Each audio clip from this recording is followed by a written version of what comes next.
Hey, welcome to the Global Esports Tour 2022, coming directly from the Boulevard in Riyadh City. The Global Esports Tour kicked off last month in Dubai, and we are here now coming to you from an 8-week-long festival in Saudi Arabia, celebrating of different titles. But it is time for to shine. Right. Hello, welcome. I'm Logan Sama, joined by Rinj here to call the action across the next 3 days. 3 days of Street Fighter V action. We've got some of the best players in the world that have been flown out here to Riyadh to compete, and it's going to be very, very. Are you looking forward to this one, man? How you been doing? I've been doing real good, man. And as you mentioned, it's not just the Street Fighter action, right? It's going to be some of the highest level Street Fighter V action possible. 14 of the finest players, and you're seeing the first one make their way out to the stage right now. That is UYU's own NL in the building, and he's got a Titan that he's going to be facing very soon. The player list, I think, because it seems like we're getting straight into the games. No more hanging around for you guys at home that have been waiting for the action to kick off. You know what, though, to be honest, I think they might be using all the players first. Hopefully. Well, we know that Amjad looking very cool there, representing NASA Esports. But yeah, these are going to be the first 2 players stepping up. Just to let you know the format as well, just whilst we're doing these player introductions. No, we're getting straight into it. There's 14 players here invited from around the world. You've already seen Angry Bird and NL. We've got GamerB, who's the current champion of the Global Esports Games 2021 that happened in Singapore. We've got the 4 Phils from the UK. We have got Big Bird also representing the UAE. We've got Mena RD inside the place as well, coming off of his second place finish at CEO. Mr. Crimson from France is there. Sien from Singapore is there from Pakistan. Big Boy, Talu Breaker, Lightning, and Yami Matoy are all there representing Saudi Arabia. And the list would not leave with one of the very best players in the world right now, Punk, repping United States. I know expecting Punk to take it all. You already know, man. I'm a ride-in for the Homelander. That's just how it goes right now. That's what I'm putting my pride on, putting my predictions on, really. But, I mean, it's always a safe bet when it comes to betting on Punk. Even in the other bracket, right? There's plenty of players that could definitely take it. Obviously, Mr. Crimson, one of the hottest players in the world right now. Angry Bird coming off of a sick performance in Dubai. There's a lot of dope players in this bracket. And I mean, I'm just glad that we're going to have 3 days to call this action, and it's going to be offline. Offline action, 3 out of 5 every single set, double elimination. It was a random draw, by the way, so we do have a bracket. I'm not sure if we will be able to get that up on screen as I look at our 2 hosts there live in the Boulevard in Riyadh City on location. Obviously, you can tell that myself and Rinj are working remotely today, but we are still going to be just as excited for the action as if we were there in person. The bracket, I pull it up because I can run through that for you. Already winning the meta game on the random draw are Big Bird and Yami Matoy, who got buys into the second round. The top half of the bracket looks as follows. Mena RD versus Lightning FGC will fight out to face Big Bird. Big Boy versus Talu Breaker, an all Saudi Arabian clash. Will play the winner of Punk versus Amu. So that's the top half of the bracket. The bottom half of the bracket, as I said, Yami Matoy got a bye. He will be facing the winner of Cien versus Gamerby. No favorable options there. Two incredible talents. And then in the lower half of that side of the bracket, we have NL versus Angry Bird, the match you can see coming up next. And the Four Phils versus Mr. Crimson in an all-EU showdown. But this is going to be our first game. And it is going to be Angry Bird stepping up against NL. And what we're going to experience now is very, very similar to what I saw in Rebel Kumite, wherein I haven't seen guys play offline in a very long time. In fact, I was looking to try and find the last time that these guys met up, and it was in Street Fighter League in only 2 out of 3 action. It was so long ago that it was Zeku versus Kami, and that is mad out of date right now. We saw NL win World Warrior the other day with Luke, I think it was. And who knows who Amjad's going to be using. We saw him use Ken. We've seen him using Abundance. I saw him using Rashid. It's almost like he's switched personalities with Big Bird just to confuse us all even more. So looking forward to the character picks here. It is wild. I think like the last time I saw the birds fight each other, it bird on the can, and I was just like, what's actually happening in the world right now? But you know, that's just the type of player that Angry Bird is, right? He's been able to kind of put a lot of characters in his arsenal, and that's what you need to do in a matchup-based game. So I'm glad to see it. And NL's always cheap, you know what I'm saying? I'm sure he'll have the Cammy for certain aspects, certain matchups, but I'm expecting to see the Luke. Like, that's just how the man gets down normally. Yeah, I mean, he won the World Warrior in South Korea run by Spirit Zero, I think all the way through winners with Luke. Not surprising. These guys are professional players. They are here to get results. And despite the adjustments to Luke, he is still very, very much up there. In fact, we were going through the bracket. There's 3 Luke mains on each side of the bracket, as far as I'm aware. It seems like everyone's still dealing with this character. We've got Mena RD has been representing Luke a great deal. We've got Big Bird, who has really embraced Luke as a character. And we have Gamerby, who's now using Luke. We've got Mr. Crimson, who's been using Luke as well. There's the bracket for you to see at home. You don't have to listen to me talk about it anymore. You can see it there in front of you. Let's take a look at that. Rinch. Yes, indeed. Beautiful stuff right here. Mena starting up at the top. I mean, my man Logan ran it down for y'all before, and you can see it on screen right now, so I'm not going to bear repeating all the star-studded names we have here. But some unfortunate draws in terms of regions, right? Like Four Phils and Mr. Crimson kind of getting EU on EU action, as well as Big Boy and Talu Breaker, both Saudi Arabia, and even Xian and Gamer B, both kind of like from the Southeast Asia regions. So there's going to be some there just to get into that next part of the bracket. You're going to have to take down some of your closest friends. I mean, if you want to try and, actually win this event, you're going to have to go up against all manner of opponents anyway. It's double elimination. So, regardless of who manages to progress in these first rounds, no one is eliminated yet. We're going to be running the first 2 rounds of winners today because these are going to be extended sets. It's 3 out of 5 the whole way through the event. We are going to have a definitive winner at the end of these 3 days of action here coming to you from the Global Esports Tour. So as I said, first match up is going to be NL versus Angry Bird. You can see that down at the bottom of the bracket in the lower quadrant there. We do have a couple of, region kills, as you said, 3 of them already. And some very interesting matchups. It's great to see some lesser represented countries as well. Of course, we have 4 Saudi Arabian players here representing in Riyadh City.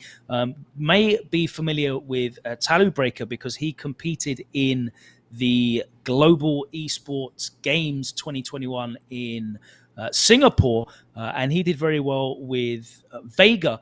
But as is the case, a man that wants to get the wins. He looks like he's been trying out a bit of Luke recently as well, to no surprise. Big Boy is out there using Urian and Gil. Gil, a character that we're seeing a lot more of. Urian maybe a little bit less. Yami Matoy uses Manat, and Lightning FGC is a Cammy player. We've got some good character representation. I mean, aside from the 6 Lukes, we've got quite a good variety in there. The near 50% Luke, yeah, take that out of the equation. But to be fair, a lot of these Luke players also have other characters in their pocket, right? And it doesn't seem like a lot of the time they're just definitively on the Luke train. Yeah. Like no matter what the matchup is, they really seem to pick their spots with the character. Maybe Big Bird, I think, is a little bit more of like all in on Luke. I know he was developing the character. He was like at the forefront of Luke when the character first dropped. He was, I think, one of the best to start. So I would find it as no surprise if he's still kind of riding that train pretty heavy. And I'm honestly interested in seeing what these Lukes do V system wise. Just because I think there's been a lot more development on the V skill 2 and the V trigger 2 front. At least I've seen Chrissy CH use some of the V skill 2. And I think the V trigger 2 has a lot of merits, honestly. Like in terms of the offense and being able to overwhelm your opponent with Luke. Like it just offers so many ways to kind of play mind games and really make your opponent second guess what they want to do defensively and just in general kind of add on to that mental stack. So I want to see that from the Lukes as well, right? But in general, I want to see how they deal up with some of these characters that I think can give Luke problems. I know Rob thinks Luke Heron is like 6'4" Luke and stuff like that, right? Like, but I want to see how Punk, if he ends up getting to one of the Lukes, will have to deal with it. I think he's dodging. I'm not sure who Amu's playing. Did you go over that? I may have missed it. Amu, I think, uses Urian mostly, from what I Urian? could Okay, see. okay. And again, Amu represented at the Global Esports Games in Singapore as well, so there was a little bit of data on him. Representing for Pakistan, as I said, it's really cool to have a real Yes. global feel to this. Coming off the back of commentating at Combo Breaker and CEO, which was pretty much entirely North America focused. It's Yeah. really nice to see this width of flags on the screen there.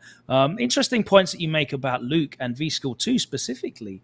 Obviously, V-Skill 1, we know it increases his damage output because of the ability to get those powered up flash knuckles. But V-Skill 2, when you're playing in an offline environment, is actually hit confirmable as well. And we've seen Daigo training that as well. So might be something that we do see introduced in offline.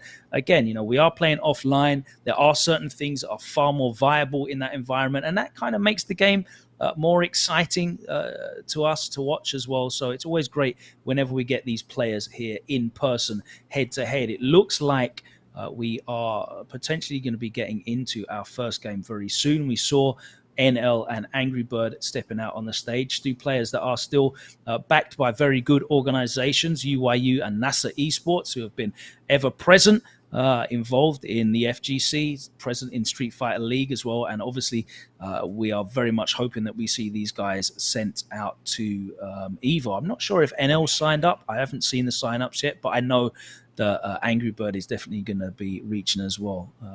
It's a very exciting season as we approach, this time of year, man. Definitely for the fighting games.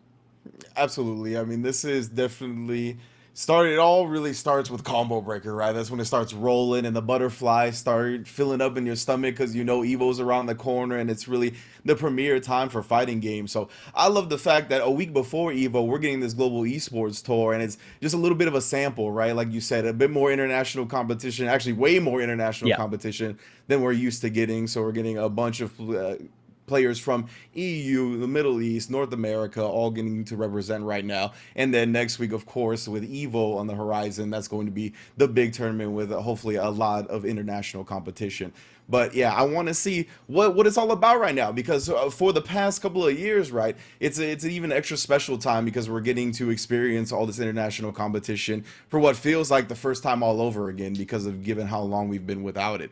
So I'm really excited for it, obviously. But, I'm also excited for the talking to stop, Logan. Like, people always just want to talk about who's better, this and that, in terms of region, in terms of this and that. But all we could do for so long is talk, because we couldn't go anywhere. The international competition was nowhere to be fed offline because of the pandemic. But now we're going to get some answers. And I just can't wait to see everybody shut the hell up. Well, I mean, we had a couple of answers with Rebel Kumite, right? I can't, off the top of my head, I can't remember who won both of those. But obviously, there was some offline international competition happening. It's a very exciting time. Of course, the man of the month right now is IDOM. He's not here present, but Punk is definitely neck and neck when it comes to a world level in terms of competition and, just raw ability. So Punk has to be one of the favorites here. But as you said, there's players here today that perhaps because they might not be in communities that are as visible maybe Hmm. as North America and Japan, they might have been forgotten. NL, we were at Intel World Absolutely. Open. We saw the run that NL went on in that first day against the Japanese players, and it was some of the most powerful Street Fighter I've ever seen. He's had some incredible results throughout his career. In Street Fighter 5. So I'm really looking forward to seeing him play. Cien obviously coming off the back of a disappointing result online with the Asia East CPT, sorry, Southeast Asia CPT, not managing to get a win there, only finishing, I think it was fourth this time round as Brandon took the title.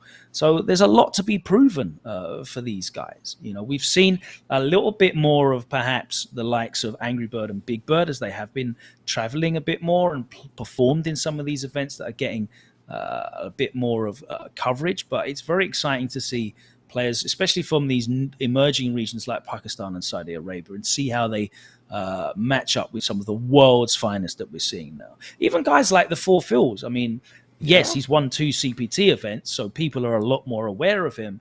But have you seen him play, at length? Have you seen an entire tournament run from him? Hopefully we get to see that today with a character, again, that is not often seen at this high competitive level. It's going to be very exciting, lots of new stuff to absorb. As a fan of the game, as a student of the game, I'm looking forward to watching and absorbing some of this great play. This stuff that guys have been working on at home, in their communities, online. They've been grinding it out for the last couple of years. Now we're finally back to slightly more regular offline competition.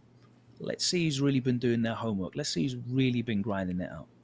See, that's the point I actually wanted to build on, was the fact that I want to see how, and yeah, pretty much how these players stood sharp throughout those 2 years, right? Like we've seen some of it with the Four Phils, right? He kind of had a rise during the pandemic, winning multiple online tournaments and really putting Falk on display. While some of the other players, like you said, NL, maybe had some disappointing results recently, but we know him to be a titan of a player, right? Like one of the best in the world. When NL is on, I mean, he is like so impossible to beat.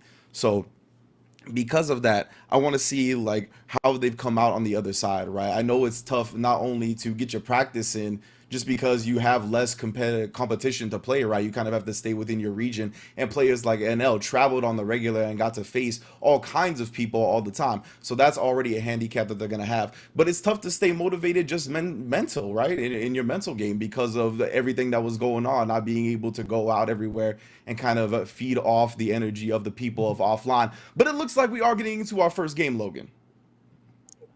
All right, so we have got NL with that Luke. We have got Angry Bird with that Ken that we've seen him using a lot more recently. Opening up, and Luke already having the V trigger. He's, damn, the hit confirm already into the CA, and that's probably going to kill. Yes, it will. That's going to be the first round to Angry Bird. Caught us a little bit off guard. So this is a warm-up match. Okay. Fair enough. Is it warm I'm up? not sure. This looks like they're going at it, to be honest with you. Yeah. This looks Yeah, I real. think so. This is competitive gaming to me. So here we go. Oh. Yeah, we got Plain Jane on both sides in terms of the V system, right? V skill 1, V trigger 1 for NL and Angry Bird. And Angry Bird's so on point with those confirms. You talked about the viability of certain things offline. Angry Bird is definitely going to be feasting on the Ken confirms. Yeah, of course. Both of these characters have very confirmable normal buttons.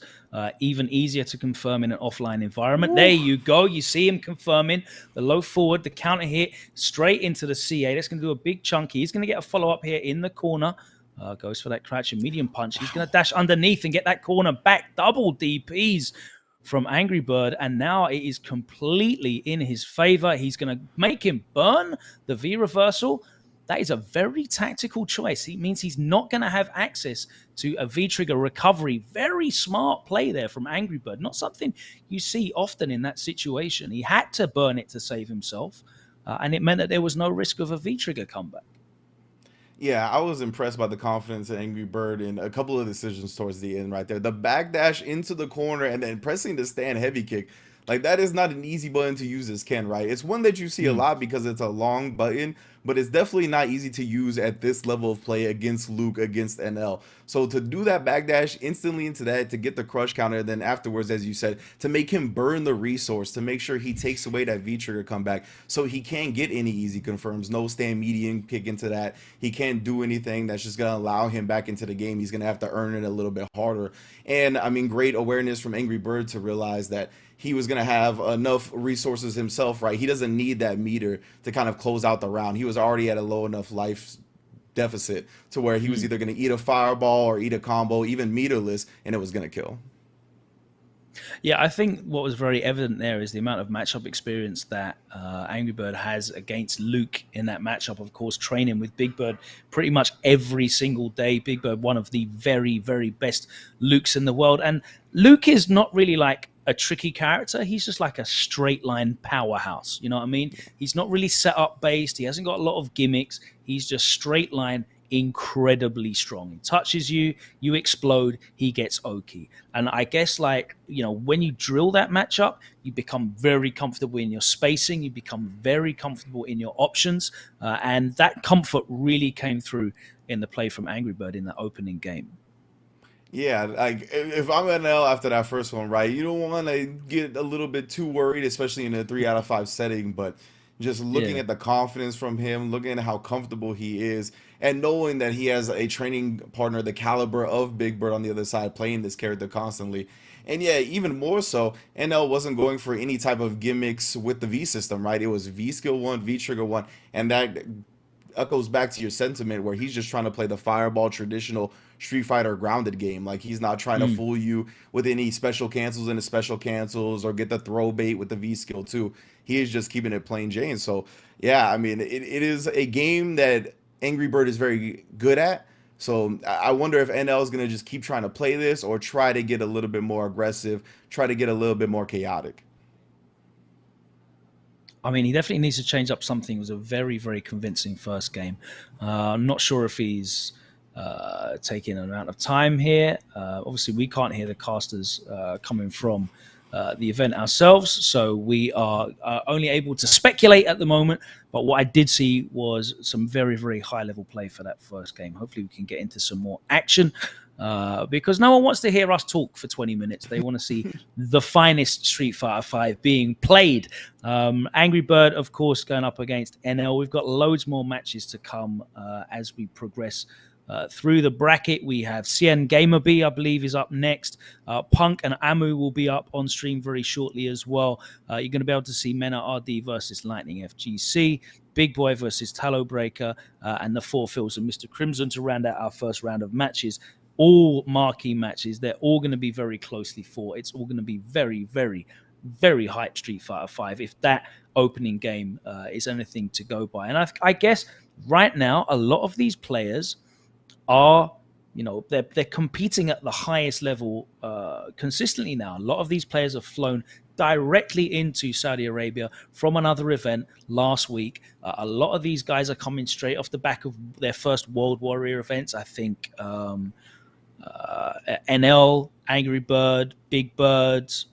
I think that's it. Mr. Crimson will be next weekend. A lot of these guys have literally just played in their World Warrior events and showed out in that. Of course, we said NL winning his already. So they are ready. They are primed. They are match fit. They're ready to go.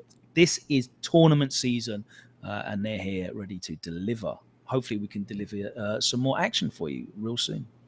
Yeah, and even without the World Warrior event, right, Mr. Crimson just coming off of the Qatar tournament, I believe he was at, and that he won. So I mean, he's definitely been playing all types of tournaments as well.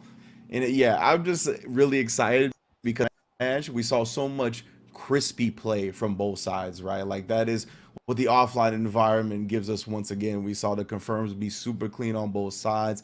Nobody was dropping combos. Everything was just looking clean. And that's what I really like when it comes to fighting games, right? Where we see everybody playing at their best and everybody kind of scratching and clawing to get those W's because they're not being handed to them because of a drop or something like that, right? Everything, every single piece of damage is earned. Absolutely. And what a tremendous amount of damage both these characters put out, to be fair. Right. Luke, we all know how much he does, but Ken, Ken's always hit like a truck. And now he has a lot more ways to kind of land that damage, to get in with the changes to his V-Trigger 1 as well. A character that I think, has really benefited from some subtle changes that have, increased his power level.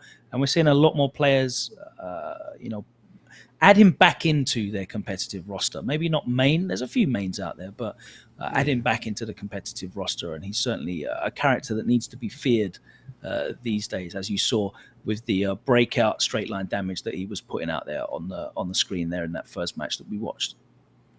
Yeah, right. I think for a lot of Street Fighter V's lifespan, Ken is thought to be a character with good corner carry, with good game in the corner once he gets you there. But he had some quality of life issues that prevented that from happening consistently.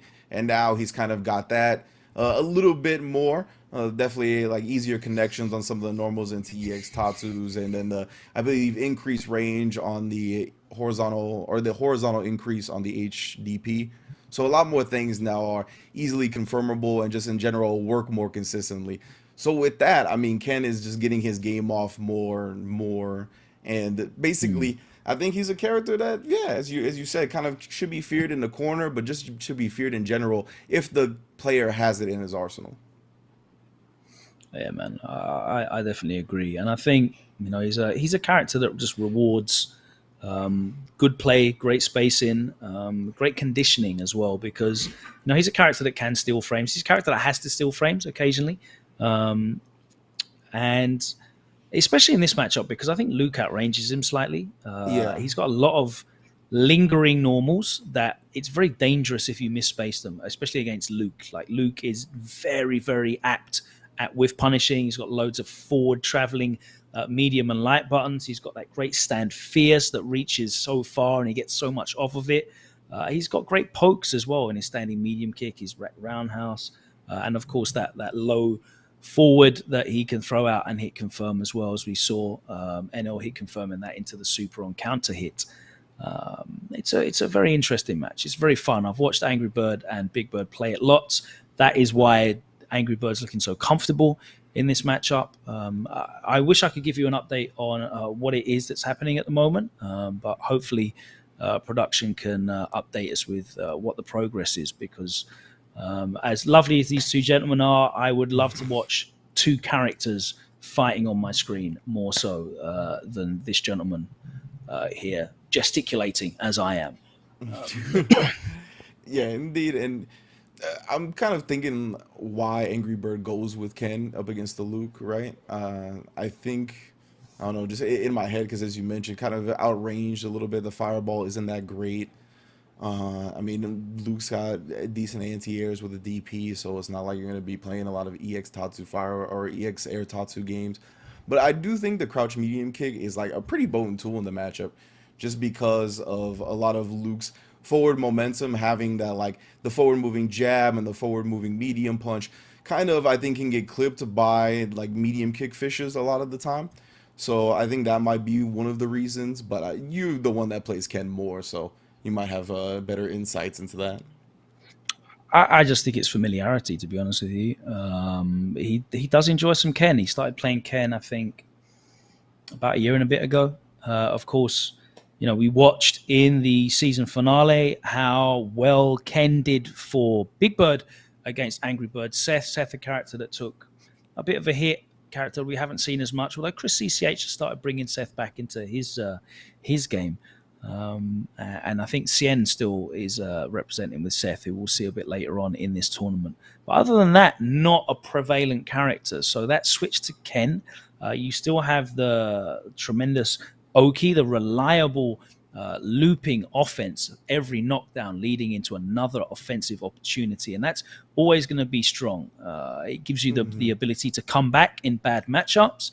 It gives you the ability to out-read and out-condition your opponent. And as you said, with those quality of life changes, the buffed Dragon Punch, given a longer range, which means he gets punishes on certain things he didn't before. It means he can whiff punish things with DP. It means he can interrupt fireballs really well. All of those things add up. He's got the improved crouching medium kick. He's got Oh, the reduced crouching medium punch pushback, which is really, really, no one talks about that bit. The reduced pushback on that crouching medium punch gives him really, really legit pressure, because that, coupled with the heavy DP, he gets light, crouching medium punch as a block string. If you try and interrupt, you'll get counter hit, and he can link that into the heavy DP at most ranges, which allows him to start opening up the tap throw game, which is very frustrating with Ken, and allows him to throw you towards the corner. So it's very beneficial. But saying all of that, Luke gets all of that and so much more. yeah. Luke's got looping Oki off pretty much every single touch. He's got great chains, great target combos, great hit confirmable buttons, great corner carry, enormous damage, like ridiculous damage.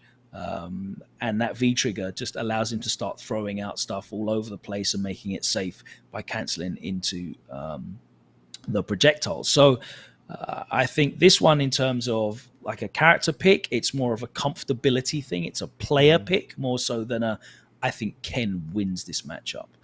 I think that Angry Bird does very well. Obviously, Angry Bird coming off the back of his victory the other day, he's just going to be feeling very, very confident. Yeah, well, most definitely, right? He's just at that echelon of player now to where I think he's very comfortable no matter the environment, right? He's been on the biggest stages, he's performed at the top level, at the biggest tournaments that you could possibly have for fighting games. So I can definitely see him just rocking and rolling in this tournament. I do like that you bring up the DP through the fireball. Because Luke's fireball is obviously one of his major talking points, and it's got like the hit scan type joint, right, where it's not really a projectile that has any travel speed, kind of just appears. And I think the DP can call out the block strings a little bit more consistently, just because like you're right there. If you're really on point, of course, it's not something that's easy to do whatsoever. But I think it's something to bring up and watch out for, because Angry Bird is definitely the caliber of player to bring that out. But in general, yeah, I mean, we are looking at two high level competitive fighting game players, right? Both of these guys have been at the top of Street Fighter V for a very long time. They've done it all. They've performed offline, they performed online, and they're here trying to warm up, show out before Evo on the horizon as well, right? You mentioned that we're not sure if NL is going to be there, but obviously Angry Bird will. And this is another stage to show out their skills. And I mean, these two players have just so consistently done that throughout Street Fighter V, with the mainly Cammy for NL, and then Angry Bird having a plethora of characters. I'm glad to see both of these guys on this stage, especially coming off of the pandemic, seeing how sharp they stood. Obviously, Angry Bird already looking still like one of the most dangerous players in the world. NL, we've seen him in prime form before, and he is just a monster of a human being. So I want to see them kind of get warmed up a little bit. Obviously, they were able to play some casuals. I saw some pictures on Twitter and whatnot. But it's always different when it comes to the tournament environment. Even with both of these players being very comfortable in it, it's just kind of a different feel. So they both were looking very on point first. But it looks like we are going to be going to a break, because we're trying to get some technical difficulties ironed out so we can continue this set. But we're on the horizon of a break, Logan. What are your final thoughts before we get to it? Yeah, thanks to everybody working really hard to bring you this broadcast, making sure that everything goes smoothly. We're going to iron out some of the technicals, and you can see there on your screen that NL and Angry Bird are waiting to get back to the action, and hopefully that comes to us very, very soon. I've really been enjoying seeing these guys play. You can see all of the dignitaries in attendance.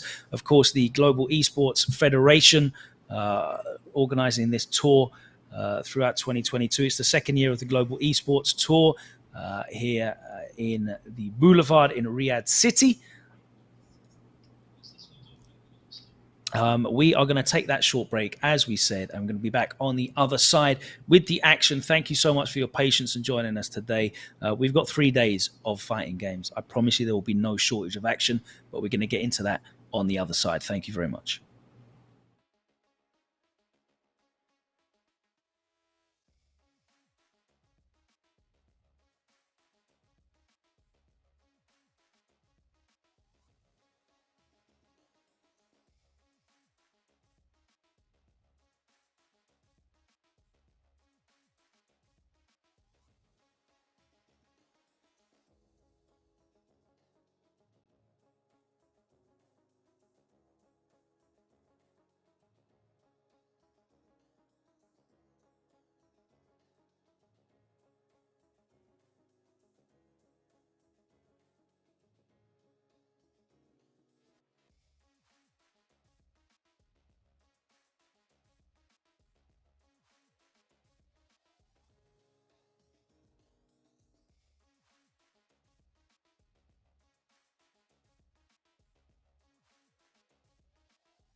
Tour coming to you from Boulevard Riyadh City. We have 14 of the very best players in the world here in attendance, looking to fight it out on this incredible stage as we get into one of the most exciting seasons for Street Fighter V. And it is so exciting to be here, part of the Global Esports Tour 2022, making another stop here in Riyadh City. Of course, it was here last year in the inaugural tour, and the Global Esports Tour is back. If you join us a little bit early, you might have got a little preview of the players that we can expect. But as you can see, it is a very impressive production, as to be expected. Let's do our introductions once again. If you've only just joined us, I'm, of course, Logan Sama. I'm joined by Rinj. How are you doing, sir? I'm doing good, man, for sure. We got a little peek behind the curtain earlier, right? Some little NL Angry Bird preview action that turned out to just be a little bit of a warm-up match while the technical difficulties were getting ironed out. That was the best warm-up match I've ever seen as well. It's the true.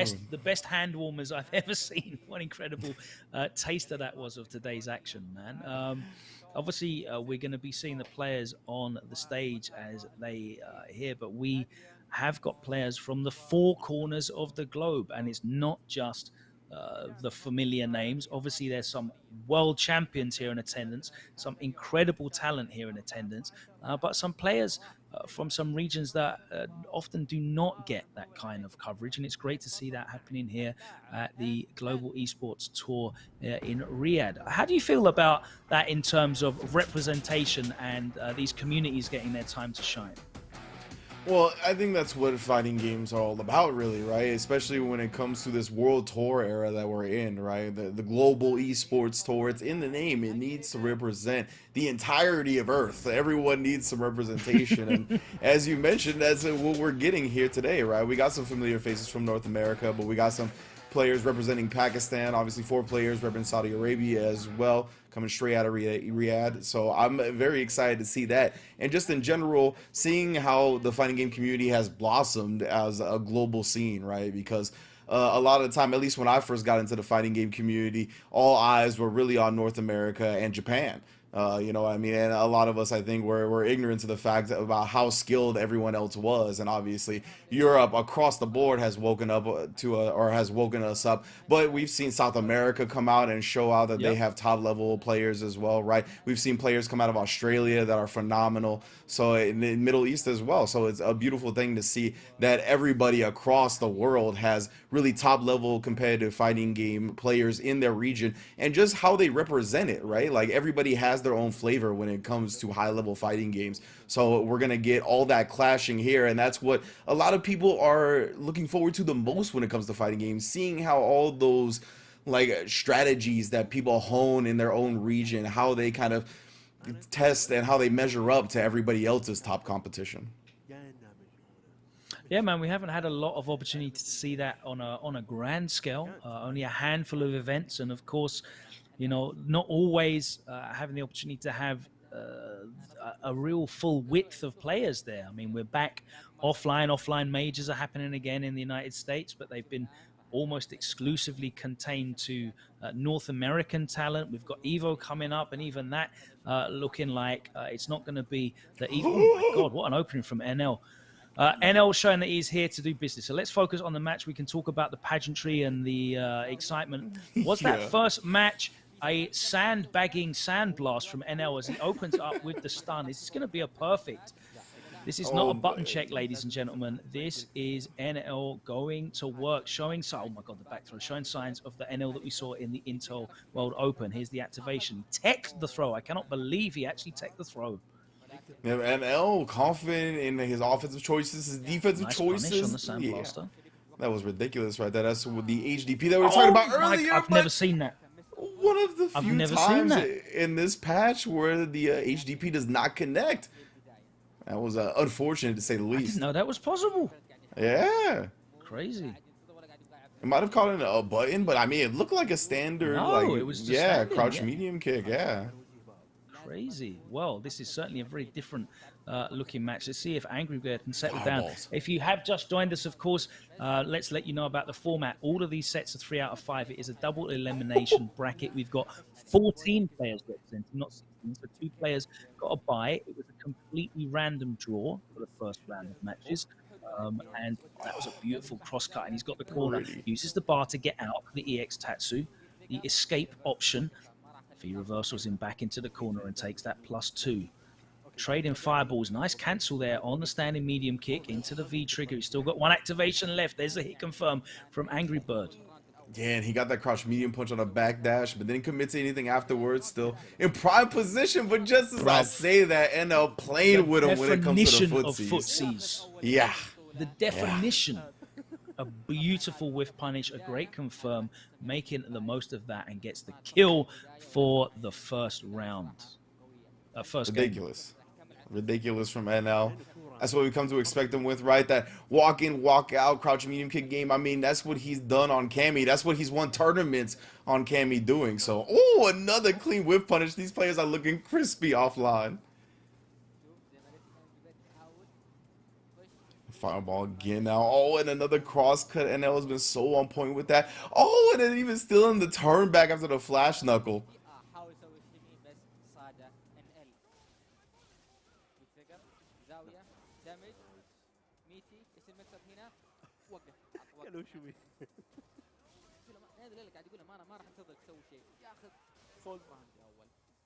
باقي له 1 more round ياخذ الجيم الثاني. واجين من بيست اوف 5. بيست اوف 5 نعم. صحيح. فيعني هي 3 اول واحد فاز 3 ماتشات. ان ال صراحه يعني جدا داخل بقوه. بس ما زال جدا بدري على انجري بيرد. على اسمه انجري. يبغى يخش لكن ما يخليه انا. ما يخليه. لما يجي بيخش انجري بيرد ان ال يخش عليه. ما يخليه.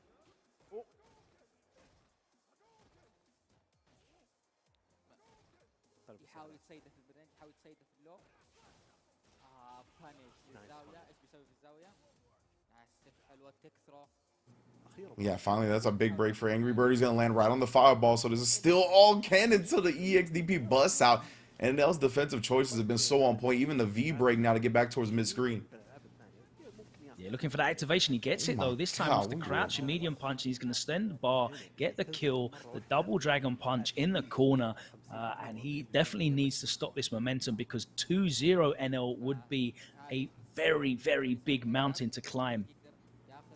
I just love how little space both players are surrendering, right? Like when they're in that range to play like the grounded footsie games, nobody's backing out of like optimal range. They're trying to stay in. You saw Angry Bird right there. As soon as he walked out a little bit, walked right back in to start these games.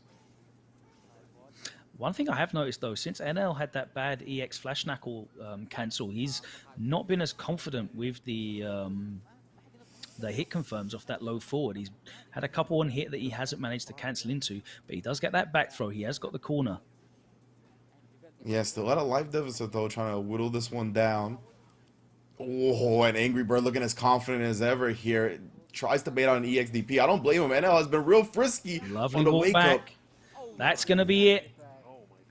Spends the bar, closes it out, and brings it level 1 apiece. And as you said, NL suffering there. A nice little walk back, low forward there from Angry Bird. Gets the opening, and he is able then to follow that up with the damage. Close out the first game. Both of these guys under pressure. Yeah, already to start off, right? Both of these players definitely feeling the heat, it feels like. NL obviously played very differently after that first drop, but much more hesitant in the way he approaches offense. And I think you got to have a short memory when it comes to high-level competitive fighting games, right? You can't let things like that really affect you too much. Jesus, the range. Ridiculous. The lingering hurt box on that Shoto fireball. Ooh, no confirm that time again. NL, a little shaky. Lets him walk up and throw. See, yeah, you see Angry Bird playing like the alpha in this match right now until that happened. Yeah, he's just leading the dance. He's not even worrying about the confirms. He's just poking out with that low forward fireball. It's pretty safe at that range. Oh, and Angry Bird, perfect right there, waking up, trying to catch him. And again, these games that he's playing with them are wild right there. You see the crouch medium kick into walk back, stand like kick, and he knew that was him. Yeah, that's legit as well because that crouch and medium kick only -2 now. So he's got the frames to actually walk out if he wants, and then he can throw that standing light kick at a range where it's definitely going to be safe. There's the counter hit confirm, and he does it into EX Tatsu just to make sure it connects. He's got the corner. That is standing medium punch. That is confirmable offline. Late cancel on that. You know that was a real hit confirm. Neutral jump fierce into the red, EX fireball. There's the Tatsu follow-up. It's going to be a throw mix-up. He says no mix-up for you.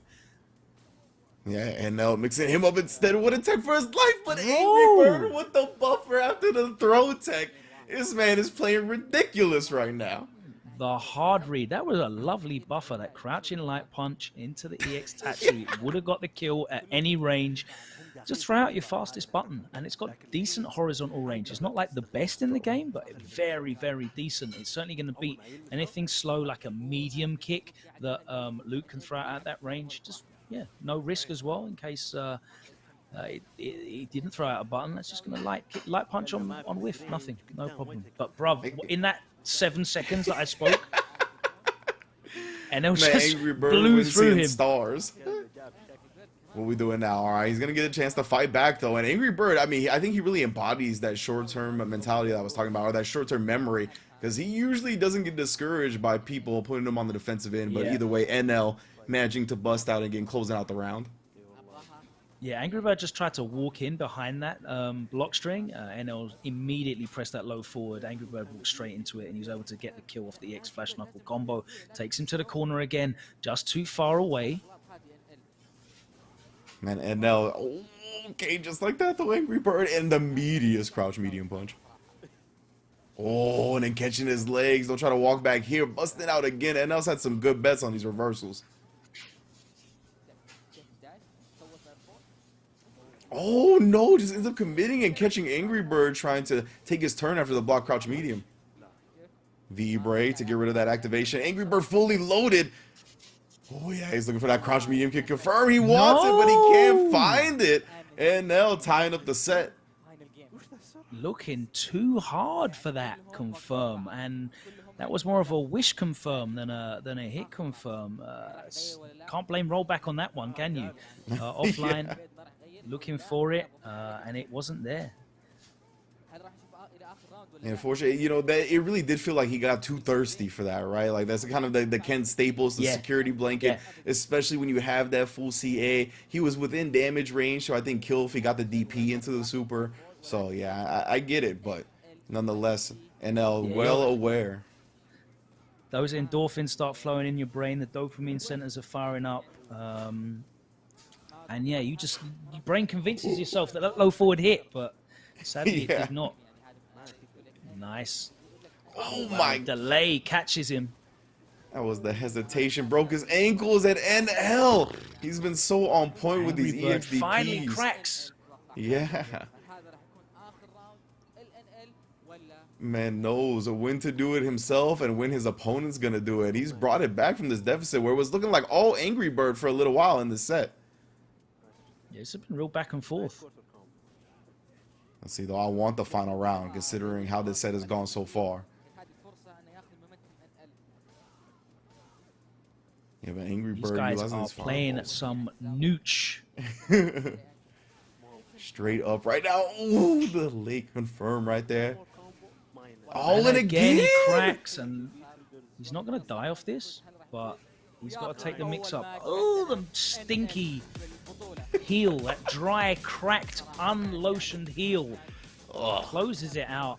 NL advances in the winner's bracket after Angry Bird had the momentum. He went 1-0 down, but it looked like all the momentum was with Angry Bird. It looked like he kind of adjusted his style and he had NL's number. But that's the beauty of these 3 out of 5 sets. There's adaptation after adjustment, after strategic change.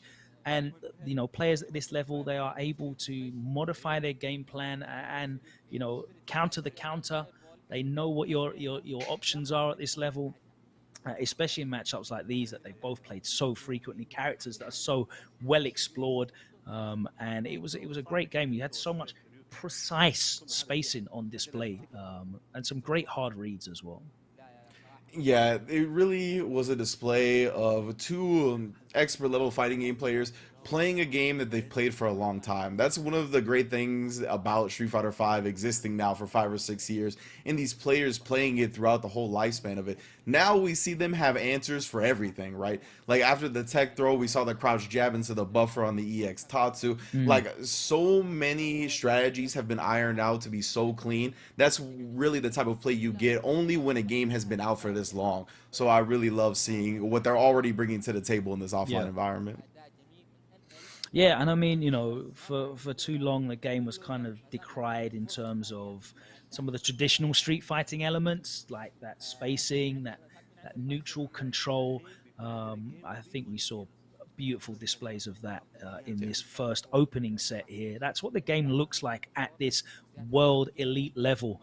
You know, pixel perfect spacing, beautiful whiff punishing, some real great hard reads both on offense and defense there from NL, knowing when to pressure, knowing when to back off. He was getting an abundance of counter hits, successfully baited out the DP twice, and those tiny margins are exactly what it is that causes those victories, you know, and he was able to take it 3-2 in a very close set. That is the margin of victory at this level. It's not a huge margin. It's just a couple of decisions that go your way that you are able to correctly identify for you to really feel what the pace is of the match. And you know, we talk about this in elite sports, right, where it's not a blowout in the finals. It's normally a close back and forth game. It's I think Draymond Green actually said this recently, where, you know, it's a game of decisions. It's a game of inches, not a game of miles. Well, from what I heard, actually, just to build upon that statement about the Draymond Green thing, was that the Warriors actually planned for that finals to go 6 games. So you know what I mean? Like that's when you get to the highest level of competition, like L's are just like taken into account, right? Like you have to play the long game. You have to think about the ultimate W at the end. So you're gonna take L's to these players because they are also some of the most amazing competitors that you could come across, right? You just gotta put respect on their name and their skill and realize that you are not invincible. But getting that ultimate W in the end is what it's all about. And what I was really impressed with in that last set is how NL kind of responded. He showed the championship caliber mindset that he has, right? He was down 2-1. He was looking a little shaky too after that first confirm. It looked like he was kind of getting in his own head a little bit. But once he had his back against the wall and he had no more games to drop, it really looked like he honed in and focused and played how the NL we know plays. Absolutely, man. You know, I kind of said this at the start. It's very easy to forget just how good Enel is because he's not in a region that receives a huge amount of coverage. Yeah. South Korea historically has had an abundance of world-class players. Sorry, no, let me rephrase that. South Korea has had a history of world-class players, going back to Infiltration, bursting out onto the scene with that Akuma in Street Fighter 4. You know, we've seen Punko come from there as well, and it's really NL's time right now. They have incredible quality of players there, and it does. We just don't get to see their locals. We don't really get to see their regional events. They don't have an abundance of majors in the same way that, you know, Japan or North America or even Europe does. But they have world champions. They have major champions, and it's kind of when I hear these discussions and debates about who the best player in the world is, I think NL is one of those names that definitely gets kind of forgotten. He might not be a guy that's consistently winning premier events, but he's there or thereabouts in so many times. Yeah, he's very easy to forget about just when you're having that discussion because like there's so many other players that have the spotlight so consistently because of their region or because of just whatever, right? Whether they're on the content creation grind or whatever have you, right? It's definitely cool to see NL in the building and really showing out here and reminding everybody who he really is. But I believe our next match is getting on deck to go. That's right. Reminding of, you know, who they are. These are two players that have been world class since the days of Street Fighter 4. It should be Cien versus Gamerby coming up next. Let's take a look and see if that is correct. Fingers crossed. Because as I said, we are coming remotely. We cannot see behind the stage.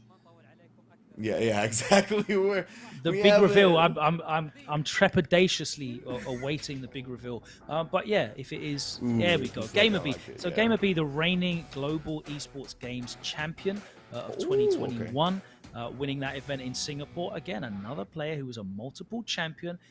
Second places at Evo, multiple Capcom Cup qualifier coming out of Taiwan, or again another region that's often overlooked.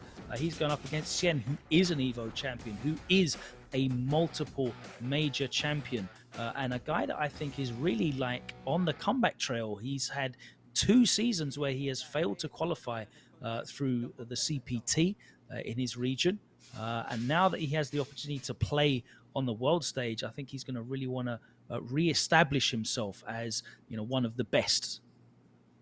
Yeah, and it's cool, like that story about Xi'an and Singapore, right? Because he kind of nurtured the scene. He was one of the Yeah, first players to really kind of burst on to the scene and be like, damn, this guy is a really good fighting game player out of a region, as you mentioned, that doesn't get a lot of exposure. And ever since his success, he's gone above and beyond, not only yeah. being a top level competitive fighting game player, but really kind of growing Singapore as a whole when it comes to the fighting game community. So he has been taken down by some of his prodigies, right? Some of these players that he's kind of like trained up and really shown the way of how to succeed at fighting Yeah. games. So it's a little bit bittersweet because like you're obviously not succeeding as heavily as you once did, but it's because of the kind of children that you have grown up and really the skills you have instilled in them. So it's cool to see him have that region now that is giving him enough games and competitiveness to really take him down and make him step his own game up.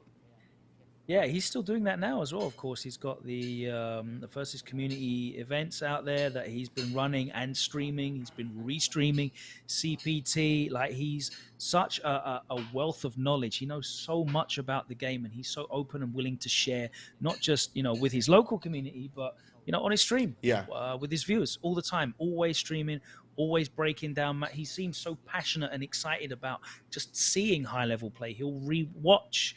He'll restream, he'll rebroadcast, he'll analyze, and he's such a wealth of information. He knows so much about the game. But he needs to focus on his results now, and it's about that time. There's no better time than now to really be hitting your stride and getting in the best form, because it is major tournament season. And letting us not forget, there is major money on the line here at the Global Esports Tour 2022. That's what these guys are fighting for. It is 3 out of 5.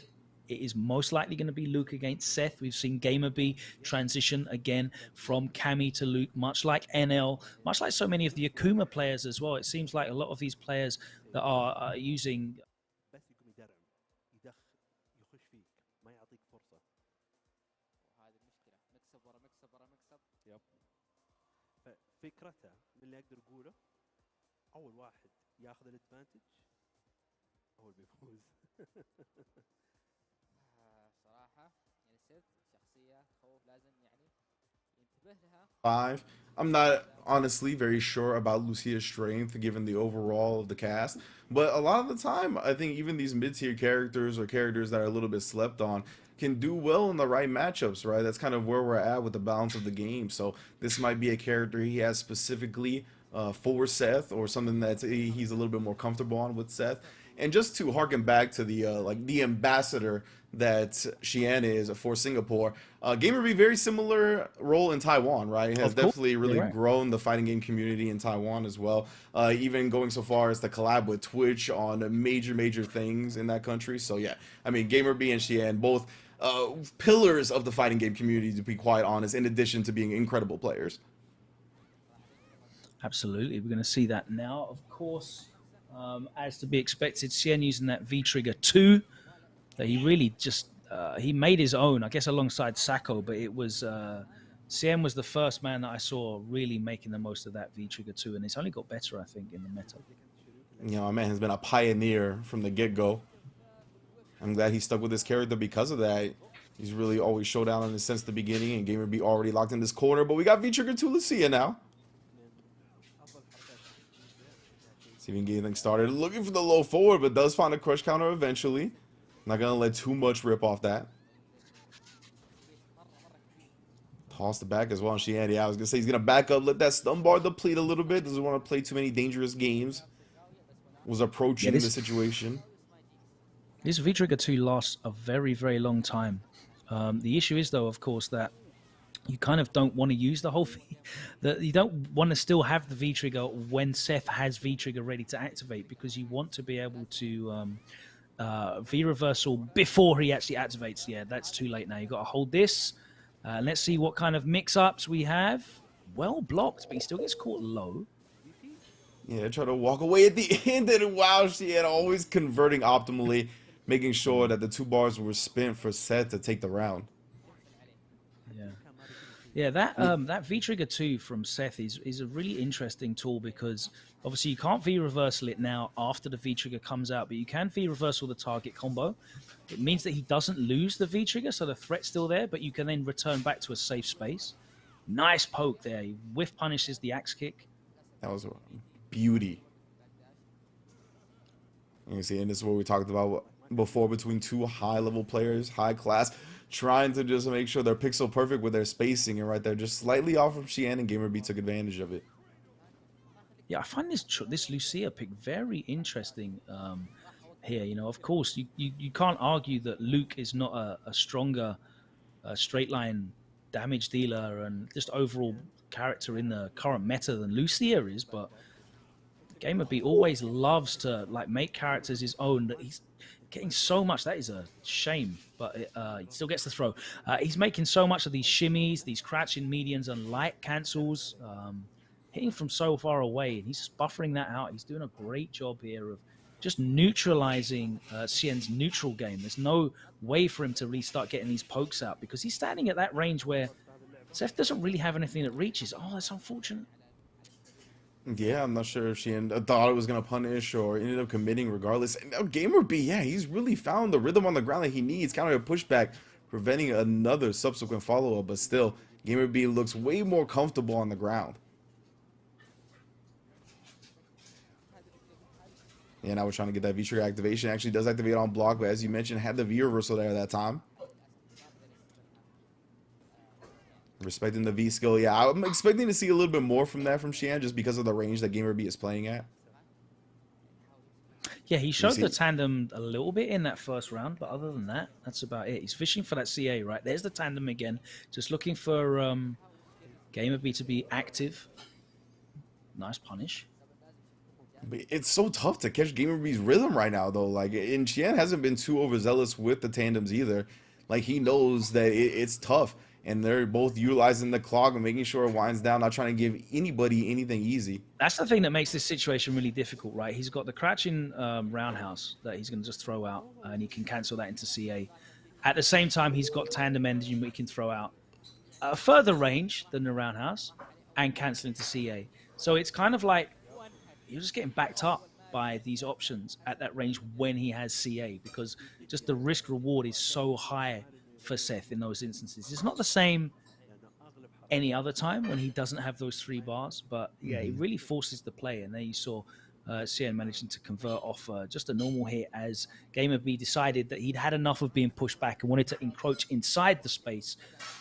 Xian was ready for that sort of tempo change there, and that's a real sign of a great player, when you're kind of trying to force the issue and you're ready for the counter option. Yeah, considering GamerB had really not tried to play that game at all up until that point, it was really impressive that Xian was ready for the full conversion, and that's what we mentioned at the very start. Mans is always converting optimally. And we're going to be able to get a nice knockdown, but GamerB immediately busts out, trying to bring this back to neutral. Nice little walk under crosscut, takes the frames again, goes for the low forward. A little bit of chip. Kind of even at the moment. Here's the active. Oh, no activations. He's trying to bait out a V reversal? Possibly.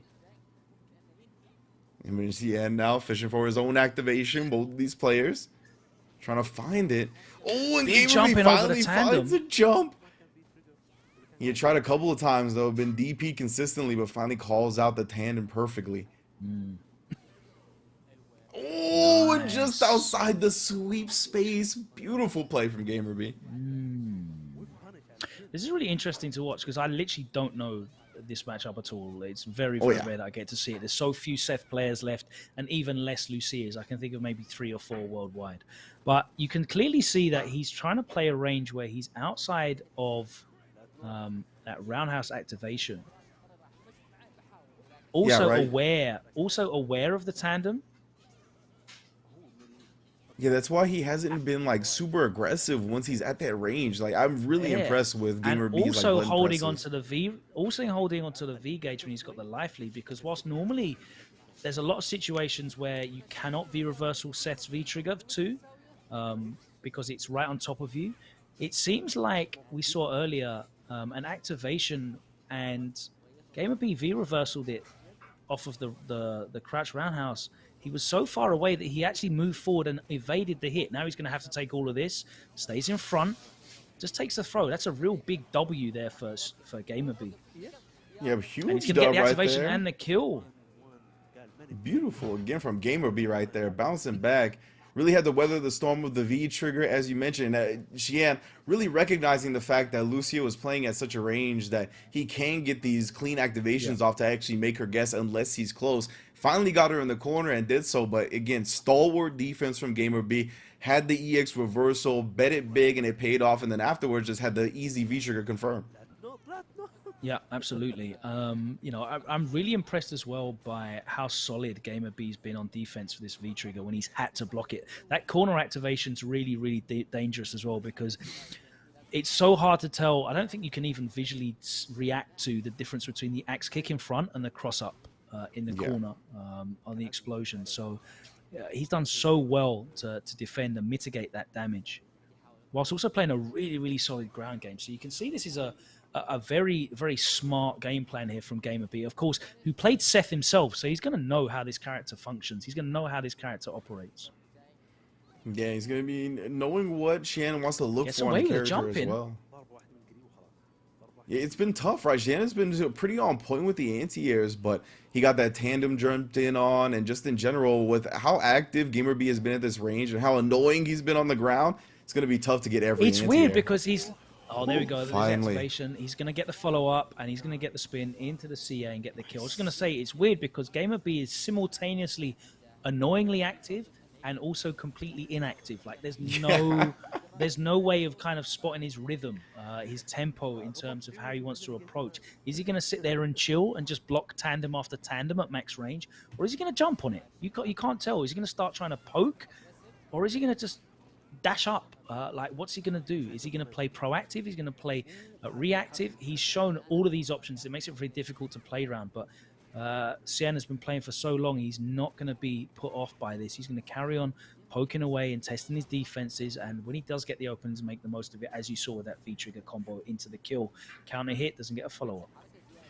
Yeah, and that's the thing, right, is that these rounds have been so slow and deliberate and methodical that Shannon's building a lot of meter. That's what he closed it out with last time, so he doesn't need as many hits here. He just needs to convert heavily, as he's doing here, and finally baits out a DP as well. Gamer B had been so on point up until then with the EX reversals, but finally Shannon finding some semblance of a read on defense. Yeah, man, this like incessant pressure that we're seeing from Sian. He's not giving up. He's not being put off. He's kind of like encroaching like a wall, forward, ever forward, and eventually managed to get the corner situation again, which we saw before. Last time round it was a V trigger. This time round he managed to make him crack and got the kill. He is slowly pushing on, and he has now taken the lead here in 2-1 to Sian, I believe it should be. Yes, indeed. Again, that updated right now. And you can see now, Gamer B starting to feel a little bit uncomfortable, trying to switch up the strats. He started with fireballs in the neutral at the beginning of this round, which you don't really see him do up until this point. And Xian, I mean, immediately countered it with a V skill. So either way, that we're time in the Xian corner. making the wrong read, thought there was going to be a reversal. Didn't happen. Got back thrown, and then he goes for an EX spin kick. Point blank. Very interesting. Yeah. Oh, it just takes the meaty medium punch. Yeah. Maybe holding up forward. You know, sometimes players bet on that in the corner. Yeah, and it's not a bad option with Seth, to be honest with you. Yeah. So right now, though, Gamer B, of course, trying to force a game 5. I mean, that's what we're expecting to see a lot today, because this is all invitational, all elite players. Gamer B has Xian in the corner once again. Oh, double German this time. No three amigos for you, though. No. That's the other suplex. All right. And then backs off. But needs to be wary. You can't just keep throwing out those whiffed medium buttons. Have to look out for that tandem. It's a threat. Nice. The range on that. That's a legit punish. And there's a fine line, too, when you have a life lead, right? Of surrendering some space, playing safe, and then getting a little bit too timid and letting your opponent kind of start their own game plan. You're going to be trying to walk that at the moment. Beautiful confirm off the crouch medium kick. Again, the spacing has just been so on point from everybody today already. And Gamer B locked and loaded, full meter to confirm and tie up the set. Yeah, it's been a rarity that Gamer B's been able to actually walk up into crouch and medium kick range. He's generally been on the back foot. That time he kind of changed again the tempo and the pacing, was able to walk in, caught him low, buffered into the special, and was ready immediately with the CA to close it out and take us to a 5th game. Xian really wanted the activation on hit, and you know, he started waiting. He was looking for the tandems. Gamer B sensed that he was a little bit maybe trepidatious, backing off, and was able to encroach with some of his own pressure now as he continues that here in the corner. Medium. Oh, teched for his life right there. That was going to be a massive combo following the stun. Oh no, that's a drop. Yeah, nothing afterwards. And Gamer B, another great sweep. We've been sliding on in right now, really trying to disrupt Xian's offense. Yeah, nothing to confirm into off that crouch sweep in either way. Oh, and Gamer B, another beautiful call out, knowing when he's going to go to the tandem engine and stuffing it.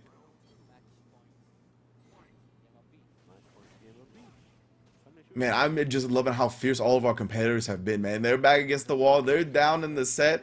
And the way they've responded have just been championship caliber, as they all are.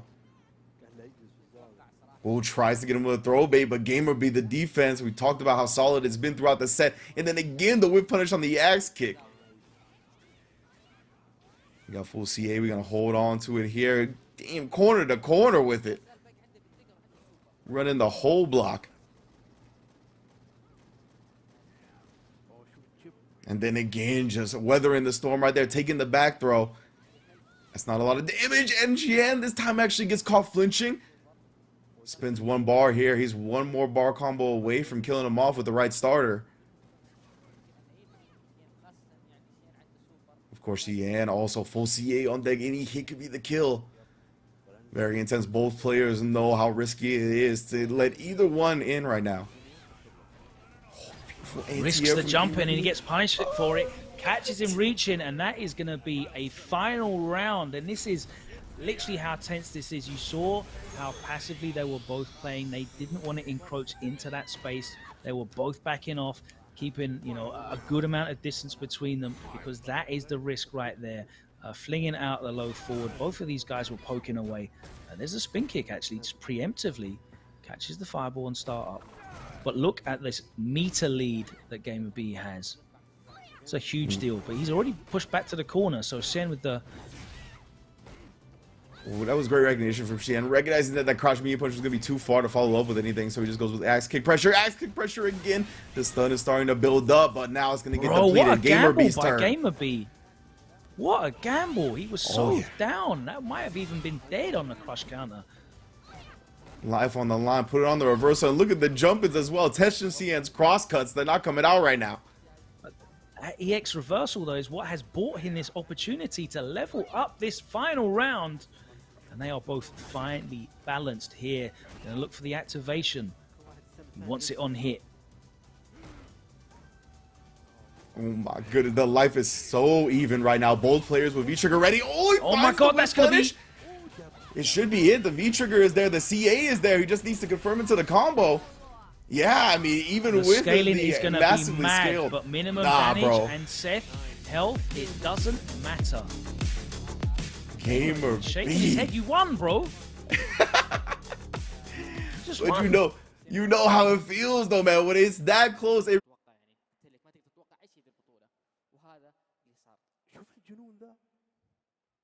احترام احترام على اني كان ودي اشوف لوك بس He احترم plays التحكيم. so solid that whole time. It was an amazing set. And Yeah. again, another set that we've seen that's gone 2-1 for the opposing player up, and then they end up losing, right? That I think that's not because of them at all. It's just because of when these players, how good they are, getting their back up against the wall, knowing they don't have another game to drop. They just take it to another level and they ride that momentum from that 2-1 victory into the final game.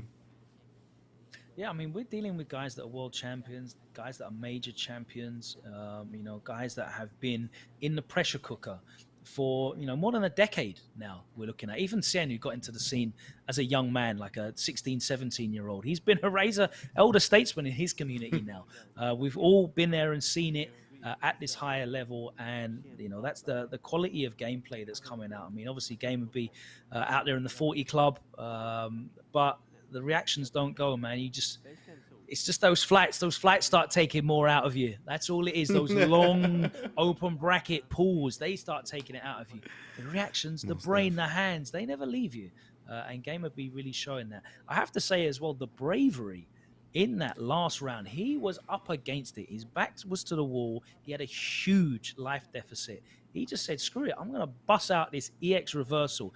If that had been blocked, I'm pretty sure that there was a potential for him to have been killed off of that, or at least being put in a guess for game, take the throw and die situation. He busts out with that EX, and that is what gave him the opportunity to mount that comeback. It was all even. Both V-triggers there, flashing away. It was going to be next hit takes it, and it was Gamer Beat that was able once again to encroach in that space, get that low forward, caught Sien, and was able to capitalize with the V-trigger activation. A long-ass combo, but Seth ain't got health like that. That scaling don't really matter to him. Minimum damage on the CA, closed it out, and what an incredible set. We've had two really, really great sets to open up so far, and that is really no surprise to me because that is the caliber of players we got here at the Global Esports Tour 2022.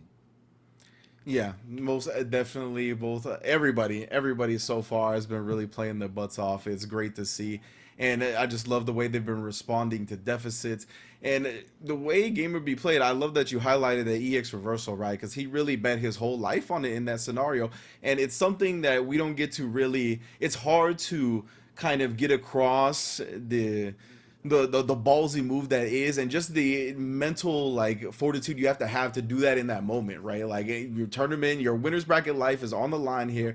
You're already kind of getting run over by the opponent. And Xian has baited out the EX reversals before earlier on in the set.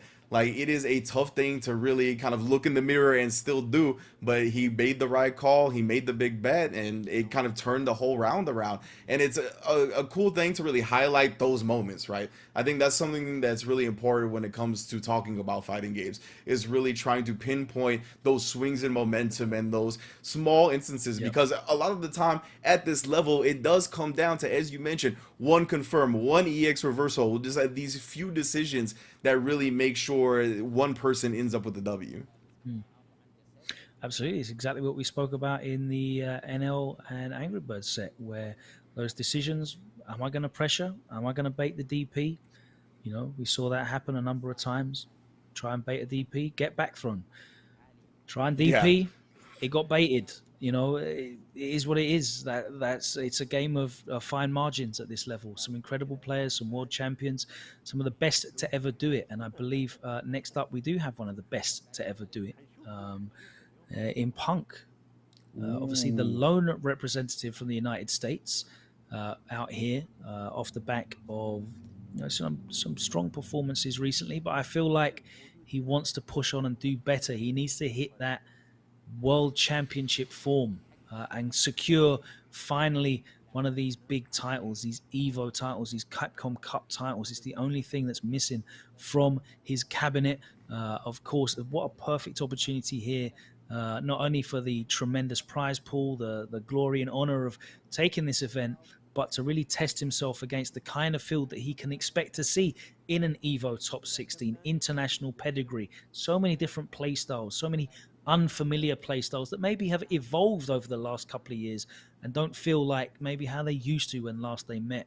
Here is a time for Punk to really lay claim to that title that he held for so long as the most informed I think now that's kind of switched over to IDOM based on his recent performances.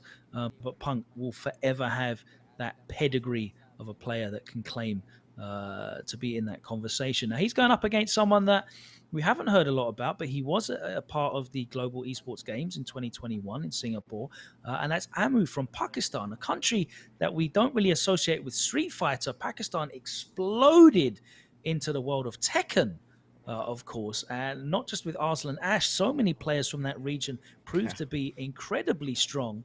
I'm sure the Street Fighter 5 community out there has looked on and wanted to join that argument and that discussion and really imprint on the world stage. I personally haven't had the opportunity to see much from Pakistani Street Fighter 5.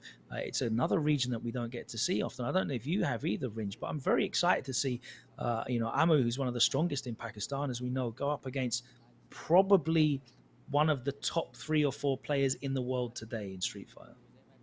Yeah, it is going to be a hell of a matchup because of just the I think the skill level of Pakistan as a region, right? When it comes to fighting games, as you mentioned, obviously exploded onto the scene with Tekken, but the way these guys play, the way this region plays, it really reminds me of like seeing the arcades, right? Whether it be in North America or Japan, whatever, you just see these fellas all gathered in a single place, constantly grinding it out, sharing information, and I think they really grow so quickly as a scene because of that, and they reach such high skill levels because of it.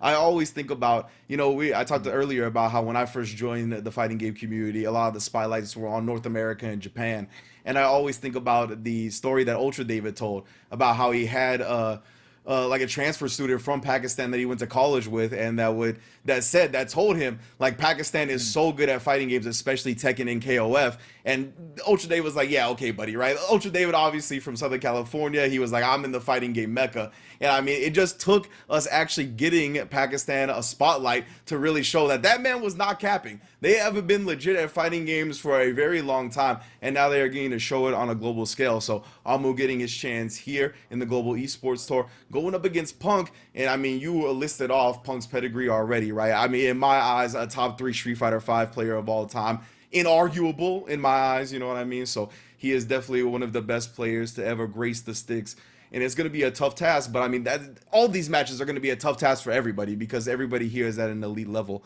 But Punk is definitely someone I'm looking forward to showing out. He's also a player that a lot of time, you talked a little bit about strats being a bit better offline with the reduced lag and no hiccups in the connection and all that. He's always been a player that's been touted as better offline, right? His reactions are wild. His hit confirms are wild. He really showed people, even when Street Fighter 5 had massive input lag, that you could whiff punish and still beat everybody with it. So that's kind of been his game. That's been his calling card since jump. So I'm glad to see him return to form here in offline and fighting games.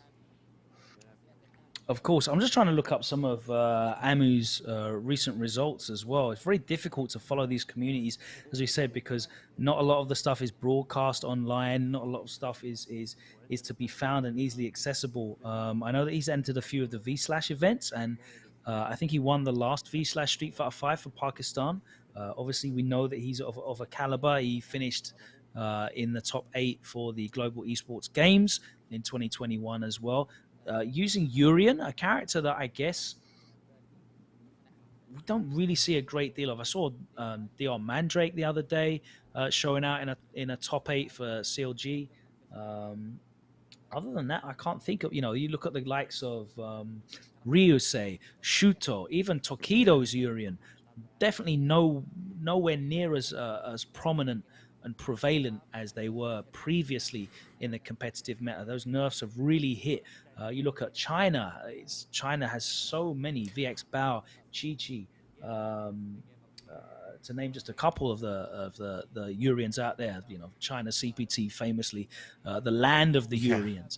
But this character is not the same character that he was before. These changes to EX Headbutt really put a big dampener on the way that they kind of approach their game, because removing that EX Headbutt as a defensive mechanism forces Urian to have to embrace the V system with V reversal and V shift, and we know that Urians do not want to use that V gauge for anything other than Aegis. So when you force them to use this as a defensive tool, you're really putting them on the back foot in terms of the ability to make those massive comebacks that we can see from Aegis. So it's a very difficult situation. It's going to be uphill anyway in terms of the player matchup. On the one hand, you have Punk. He set the record for CPT points in a season. He's won outside of Evo and outside of Capcom Cup. He's won almost everything there is to win. A huge array of titles, a ridiculous amount of prize money. Are we going to be surprised by a player out of Pakistan in the same way that we were a few years ago when Pakistan emerged in Tekken? I love to be surprised. I love to be made aware and put onto new regions, new countries, new communities in the same way that we kind of were by Singapore with Cien, we were with South Korean Street Fighter with Infiltration, the were that we with Dominican Republic's community with MENA and discovering all the players after that as well. And of course, the way that Europe is represented as well. I love that. So if we can see more of this weekend, I think for me, that's the big takeaway. I know what to expect from Punk, Mr. Crimson, MENA, Big Bird, Angry Bird, incredible world-class Street Fighter. I know what to expect there. I'm going to enjoy these games. But I would love to be put on to some new names, some new talent, some new hype. That's what I really like to experience. And hopefully we get that. Amu up next, hopefully with Punk. And we have the 4 players representing for Saudi Arabia as well later on in this bracket. Yeah, exactly right. We got Big Boy, Talu Breaker, Lightning FGC, all of those players that you're looking forward to hopefully showing out here and making themselves known, because they're going to have some of the highest level of competition they've ever faced against. And another player I'm looking forward to seeing in that realm is 4Phils. Right, 4Phil's definitely been super good online in the European scene, but he really rose to prominence in this pandemic era. And I know a lot of people are waiting to see how he does it offline. I know he has some offline results as well. I don't want to try to discredit him too bad or anything like that, but he is really going to be thrust into the spotlight now at a level where he is going to be expected to perform at the caliber of the rest of these players that have had similar results to him, right? And it's going to be with a character that's underrepresented. Falk, we'll see how much people know the matchup. He's got a rough first draw with Mr. Crimson, just because I think not only is Mr. Crimson one of the best players in the world, but also maybe one of the players a little bit more experienced against him and Falk than a lot of these other players in the bracket, but definitely still capable of beating Mr. Crimson and going all the way. I have a lot of confidence in Phil's. Definitely, it's cool to see these young guys getting this international traveling experience. It's all well and good, getting the results in the online events.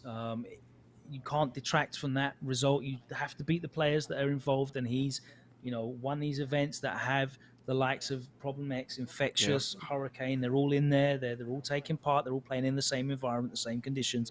He won it twice. He won it back to back. So, for me, it's an interesting situation.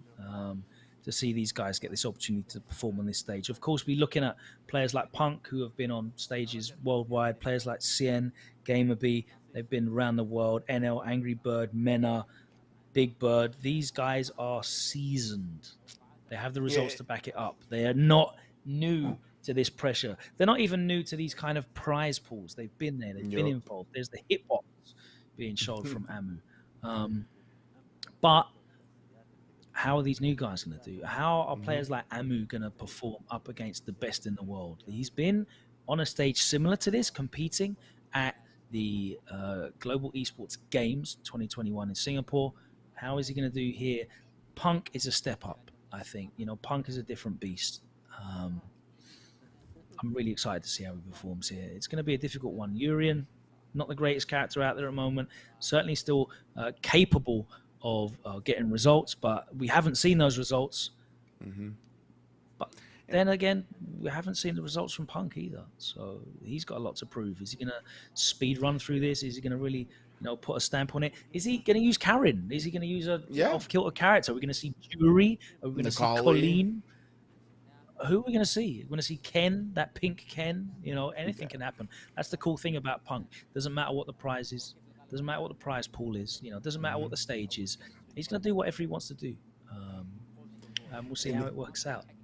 And I'm glad you brought up like the atmosphere and the experience of the tournament environment, right? Because when we talk about translating from online results to offline results, we don't just mean because of the net play or it being online play, but also you are in your house chilling on your setup that you're comfortable on, playing every day in your environment that you're playing every day, right? Being on a stage like this, playing on a different setup, getting into a whole new country is a new feeling. It's a new type of electricity that you have to deal with, and one that Punk is going to be very comfortable in. Of course, we'll see how Amu kind of responds to the electricity, the pressure as well, being at the Global Esports Tour.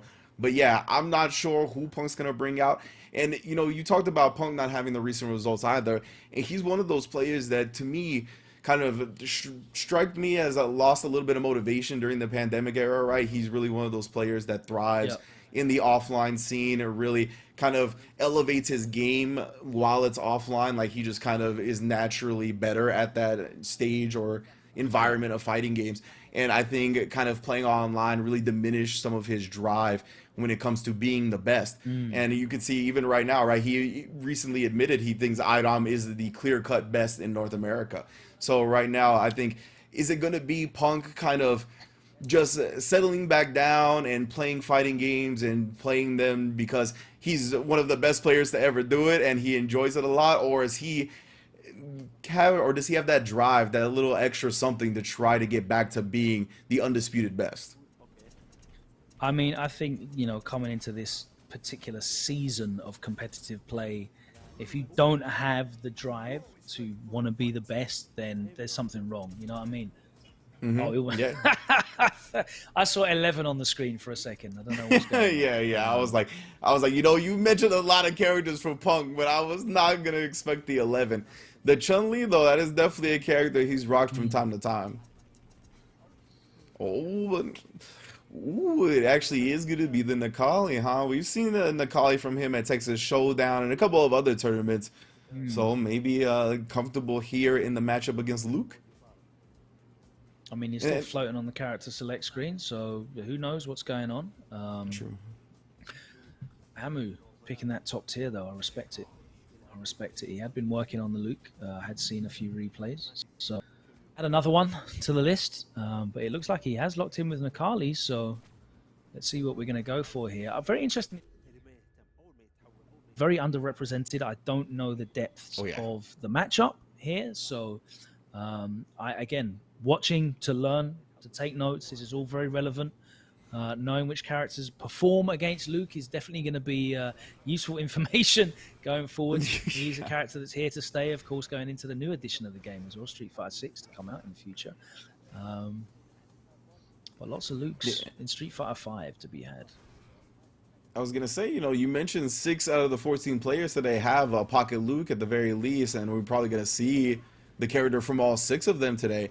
And the other route when it comes to a character dominating the meta so heavily like that is developing counterplay against it, right? If you're not going to play it yourself, you got to develop counterplay. And that could be something that Punk has with a Nakali now.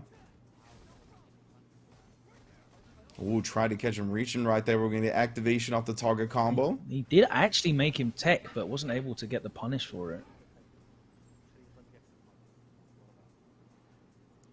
No, Punk playing a patient game here. That's what we're going to see a lot of today. Trying to inch his way forward, showing respect to the Sandblasters, the normal range. Testing his reactions on the anti-air. He wasn't focusing too much. Bruh, he ate the first hit of Sandblaster with that discus. That was sick. Oh, but it doesn't matter how sick that was. Huge damage coming out. Amu emptying the bank right now. Trying to invest in this W. We'll see if it pays off. Oh, yeah. And he holds the throw. Yeah, perhaps expecting Amu to bait him into it, but instead just actually committing to the throw itself. Oh, no. Flash Knuckle errant, but not a big punish. Yeah, ready with that. Dashed all the way up for the frame kills.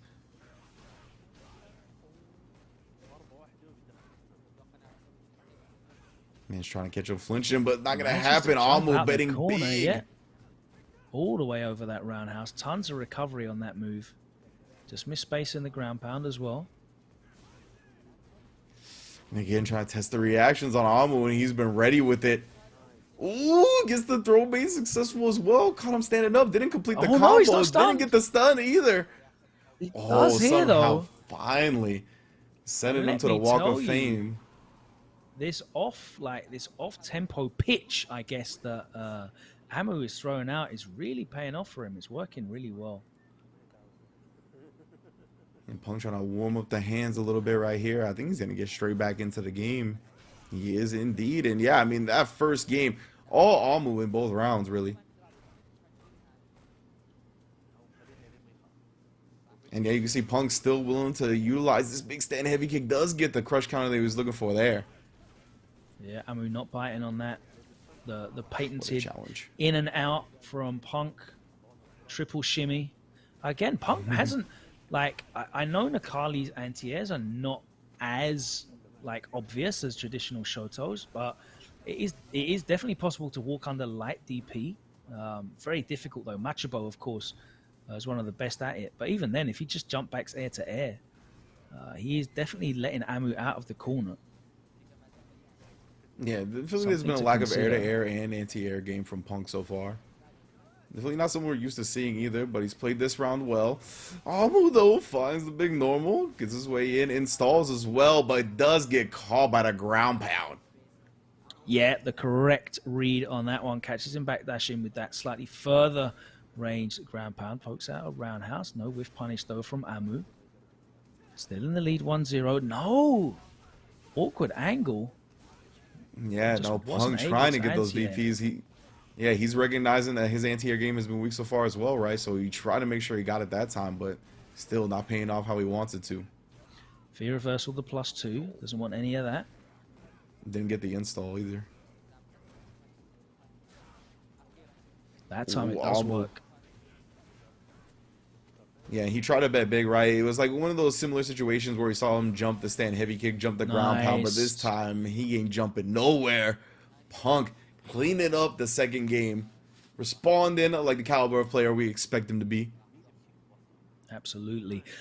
Just changed his timing up a little bit. I think he identified that Amu was willing to take a lot of throws, eventually forced him to try and interrupt after that block medium kick. Just walked up and stood him up again with a second. Was able to close out the round. But yeah, you can see now that Punk is starting to change his timing around. Is Amu going to become predictable here in this matchup? Or, is he going to be able to show some adaptation in this 3 out of 5 set? Nice with punish, though, into the target combo. Follows it up. Punk takes the throw. Yeah, Punk's been comfortable pressing the big heavy buttons. You see it come out again. Oh, and this time I love that after the ground pound, just jumping forward, knowing that Amu was going to respond with a projectile of his own. There's the jump back air to air. But even then, he's still put back in the corner. Yeah, has full V-trigger on that. Ooh, good stuff from Amu right there. Even if it was just a little bit confirmed, he was already committed to the fireball. No whiff punish. Oh, and there's the jump. And you can see that Amu's just playing a frightened game now. Let's see if Punk's able to capitalize on this. He can definitely smell blood.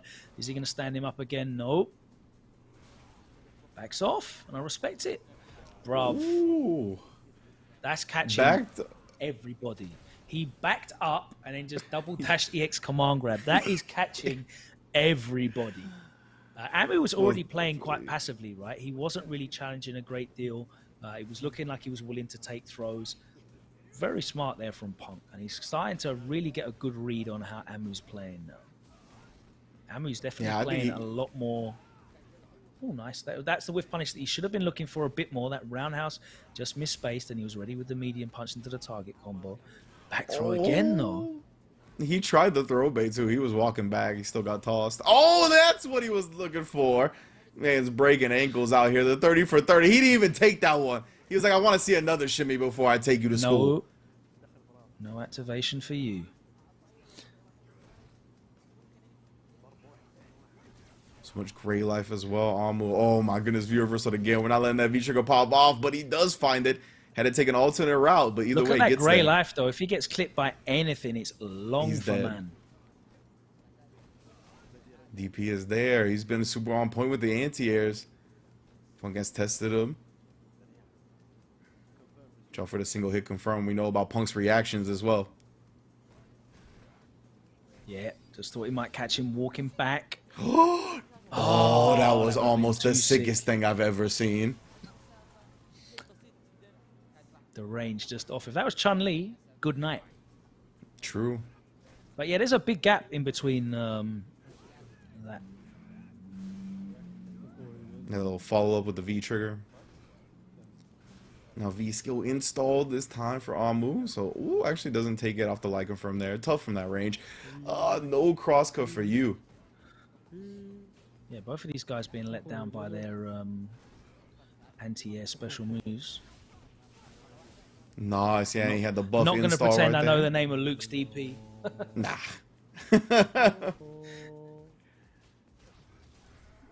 Ooh, now he tried to switch the rhythm up on Punk.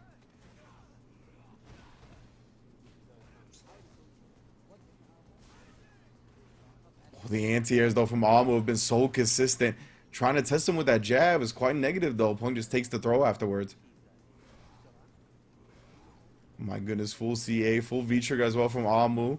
And he does activate it raw. I was wondering if that was going to be the next move here. See, though. Doesn't want to commit to anything because of how quick Nikali is on the ground. Does get the life lead with that back throw, though. Oh, surely he could have just done that straight into CA. I'm going to say, like, he had the punish. Surely Amu could have just got the kill there. He got the jab into nothing. Oh, no. Surely there was a situation there where he could have just got, like, even if he just cancelled jab into, or just punished with CA. Yeah. Yeah, even after that punish, right, he had a situation right there where he had the plus frames, he had Punk without any V-trigger as well. He had his V-trigger already active, so he couldn't V-reversal. So he could have chipped him out with the CA as well after that, but Amu flubbing at the big stage. Yeah, I mean, that's a huge deal as well. 2-1 up against Punk, now 2-1 down instead. Yeah, you know, and then... You're not going to get many opportunities against him, you know, so you've got to make the most of them.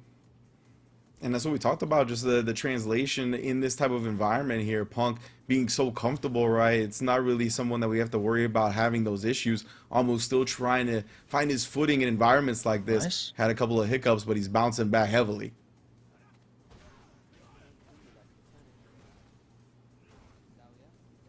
Ooh, trying to put the kick on him, and does get the anti-air this time. Yo, that was spaced. a mad awkward angle. Shout out to Punk as well, because he is V-reversing that target combo bright and early. Doesn't want him to activate at all.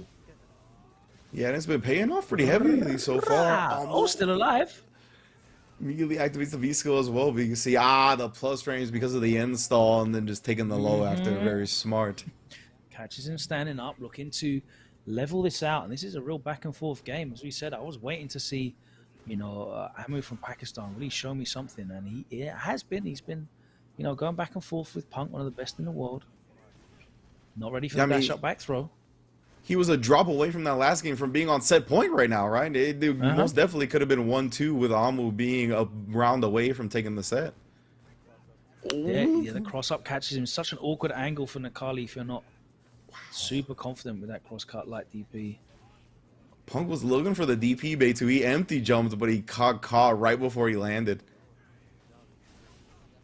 Nice with punish. Yo, Punk busting out though, putting a bar on the line, and then just double dashing into his personal space. Bro, like I'm getting flashbacks of Gamerby. Like, you know, that bus out is literally what has won him this round and kept him in it and got him to set point. That willingness to let it rip with the EX reversal, the invincible reversal, just to say, no, I know that you are desperate for this. I know you can smell blood. You are big game hunting. I'm a big name and you're going to push this. He did push it. And that EX is what gave him the opportunity to bring it back. Oh, you used the phrase smelling blood in the water earlier, and that's exactly what Punk's been able to do in this set, right? Oh my goodness, just a raw CA. Mez was really trying to send a message with that one. Instead, Amu going to be led back into the match a little bit. All right, EX on the activation now, and Punk letting him jump in that time, just walking back. Does find the roundhouse, but no V-trigger to cancel into at this point. It's a little bit away, a ground pound away, honestly, if he wants it. Just he gets it now. V-skill.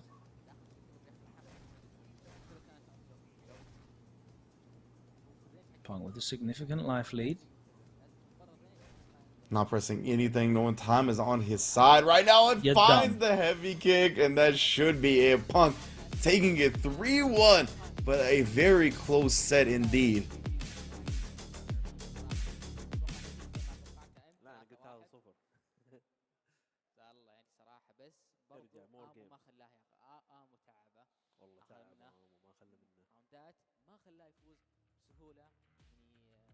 الوقفة نشاتي سواها. Really solid performance from him, you know. Mm-hmm.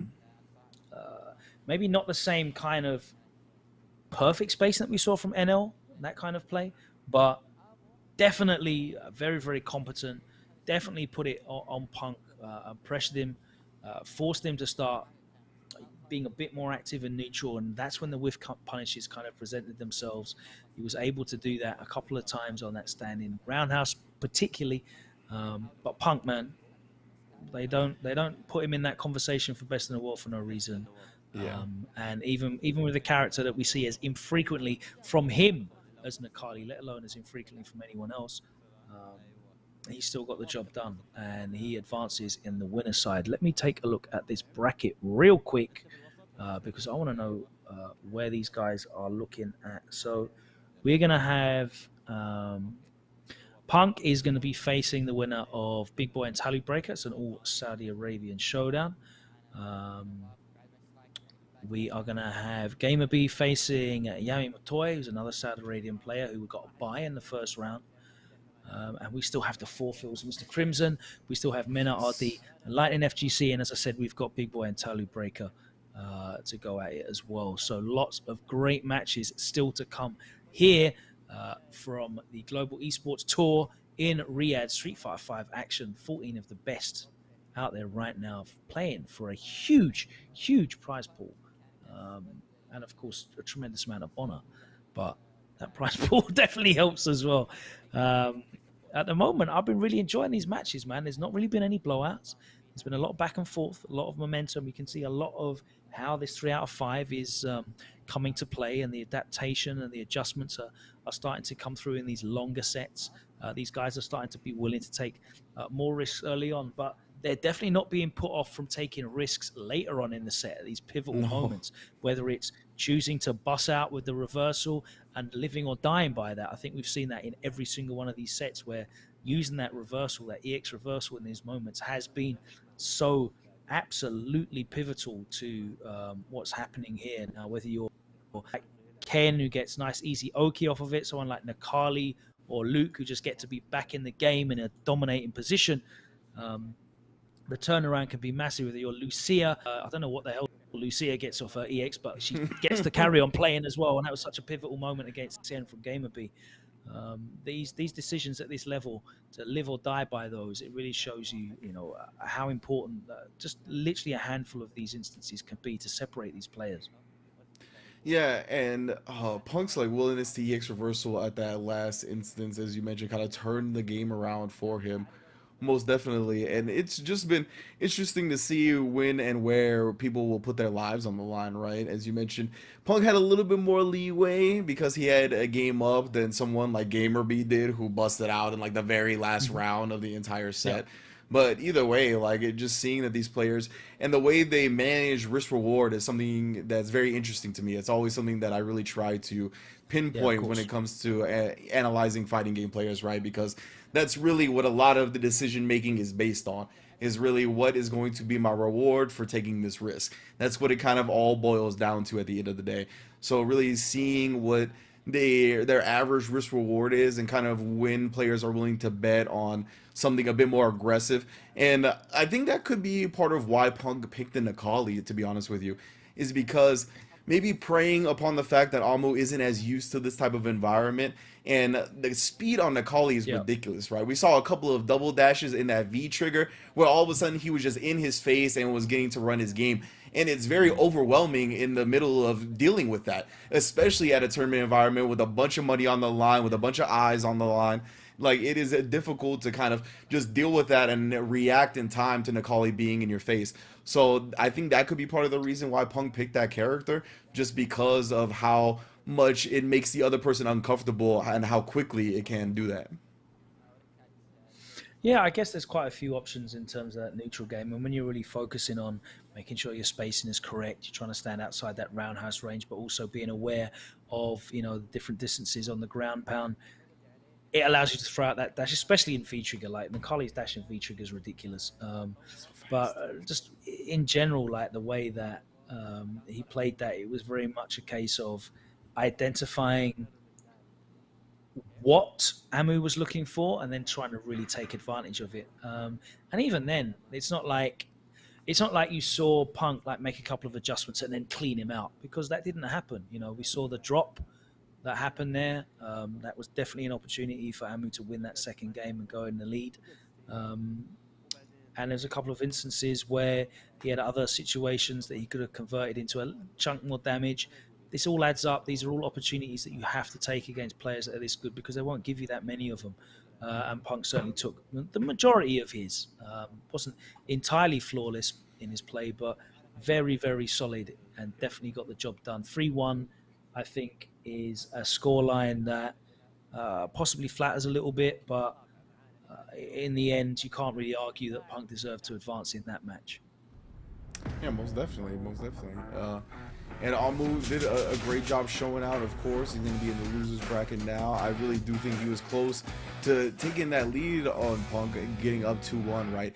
And it's interesting to me to see how that game kind of responded in game 4, how Amu kind of responded to going down to 2-1 compared to our other players, right? Who are a bit more experienced and have like this championship level kind of caliber and experience.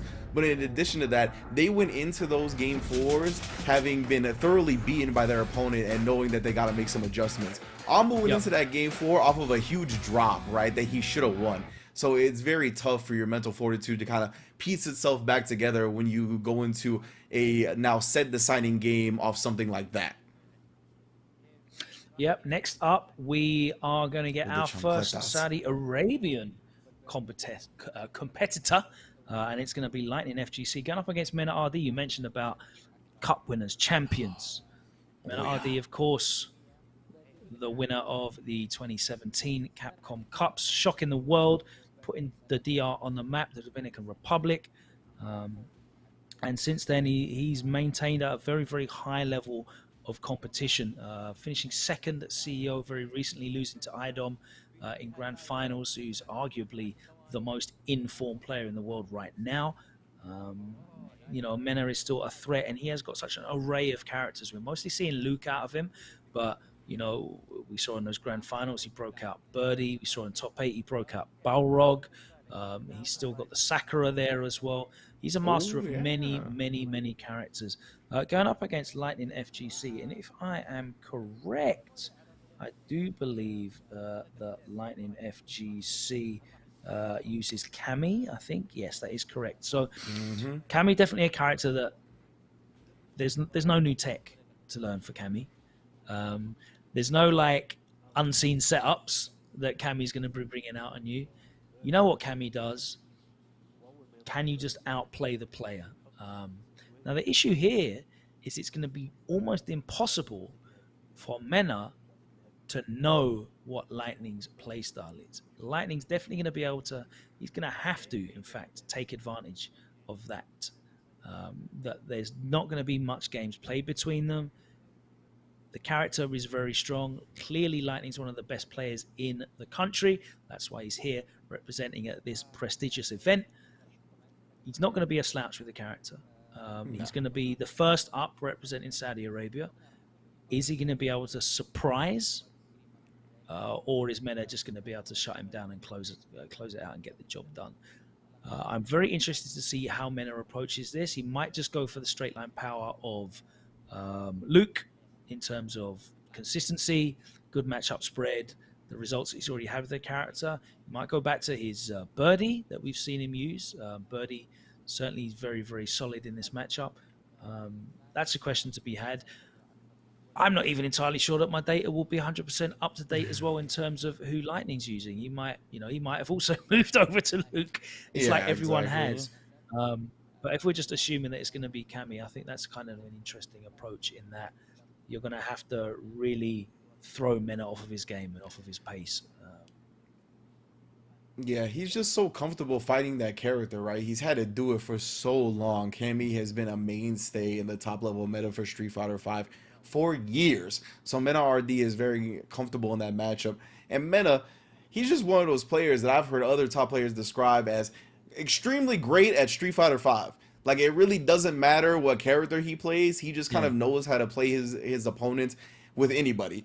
And because of that, he's going to be presenting problems with whether it be the Luke, the Sakura, the Birdie. No matter who he brings to the table, it is going to be a mountain to climb for Lightning FGC. But of course, Cammy can always get the job done. Her toolkit is tremendous. Even in this version of the game where she's a little bit more normalized, still an extremely potent character. But as you mentioned, could have maybe explored Soda's wild oats with a Luke, like a lot of the other top players.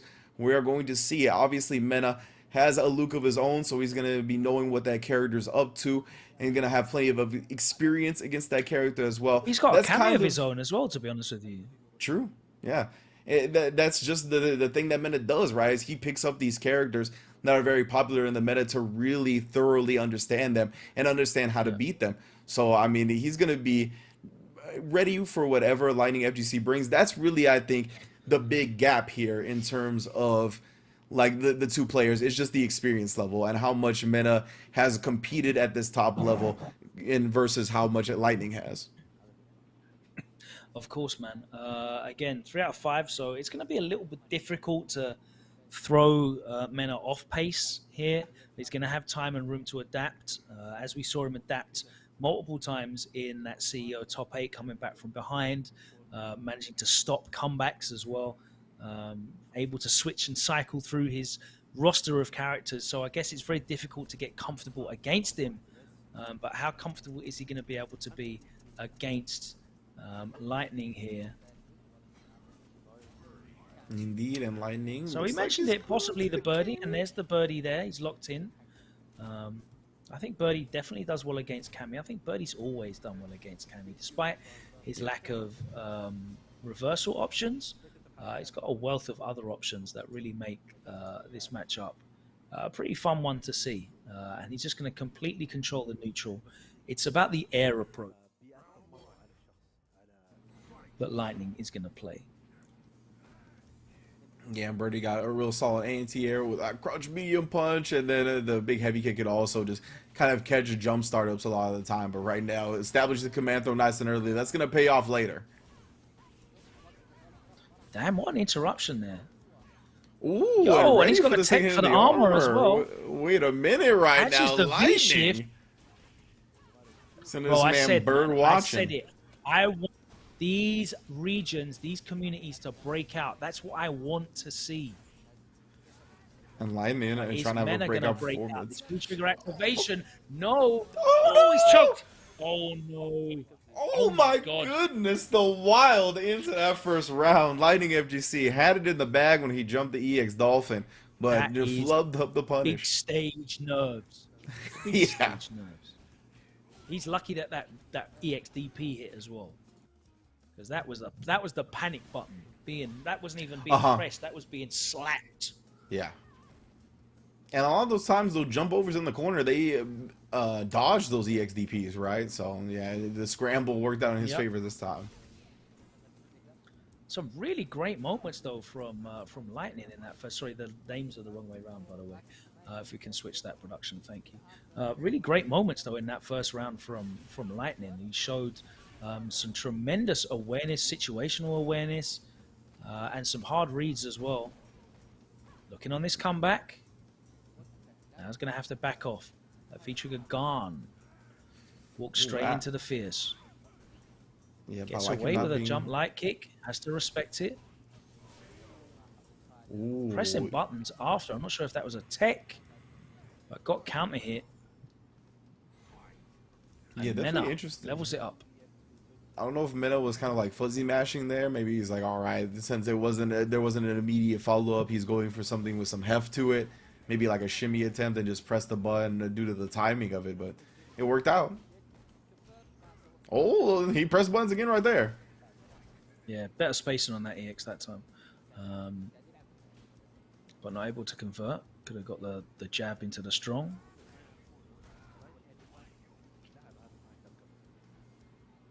Yeah, I'm really liking the way Lightning's playing. Both players showing a lot of respect to each other's options, which is what you see in this matchup. But as soon as I say that, he messed up the dive kick. Yeah, come on, they all get one a set at least. Yeah. Needs to not crack here in the corner. Okay, and Mena backs off. There's the crouch fierce activation. Catches the start up on the fierce. Doesn't use the rest of it. Very smart jump back air to air. Man, escaping with a dab. So Nice. smart. Late V reversal. It's going to be really difficult because any medium button's going to close it out now for Mena. Oof. And Just able to get that grey life back. There's the low forward again. Closes it out.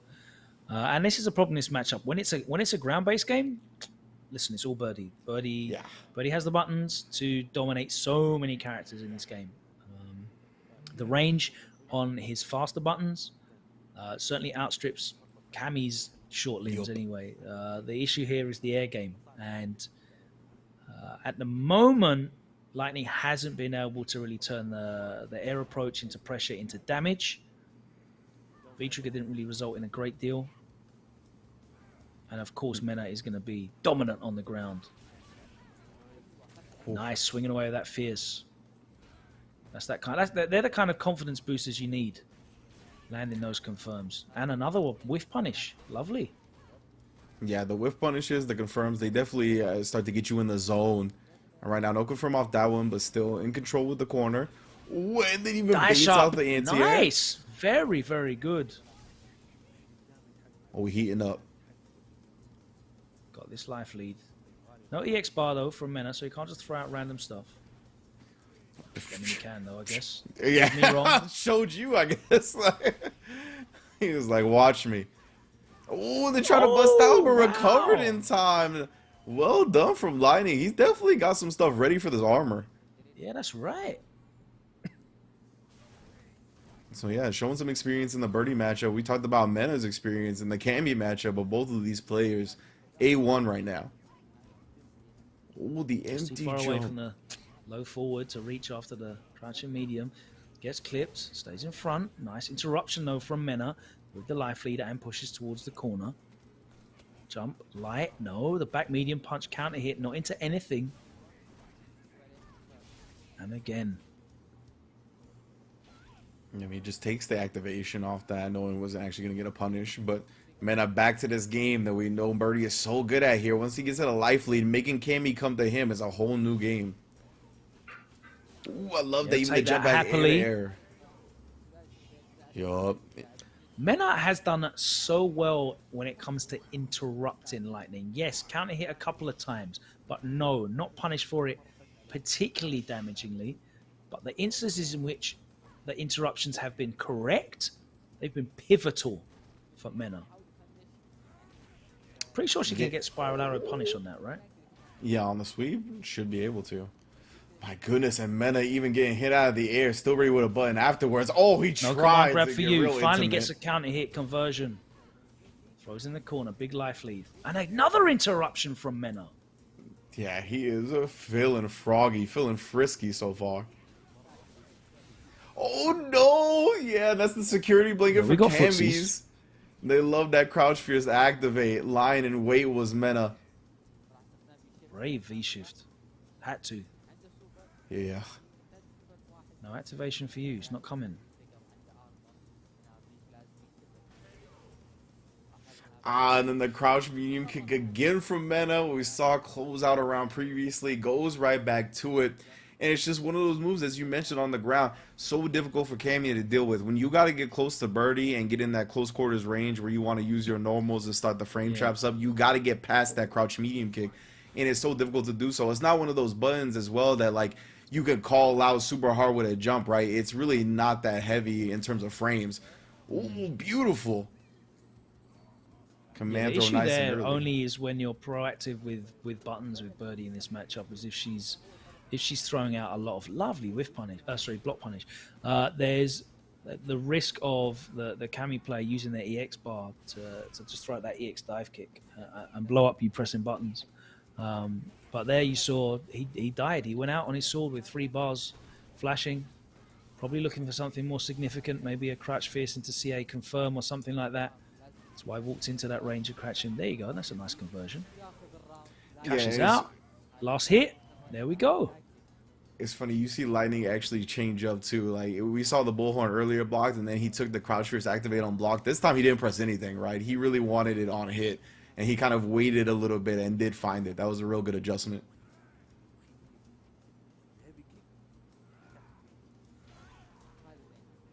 Mena is just so good at being active with the buttons. He shows you one, that goes with another, and a huge jump in after that.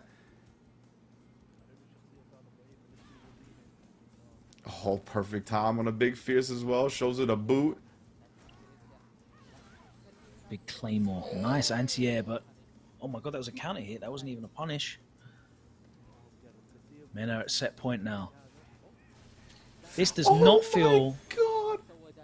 Oh, sorry, Mena's not at set point. That's my bad. Now he's at set point. This does not feel like a set that should be 3-0, though. Like, this has been way more back and forwards than a 3-0 set.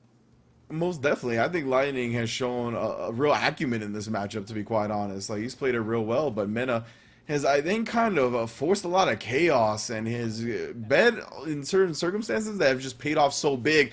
And yeah, he's getting these command grab reads now as well. He's really starting to feel real good, making his opponent feel uncomfortable.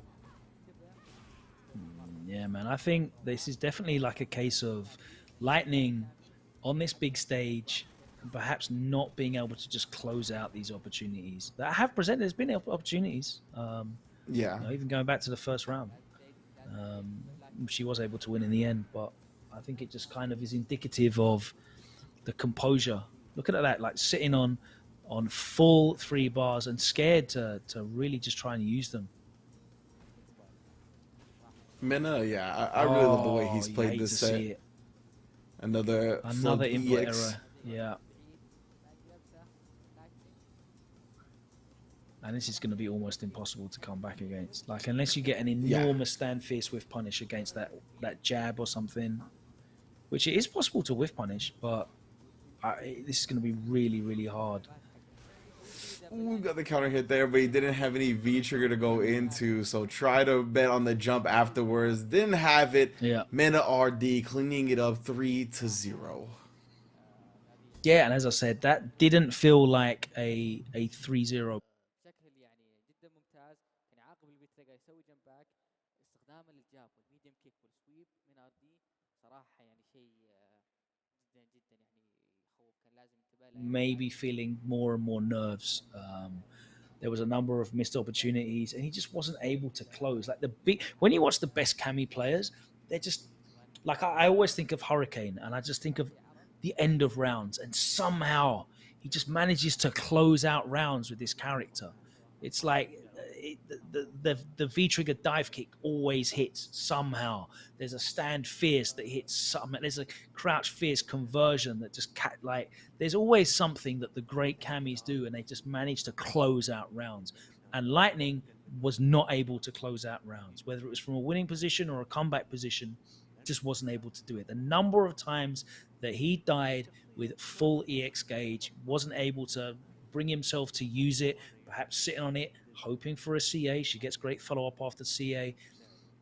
Perhaps situations where could have used the EX to get in.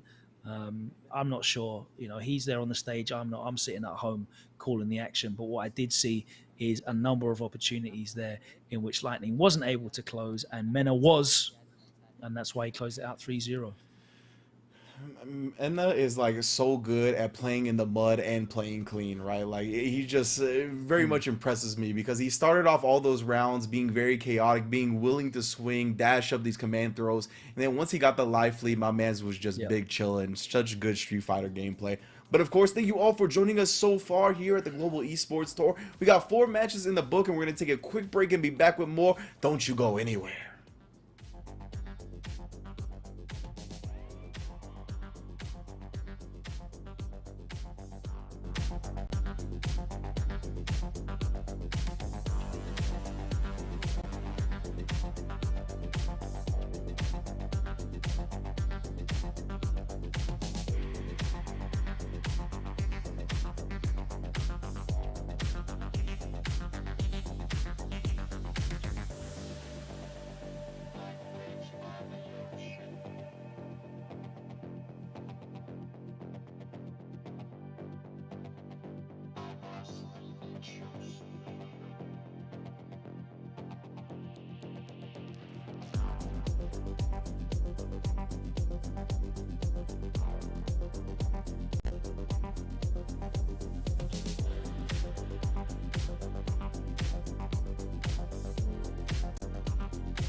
Hey, welcome back here to Global Esports Tour 2022, coming to you from Boulevard in Riyadh City. 14 players invited from around the world to compete for an enormous prize here today as part of the Global Esports Tour, which kicked off last month in Dubai. Welcome back. If you missed the first 4 games, then it's your loss. They were incredible sets, but the good news is you're here now, and we've got another 2.5 days of action because we are streaming the entirety of this bracket, 3 out of 5, the whole way through. It's double elimination, and we have got some incredible players. We've already seen the likes of Punk, Mena, Gamer B, CN, NL, Angry Bird, alongside local talents like Lightning FGC and Pakistan's own Amu. We still have 6 more players to feature on stream that have not yet played. 2 more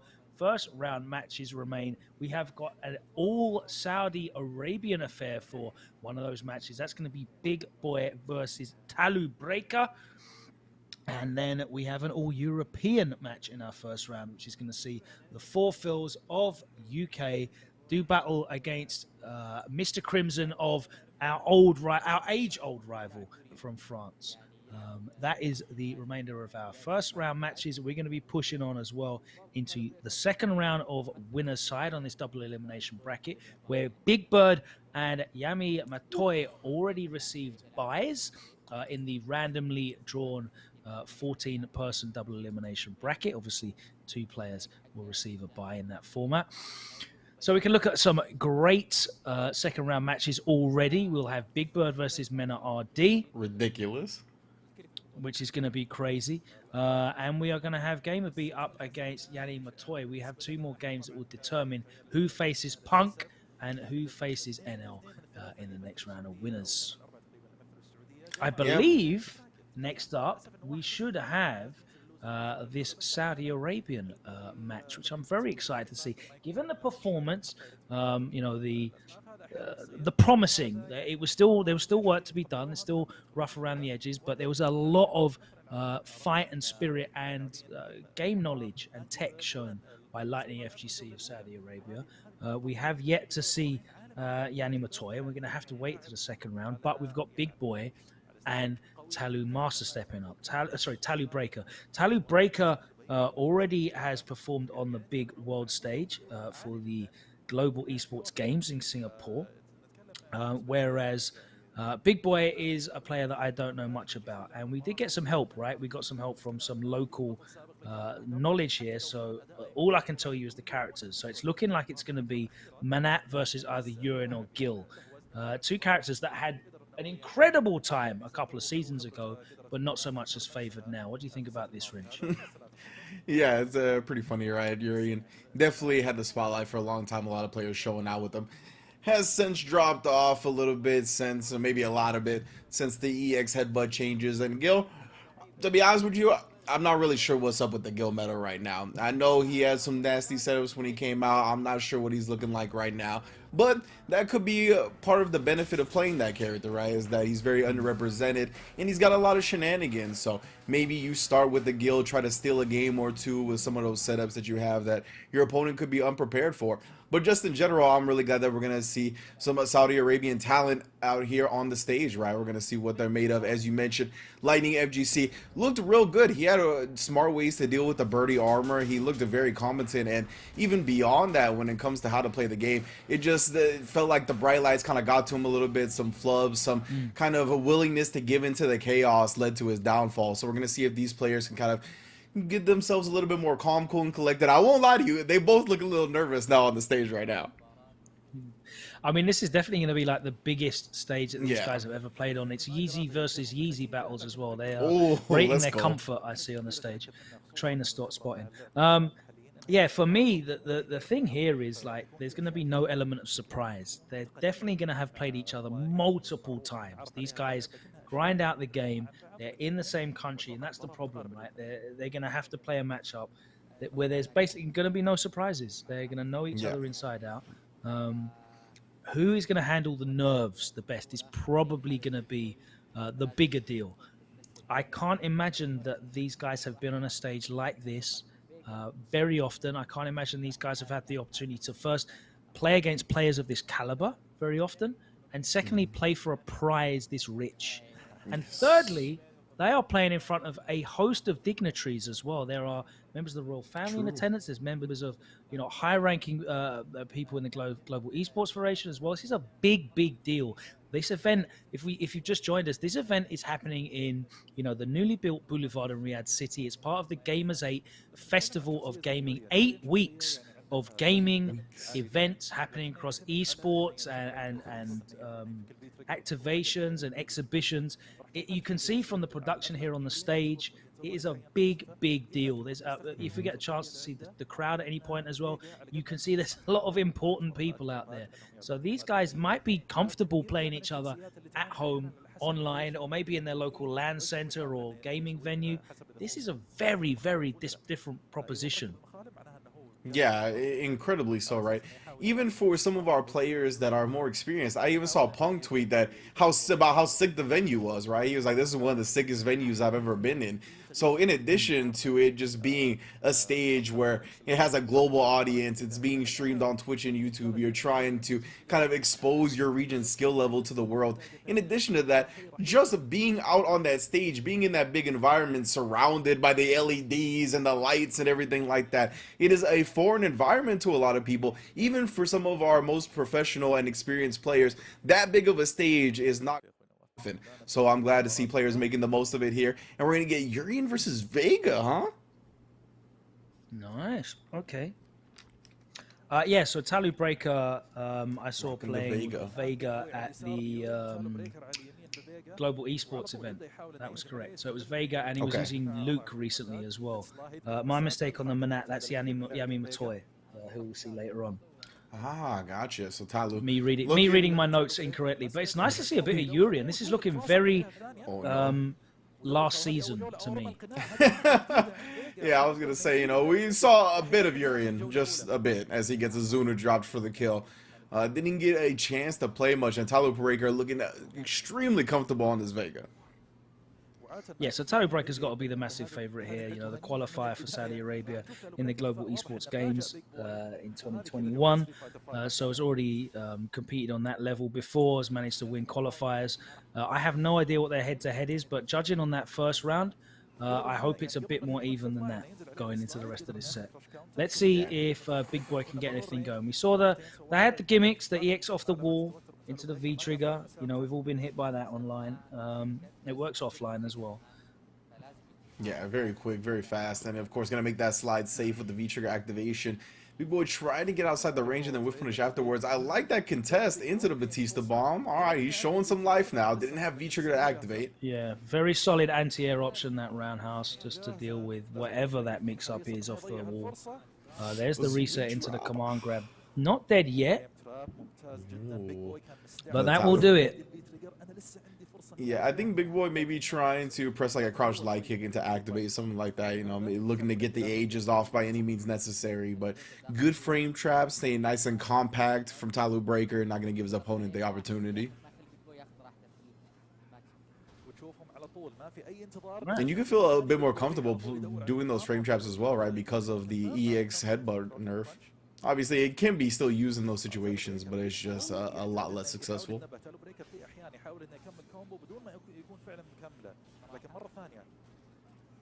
Yeah, Talu Breaker looking to run away with it right now. Ooh, stay switching on him back and forth, and then getting the anti-air. I believe that was on the knees as well. So shuts it down. EX for the kill. Oh my goodness, the optimal combo from Talu, making him hurt. And make more later. The EX doesn't need to carry over into the next round because you just want to put that win on the board. I have to say as well, like watching Big Boy try and fight their way out of the corner without access to that EX anymore. The no invincibility on startup. It's a very different game. Gets caught there. Oh no. And we talked about it, right, with that lack of EX, you got to use the V shift a little bit more, but can't find anything. We're getting a little scrambly. Gets opened up again. There's the command grab again. Still alive. That does no damage. Oh my god. Talu Breaker looking to send a message. He's almost ended every round with that command grab, and it felt like he felt slighted by the game not giving him the kill with that first one, right? He was like, well, I'm gonna run it back.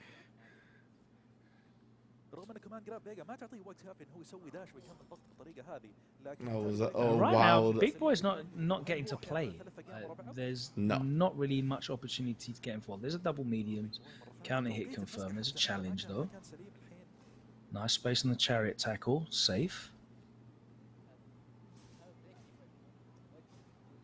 Now we're just gonna start harassing again. I mean, Talu Breaker has really ruled the ground. Big Boy no anti at that time, so he just ends up taking the throw. You see, walk up in his space and just knowing the exact time to press the button. Like Talu Breaker looking so in control. Again. Oh, my dad has a paid off time and time again. Then the counter hit with the stand switch follow up. Talu Breaker, I mean, he's got the claw on, so he can't end the command throw. It felt like he didn't know what to do because of it. Now Big Boy gets an opportunity. Oh, nice, maybe hold it up. Reset with the throw as well with the up mirror, so that's a full combo follow-up. So we know that Big Boy is at least proficient when he gets to use that V trigger, and we kind of mentioned that about, you know, the downfall of Urian in this season. Having to use the V system means that V trigger is less likely to be ready and active and available, but nice use of it when Big Boy was able to activate and close that round out. Maybe enough to stop this momentum that Talu Breaker seems to be, you know, like careening towards a 3-0. Yeah, definitely looked like it was going to be that real quick. The challenge, bro.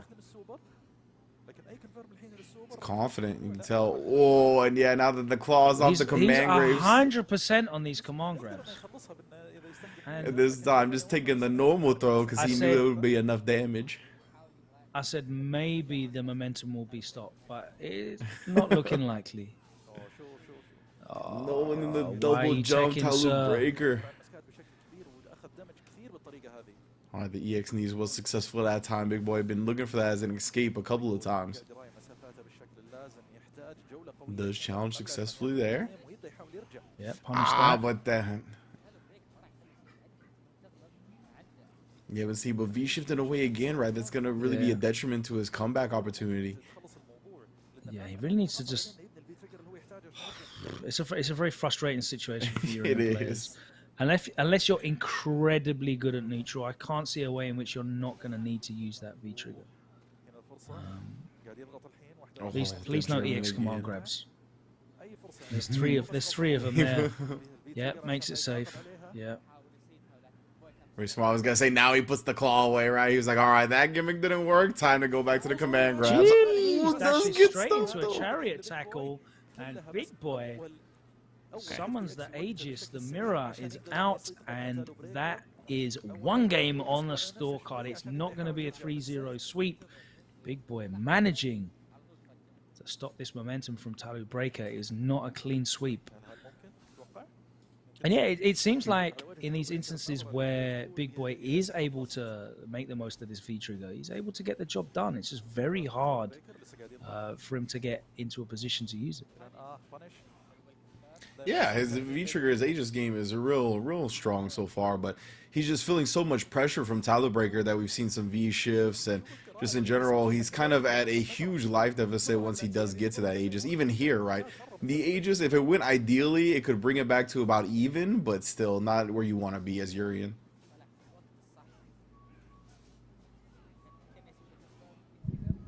Oh, the air-to-air, though, and then using the plus frames. Well done. Talu Breaker just going to take the throw for now. Does have a V trigger. Yeah, you got to watch out for the slide when he has that. Gets back thrown, though, not taking full advantage of it. Actually lost the mass and the claw.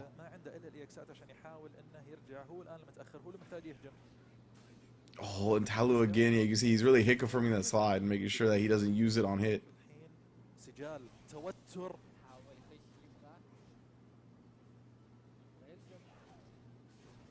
Ooh, trying to risk the EX. Closes the distance with a gap and just takes the -2 scenario and throws them for it. Put himself in. Really threw that away. Didn't need to do that. Yeah.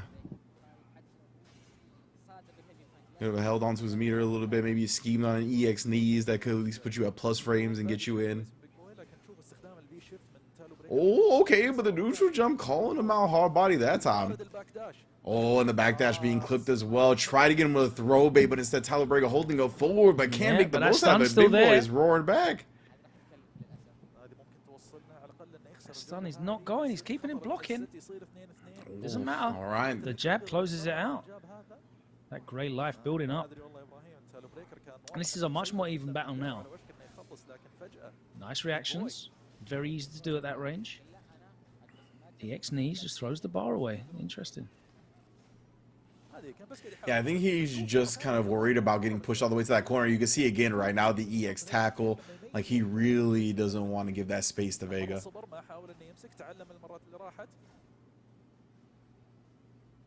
And again, yeah, he's surrendering such little range that actually resulted in him getting clipped by the sweep that time.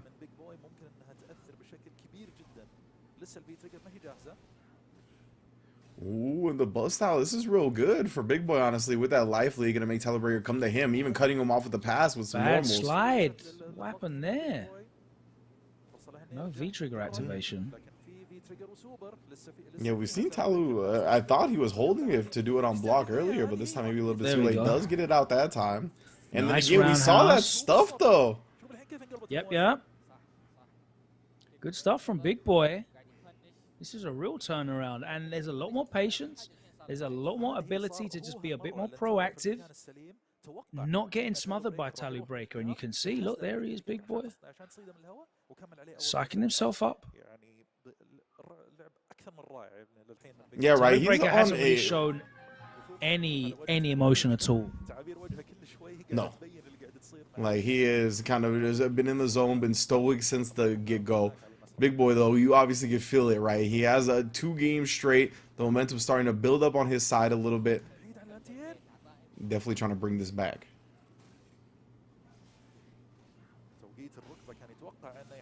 Oh, crush counter from Talu once again. Interrupts the charge stand fierce. Oh my god, catches off the wall. The stun, there it is. The mask comes off. It's got the bar to spend. Doesn't need to. Closes it out. Set point, Talu Breaker. Very smart, great calculation to know he didn't have to spin the meter at the end. Man, he is trying to force these quarrel kicks right now. He's getting shut down for it. Yep. Urian's longest range option, but still Vega's so good at ruling the ground.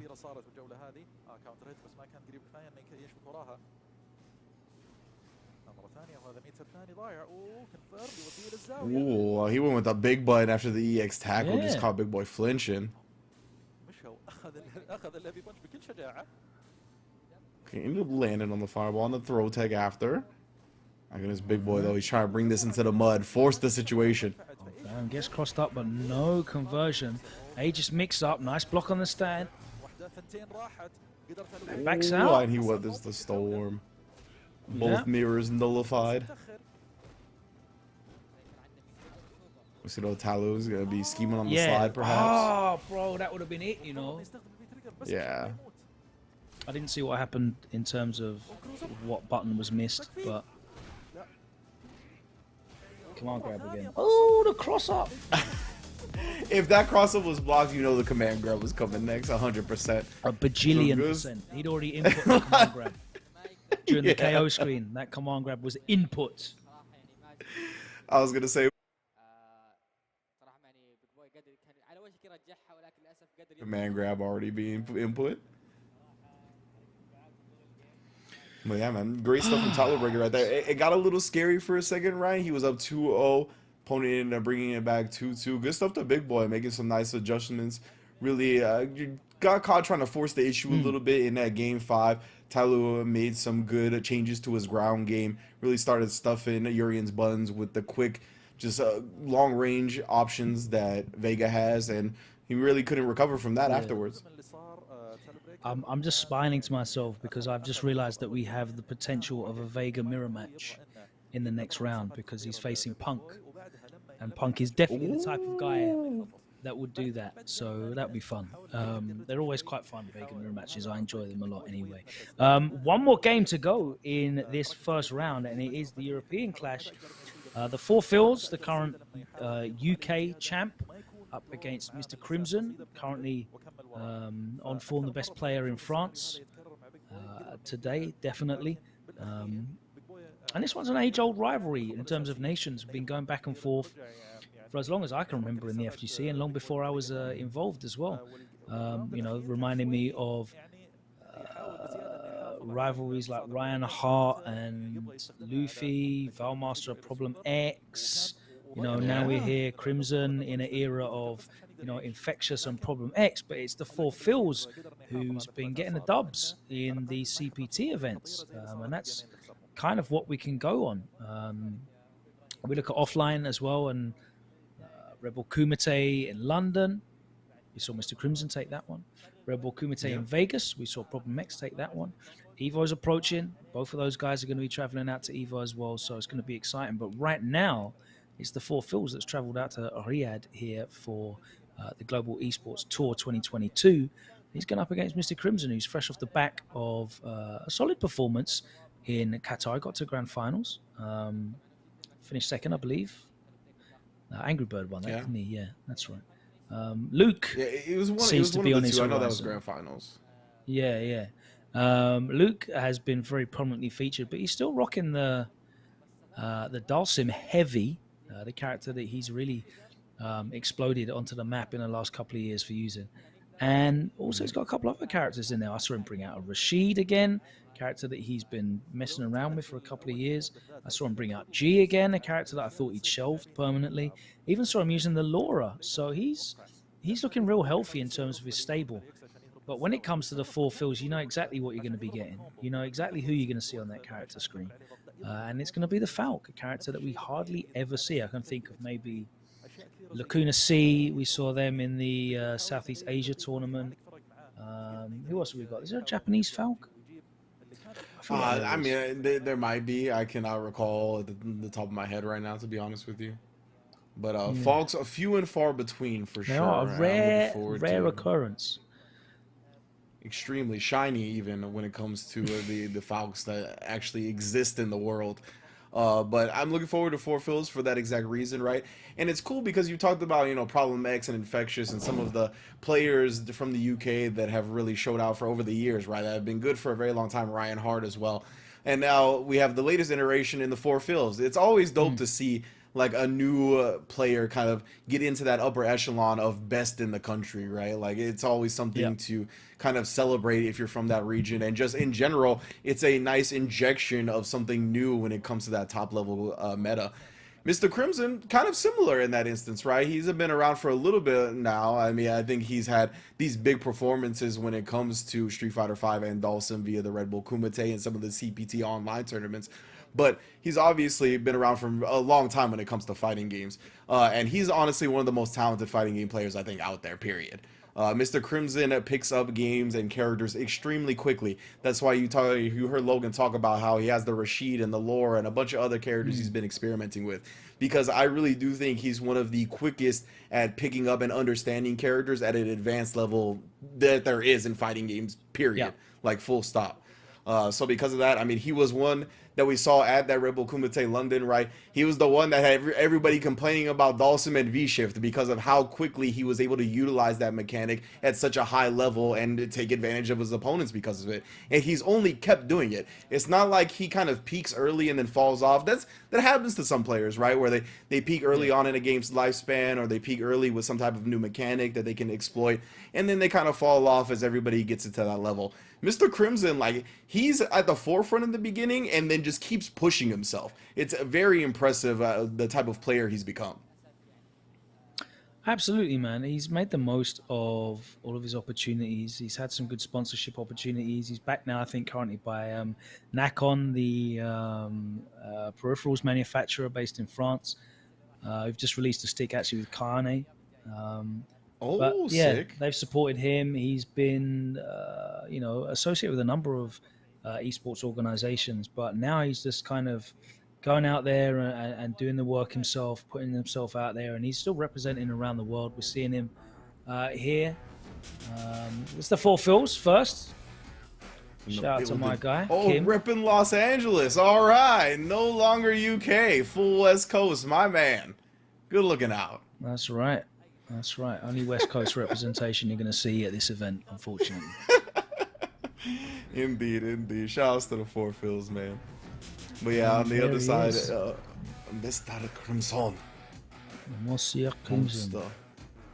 Looking, it was Monster. so well dressed as well, I have Indeed. to say, at events. Always looks very dapper. Very interested to see what he goes with. We're talking about all these wonderful characters, this array of characters that he's been using. But I did tune into that grand finals. I saw the Luke.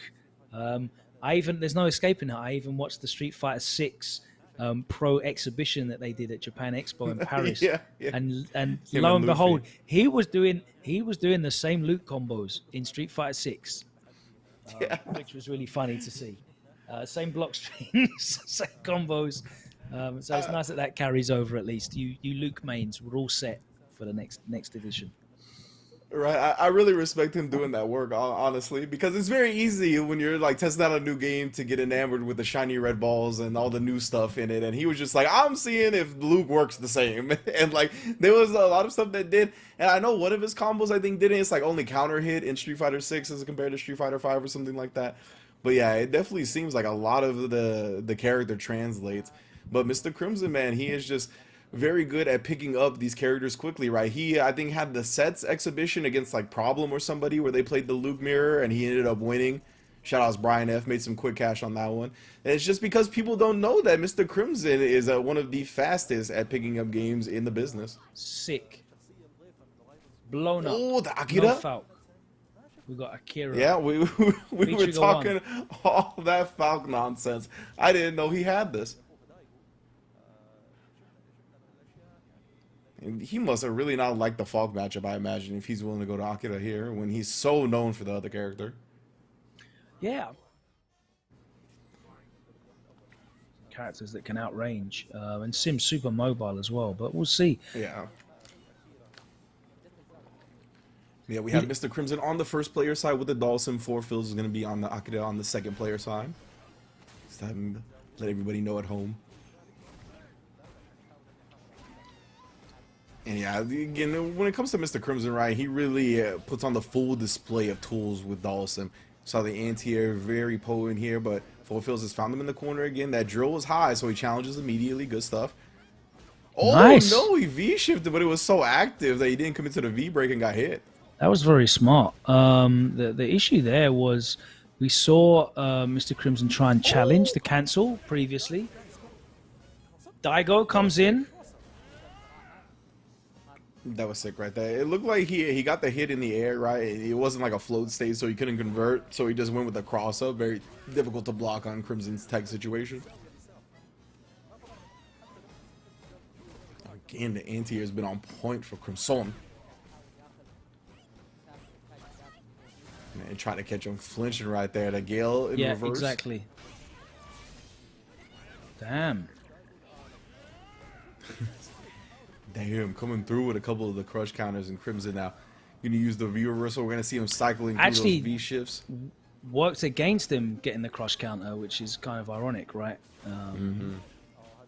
That crush counter causing the knockdown. Okay, here's all the pressure. Oh my God, of course. Sniper. There's only so much pressure you can take from Dalsim. Very strange how one of the best zoning characters in the game is also one of the best pressure characters in the game. Always confused me about Street Fighter 5 in general. You know, when Manat and Guile were that. Yeah.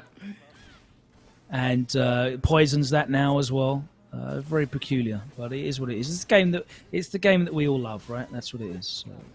Indeed, and you know, as we watch Dalsim do some Marvel Rush down here after getting a knockdown. There's a big jump in though. Great equalizer. Indeed, it is for sure. He's gonna try to knock him down once again. Ooh, gets the neutral jump, but recovers in time to not get fully punished. Oh, nice! Interrupts the slide. No activation for you. Yeah, good. That was a big call out from Phil's. You got to be aware of that, right? That's such a primary thing you need to do when playing Street Fighter 5 is be aware of your opponent's main V-trigger activation routes. That's always this is clearly you know, a very much a planned counter pick for this matchup. Absolutely, you know, avoiding the Falc, doesn't want to play that. Looking at this Akira, and you know, admittedly, there's been a big jump in the final round. There's been, you know, a couple of hard reads, but it's been pretty solid, to be honest with you. Like, managing to bully his way in, and then this pressure is just really paying off into Oki and into guest situations. Nice V shift and throws out. Nice. Crimson always so good, so inventive on defense, I have to say. Very much so, right? Because he doesn't just utilize the V systems or even the Gale, but he uses slide super well. Just everything possible he uses to make sure Dawson can weather that rushdown storm and put it around on the board. All right then. Let's see if Crimson changes his neutral game here. He's to stay out of range of that low forward, whilst also being very wary. Oh, gets caught by the second follow-up. Being very wary of those jumps. Forfeel's absolutely not afraid to jump in. And again, slides out. Yeah, double jumps. And you can see now that Mr. Crimson's a lot more comfortable on defense. Starting to really get a handle here. He's taking these throws. He has to, but gets opened up. Where are you trying to go? Was that a teleport? That is going to be the round. And he gets punished. I love that from Forfeels right there. The decision making towards the end of the round. Like, the fact that you knew Crimson was going to take the throw on that Daigo setup, right? But the fact that he was close to the corner really was a huge win for Forfeels, despite it only being a throw's worth of damage. Because then he got to dash up, do it again, and then on the third time, Crimson did get caught flinching. Oh my goodness, gigantic juggle though. You talked about the offensive potency of Dawson. Shout outs to instant overhead stun. And my goodness, why does this man have Dawson rounds like this in this game? Ridiculous rush down potential right there. And once again, Mr. Crimson just shows, right, he is an expert. He is adept at every single arsenal that Dawson possesses, whether it be on defense, whether it be on offense. My man is just an expert. Yeah, you can see he's even willing to battle it out right here, not trying to let Forfeels get in for free. Make him pay with as much life as possible before he gets to that corner. Calling Daigo out. V reversal immediately. Good stuff from Crimson, but he still got to block the explosion and finds the button, presses back. Wow. Breaks out. Another jump in, but he's dealing with these a lot better now. There's the pressure. Plus frames are plenty. What's it going to be? Goes low this time. Yeah, he had established multiple rounds ending in that sniper, right? So that's exactly what Forfeels was looking for one more time. He was looking for the headshot. Instead, Crimson goes with the crouch medium kick. That's his low choice, where we see Arturo Sanchez go with the stand heavy punch. Definitely these buttons that Dawson's pressed to catch their opponent and blocking high.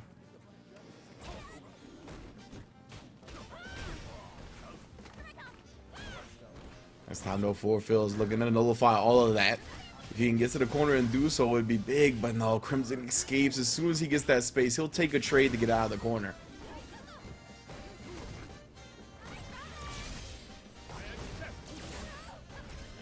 The reversal again, and then teleports away from Daigo, but it was a grounded teleport, so he did get punished.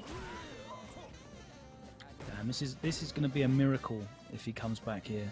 Gives him a whiff though, no punish. There's a jump in, but he blocks in time. I thought he timed it right. I thought the jump in was going to connect fully. We were going to see the combo into guess for game, but why? Why would I ever doubt Monsieur Crimson? Perfect timing on the fireball. Able to recover in time and then once again close out the round. Because as you mentioned, it was going to take a miracle to bring him back. Like, having literally no visible life up against Dawson, like, good luck not eating anything to get back in. I'm blocking out here, but then just puts out the light kick buffer as soon as Forfeels tries to get close. And remember, this is Forfeels' life on the line here. Sticking out with the Akira, you can tell that Falk is not the answer in this matchup. Having to deal with the plus frames, my goodness, just crouch fierced him for his trouble. All right, now Crimson on set point. Been looking super clean, like the doll sim that we know he is. Just harassing with the feet from long distance. People pay good money for that. Oh, nice air to air.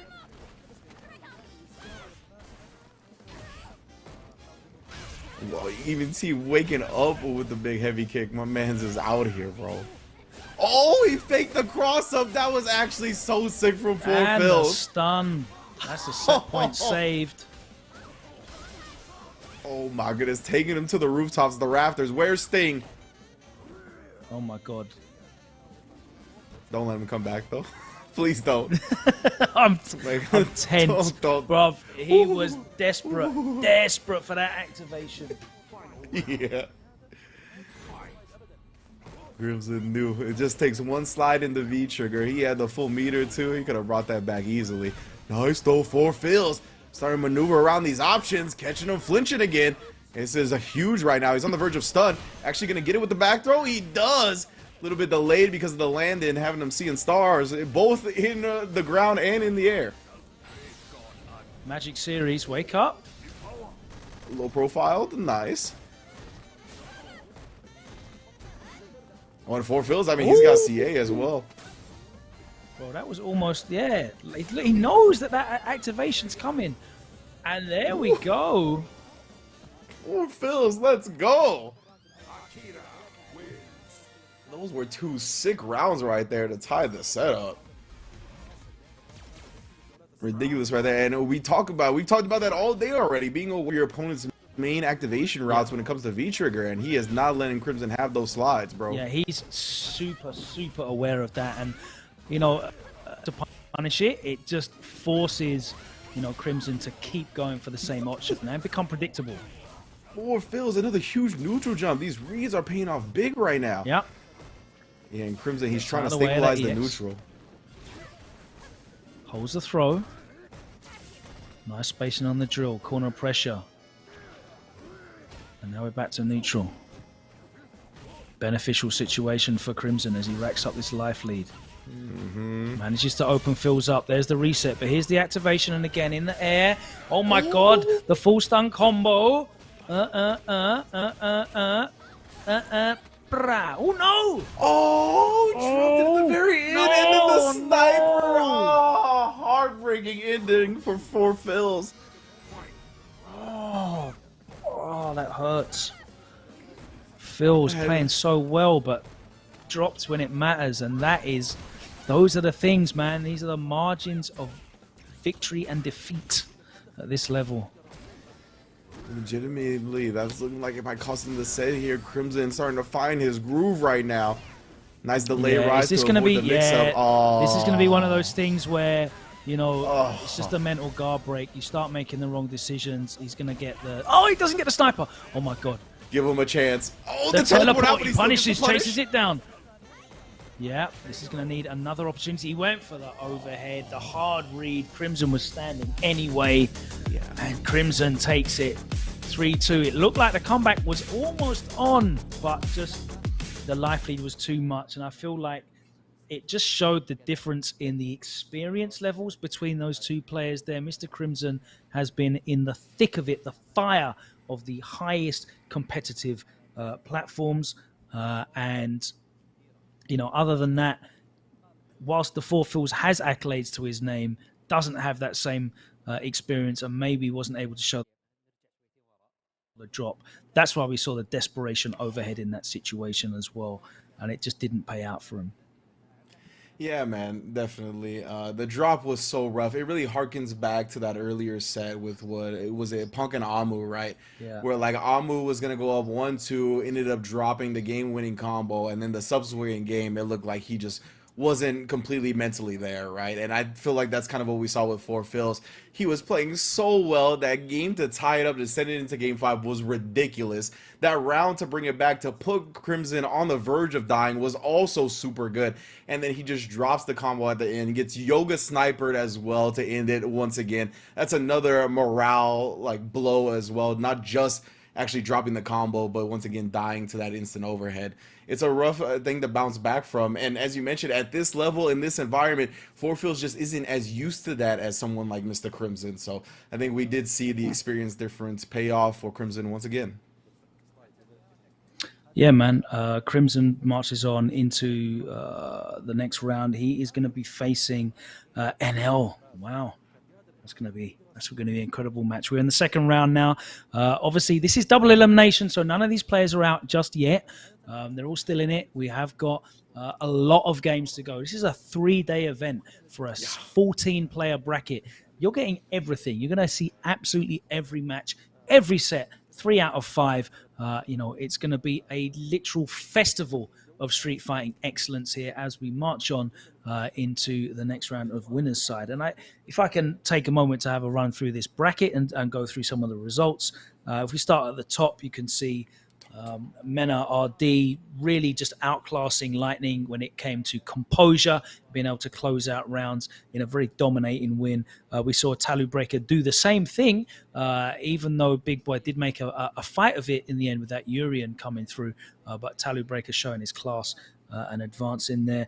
Punk, of course, we know the quality that Punk has, but Amu certainly showing us a lot with that Luke, managing to make a good showing for himself, losing 3-1 in the end, but it was a lot closer than maybe that score would suggest. Xian and Gamerby, what classic matchup that was. 2 players playing incredible neutral mind games. Mind games with pokes, real fundamental Street Fighter stuff. Very enjoyable to see. And Gamerby was able to advance there. NL Angry Bird kicked us off. That was the first fixture we saw today, and we were spoiled with that. What a great start to the set that was, as NL was able to emerge victorious there. And then we just had the 4 fills against Mr. Crimson, another close set. We've had so many close sets. Yeah, there's been a handful of blow-ups, but predominantly these have been very, very well matched games. We are yet to see Big Bird and Yami Matoy because they both got buys. It was a randomly drawn bracket, by the way, guys. So if you're wondering about seeding or why certain players are playing each other, why are 2 Saudi Arabian players playing each other in the first round, the entire thing was a random draw, much as you would see in other invitationals in a similar kind of format as well. So just keeps it exciting and interesting for us all here, and we're just getting thrown some hype matches. So let's take a look at the next round and what we can expect to see. Already out of the bat, top of the grid, we've got Big Bird versus Mena RD. Incredible match. Punk is going to have to go up against another Middle Eastern talent in Talu Breaker, who earned his place defeating Big Boy. And it's going to be Yami Matoy of Saudi Arabia going up against Gamerby, the reigning Global Esports Games champion. And then our last matchup is going to be NL versus Mr. Crimson. Now, that could be anything from Dalsim versus Cami to Luke mirror match. Yeah. Anything. We don't know what to expect there. But they're the 8 players that are in the winner's side. As I said, the players that you saw losing those first round matches, they are still in the tournament. We have them waiting ready to go in the losers bracket, which we will get to a little bit later on. Yes, most definitely. We're going to get to the losers bracket later. All of our players still in this ride because it's a double elimination format. And yeah, those first 2 matches of the day, that NL set up against, I believe it was Angry Bird and then Shan and Gamerby, both ridiculous matches. If you're just joining us or tuned in a little bit late, highly encourage going back and checking those out because they were top level fighting game matches where you saw both sides really adjust to the other and really grind out the matchup and grind out each other's habits and really just be 1 or 2 reads away from the other person taking the W. So it really showed off Street Fighter V at the highest echelon. Definitely love those 2 sets. But every set today has been super good, and you can see why these are the 14 players that were invited to this Global Esports Tour in Riyadh, right? They are all extremely high level players, and you mentioned it was random seeding in the bracket as well. So we talked a little bit about how that's helped some players, has hurt some players. For Phil is kind of running into a player that is going to be the most experienced up against his Falk and him in general. We saw so much so that he went to the Lucia, right, not wanting to play up against the Dalsim. So we haven't even gotten to see the main character that he's known for. It's definitely tough. But on the other end, we've already seen some Lukes. We've seen some birdies as well from NRD Yep. coming out, showing that he's comfortable in that Cammy matchup. Still gonna pick the tried and true. I'm interested to see what he does up against Big Bird. That is like a match I can't wait to see. All of these round 2 winners matches are bonkers. I'm so happy that we're Yeah. getting the international competition in the offline environment again. It feels so good. Yeah, it's starting to get very exciting. All this stuff that we've missed. It felt like we got to see this stuff literally every other week. The best players in the world competing against each other for the highest prizes. Now it is a rare treat, a rare delight, and I'm very much enjoying being part of this Global Esports Tour event here with so many incredible players going up against each other that we haven't had the opportunity to watch test their styles against each other. Big Bird and Mena. Again, another match that could be a Luke Mirror, very possibly. But it could just as easily be, Rashid versus Boxer, Ken versus Birdie. Who knows what that's going to be? These guys are all masters of multiple characters, but we know at the forefront of their arsenal is going to be Luke. What are the chances of us seeing 2 Luke Mirror matches in this round? What do you think? In this round specifically here, the Luke Mirror matches, let me see. Yami Matoy be playing the Manat, right, as you mentioned. Yeah. Maybe, let me see what NL and Angry I'm talking Bird. specifically about Mena, Big Bird, and NL versus Crimson. Yeah, okay, so yeah, those are the 2, right? matches. Big Bird and Meta, and then Crimson and NL. I mean, I don't think so, to be honest with you. I don't think we're gonna see a Luke Mirror. We'll see. I don't think the Crimson match is gonna have a Luke Mirror. The Meta RD Big Bird one, I think, has a shot. Just because I think Big Bird is so good on the character. Like, I really am expecting him to pick Luke first and foremost, just because he's ridiculous. I don't know how Mena is gonna respond to that. Like, there's a difference between facing a Luke and then facing Big Bird's Luke. Like, you gotta show a bit more respect to someone like that. He's not just using the character because he's top tier, but he as himself as a player is top tier. So I don't know how he's gonna respond to facing a Luke of that caliber. I feel like he might try to Luke himself first, but it's an answer that I really don't have. There you can see the full bracket in front of you. That is the winner's side. As I said, 3 out of 5 the whole way through. You've got a lot of Street Fight to enjoy. We're going to be running all 4 of these matches for you on stream in full today so that we know exactly what those winners semi-finals look like for tomorrow.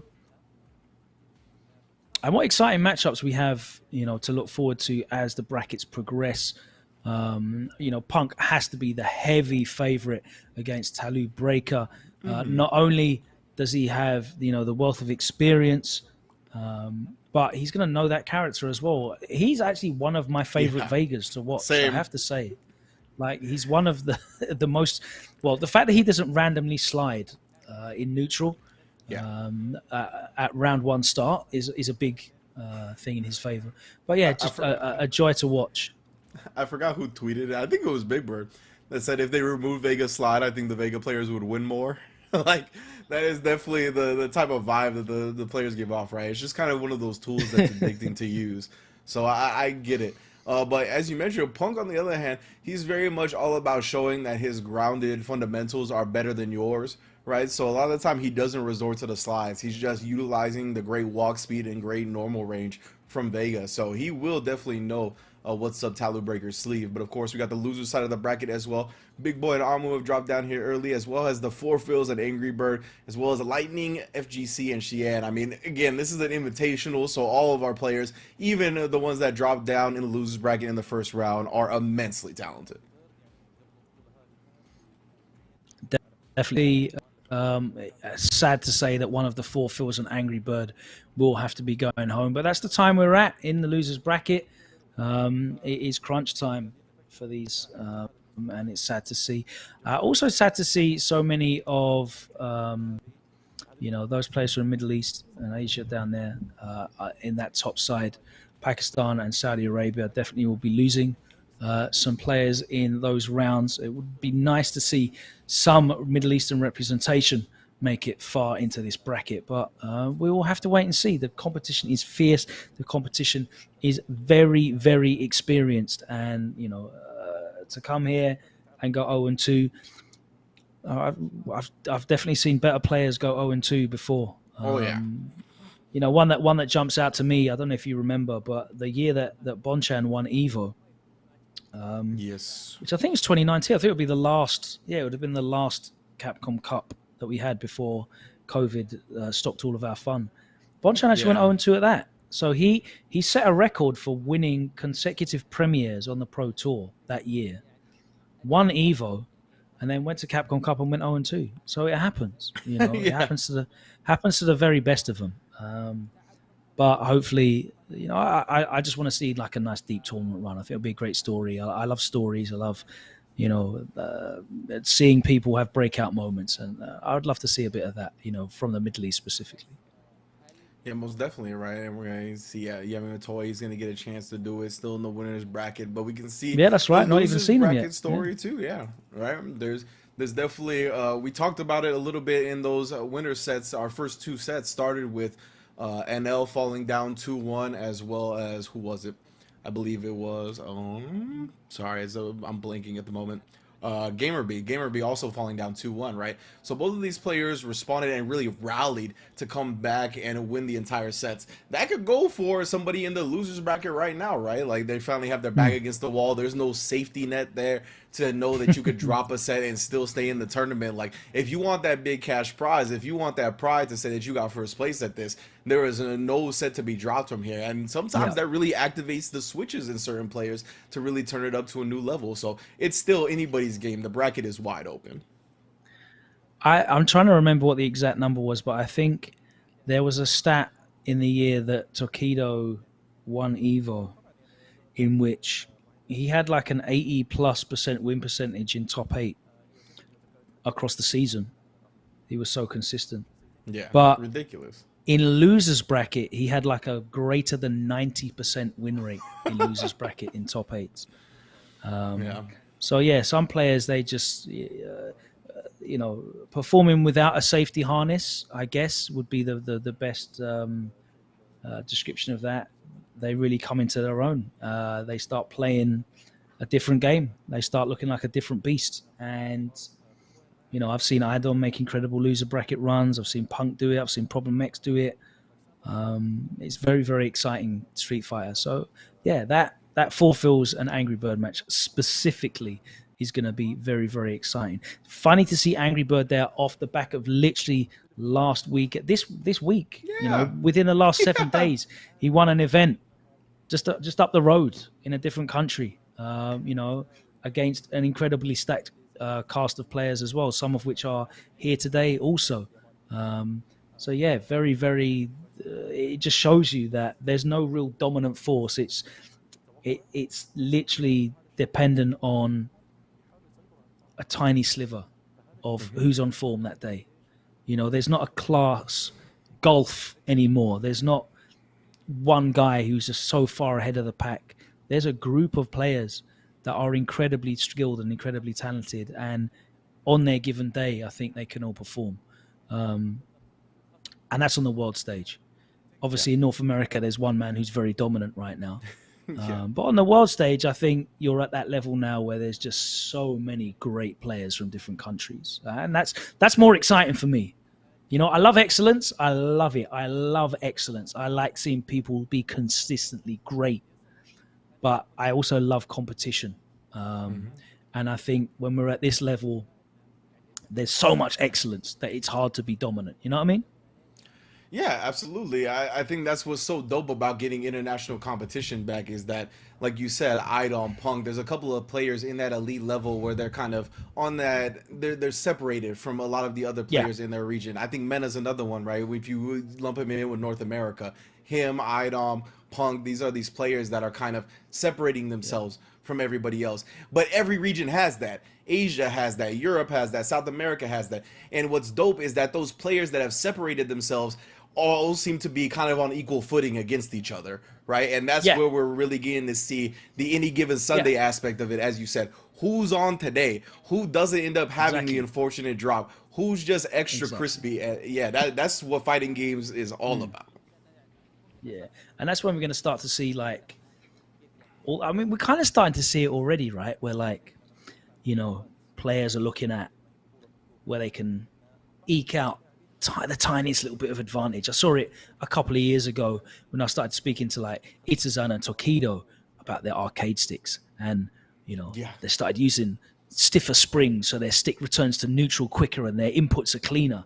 They started using shorter micro switches in their buttons so that they had cleaner inputs, less negative edge, that kind of stuff. Then we started to see people use overclocked PCBs, so there was reduced input delay in their stick. Even then we started to see people embrace hitbox and just leverless controllers in general because of the benefits you could get there in terms of charge characters and input accuracy and that kind of reaction speed. The players are now at that level where any kind of advantage can make the difference at this level.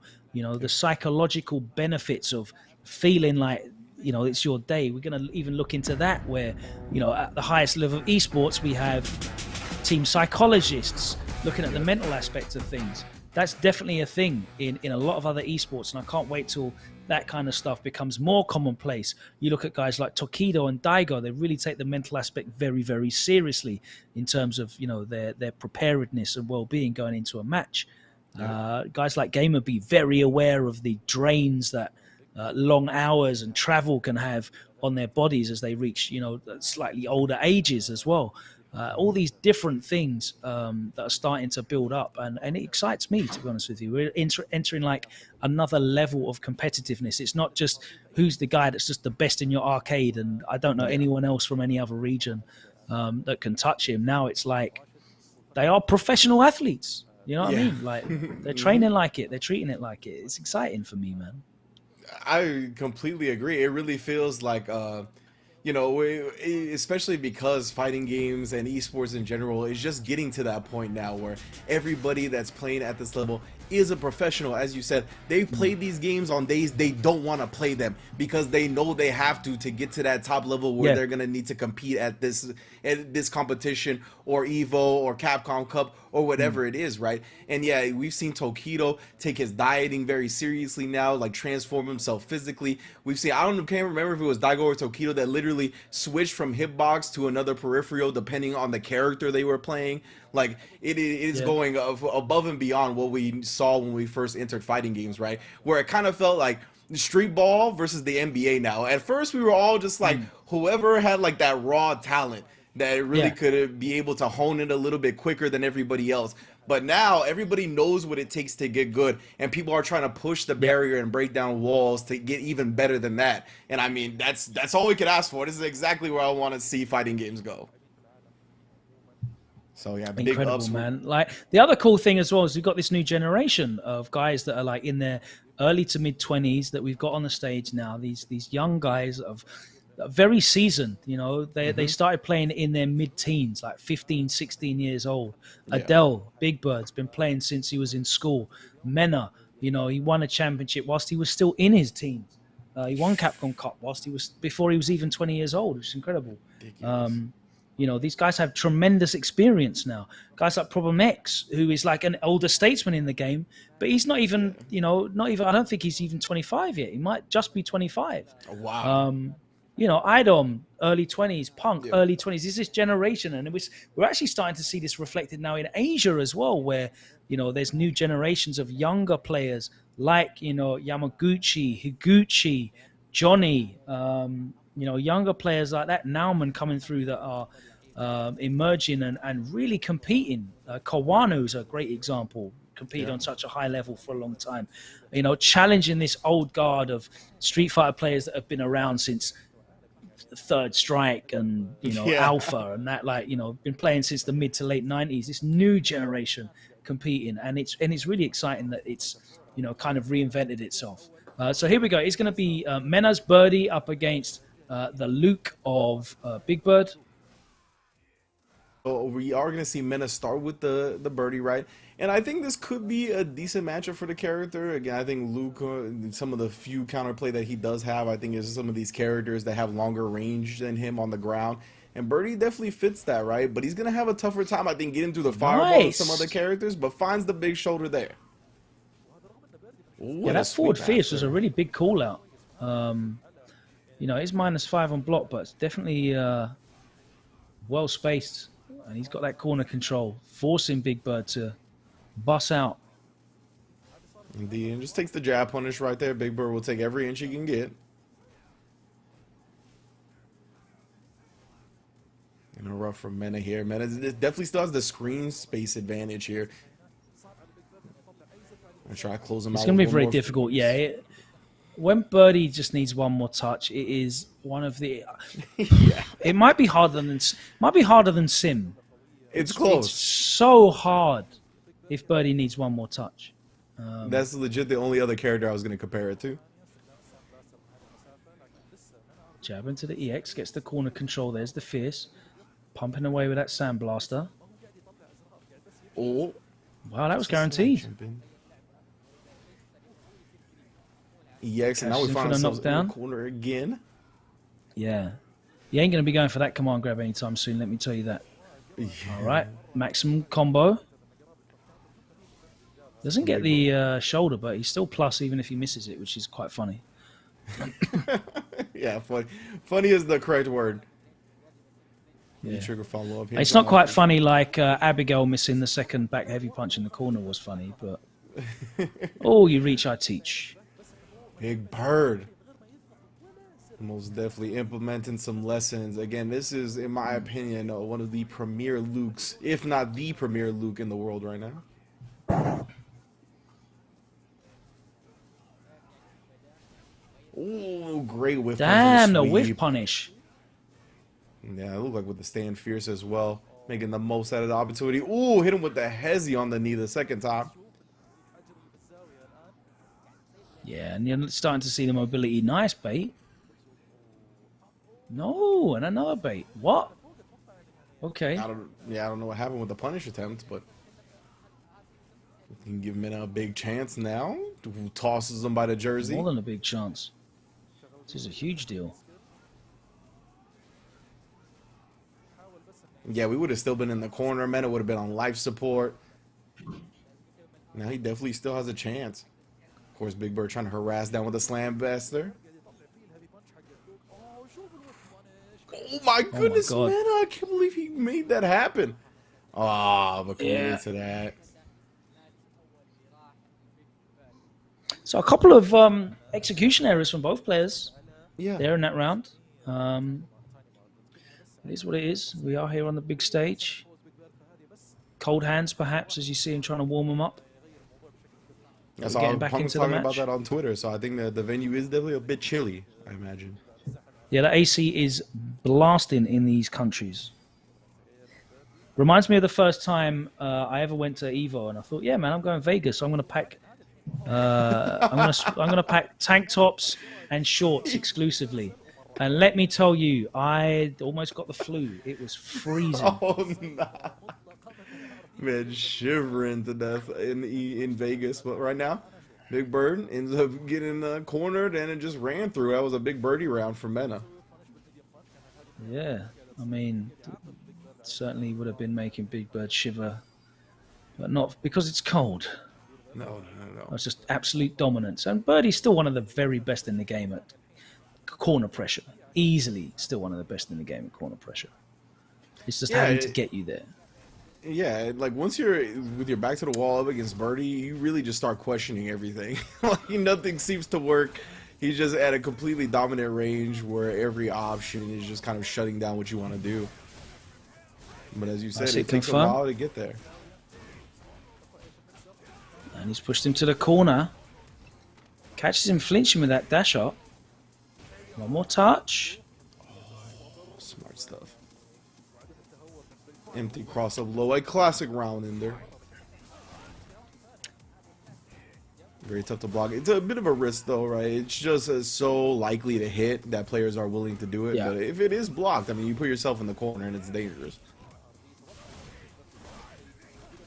Wow. Catches Big Bird flinching for half a second.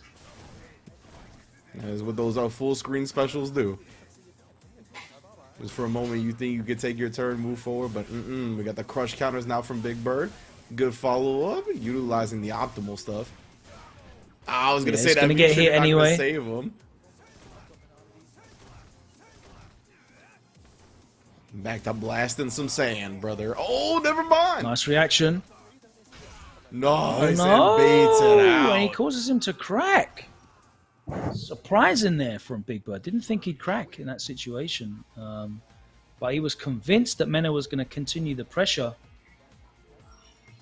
Yeah, and I get him betting on that, right? Because I don't think he had done an EXDP on Wake Up until that point.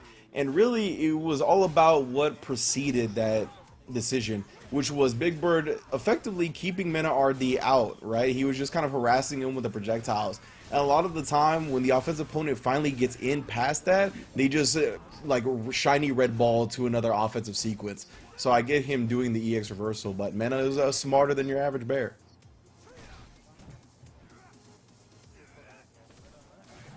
Oh yeah, gonna take that opportunity to V-skill. Oh no. No! The charge up, he catches him, having to guess. Big Bird goes into the lead, but this is still very, very even. Nice hit confirm. Big Bird's so good at those. You fucking sweet punish. I like it a lot. Ah, now man. I cursed him. It's my fault. That was not guaranteed either. Ooh, the fake Oh, he out. did bait it out. Yeah. Yeah, he's baited him with that a couple of times now. Right, just raw V skill. Ooh, man. Nice whiff punish on that stand fierce. Oh. Yeah, you can't whiff punish against. Sorry, you can't just whiff normals against Birdie. He's so dangerous when it comes to whiff punishing, both on potential damage output when he's got CA, but also just general the momentum here. He's going to want to try and back off. Walk and block. We got a lot of walking blocking to do. I like that from Big Bird right there. Jumping forward, not getting bullied by the can. He's like, I'm not going to surrender the space, fam. Very, very smart. Setting up for that DP follow-up.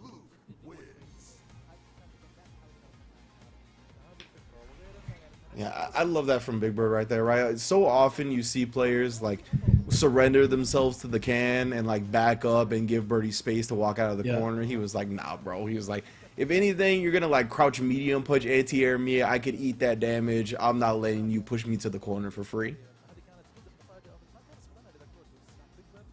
So he's taking a bit of time. Yeah, maybe thinking about it. We talked about it, man. He's got plenty of characters in his arsenal, including a Luke of his own. Right now, he's starting with the birdie. Again, this is a different Luke, though, when it comes to the side of Big Bird. One of the best in the world, and it looks like Mena has decided to lock in. Oh, no. Yeah, that sounds very character select to me. Yeah, there we go. My man's So what are we saying? X with the quickness. I didn't even see. What are we saying? Mirror match? Boxer? What are we saying? Ah, man. I think it's mirror. Yep.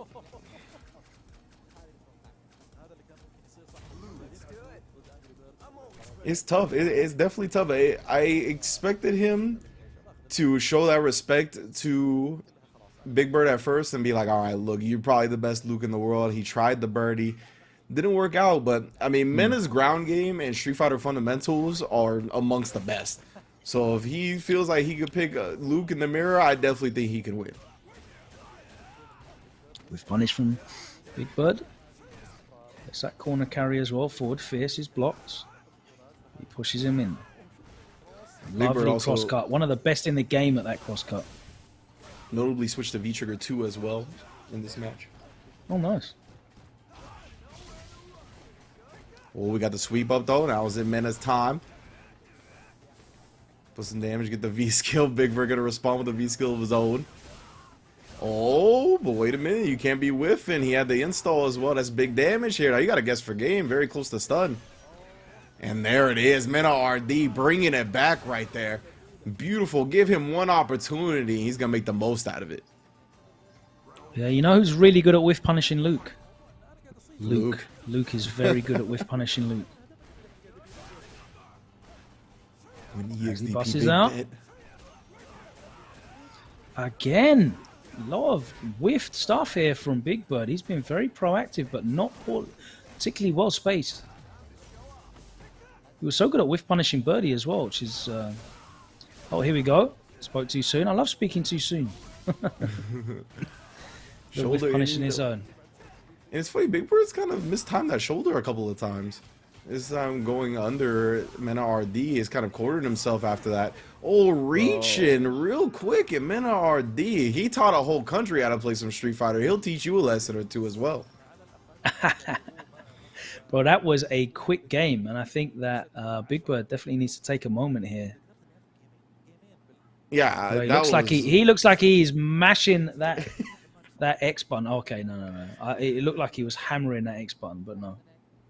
He was mashing the beard stroke, though. He was definitely doing the thinking man right there. He was like, damn, son, I kind of got rocked that game. He definitely did. Okay. Back to V-Trigger 1? Yeah. Back to V-Trigger 1. We didn't even get to see that V-Trigger. It's really good if you're like whiff punishing Luke into a billion damage, but the only one who's getting whiff punished into damage was Big Bird himself. So... And this is interesting to me going to that V-Trigger 1. I mean, it just says to me that he's looking for a more stable game plan, not to get as close to Mena as maybe as he did before. Right now, Mena, I mean, he's looking so comfortable. I was going to say he had the rhythm on the projectiles as well, but Big Bird able to reset that a bit. Gets swept. Ooh, and the meatiest crouch medium punch with that install. You feeling the hurt. That was like 7 special moves in a combo. That's why this character does so much damage. V-Trigger activation. Sweep of his own. Back throw. Oh, no. Mena RD with the loot switch now on set point. He said if you can't beat him, join him. And he is looking to beat him. Either you develop counterplay or you become the play. And right now, that's what Mena decided to do. That's right. Oh, my Lord. Yeah, Big Bird with a big bet right there. Would have died if it was blocked. In for the fences. And we've seen how often that has worked and how often it hasn't worked. Oh, no. Yeah, at least gives Big Bird another chance here to fight it out. Oh, okay, yeah, it was still plus. Nice with punish to the corner. Oh my god, he's got one more guess. Doesn't quick rise. Oh my god, he took the throw. Oh, yeah! He triggered directly into the CA. Oh my god. The left hook to the jaw. Cleans his clock, and Mena RD cleaning up the set. I cannot believe it. We have seen how often these hard read reversals have worked, but we haven't seen a wake-up critical art yet today. In that situation, it was for the set. And Mena bet it all. Got the job done. It worked out for him. There for sure. Like, you know, it's one of those things where you kind of you have your resources available. You kind of measure your risk reward. He was up a game, right? He was like, whatever. Oh, he was up a round, I believe. It was the last game. Yeah, and he was just like, I mean, listen, listen, do it, bro. I'll do it. Everybody's smart when it works, right? Everyone's a genius when it hits. Or if they're Japanese. But if it works, yeah, I mean, and that's why it is a gamble, right? It's not guaranteed. It's not a punish. It's a gamble. You know, and the best players in the world are right more often than they're not. They can smell. That's what makes them the best. They can smell when you want to pressure, when you want to overextend. And he was just right. He was right in that moment. Big Bird did want to pressure. He did want to maintain that momentum. And the CA closed it out. The hardest of reads. It was the only thing that would have got the kill in that situation. And he went all in on it, called his bluff, and it worked. And Mena is in winners semifinals tomorrow. Big Bird is in the losers bracket alongside Angry Bird. So both the birds in losers at the moment already. Yeah, what a set. That Luke switch. You can see why everyone's doing it, right? Yeah, yeah, for sure. Let me put it on display right there. And even before the Luke switch, I mean, Mena RD had some really clutch, hard reads, right? We talked about the fact, the wake-up options and how kind of getting those right end up determining so much of the outcome of the set. Remember, on that one birdie victory he finally got in on the Luke, and then he baited out the EXDP and got the big crush counter punish to take the victory. So he just had those reads. He just needed something that was a little bit more stable throughout the game plan, right? And that's why he switched to the Luke and just did a great job. We talked about his fundamentals when it comes to Street Fighter. He is on the top level. Like, Mena RD can play Street Fighter, just random select with the best of them. He's up there with Momochi on the 11. So because of that, you give him a character as potent as Luke, you see what happens. Absolutely, man. All the tools that Luke has, he's well aware. And, you know, it wasn't even just abusing the tools. I hate to say it, but, like, he outspaced him. The number of whiff punishes there was... you know, very, very impressive. He put himself in a position where he was able to afford those kind of gambles for the set because he was a round up. He had the resources to do it. Yes, it's a crazy read. Yes, it worked out. Yes, he's in winner semifinals. And you can't really say anything. The momentum was with him when he made that Luke pick.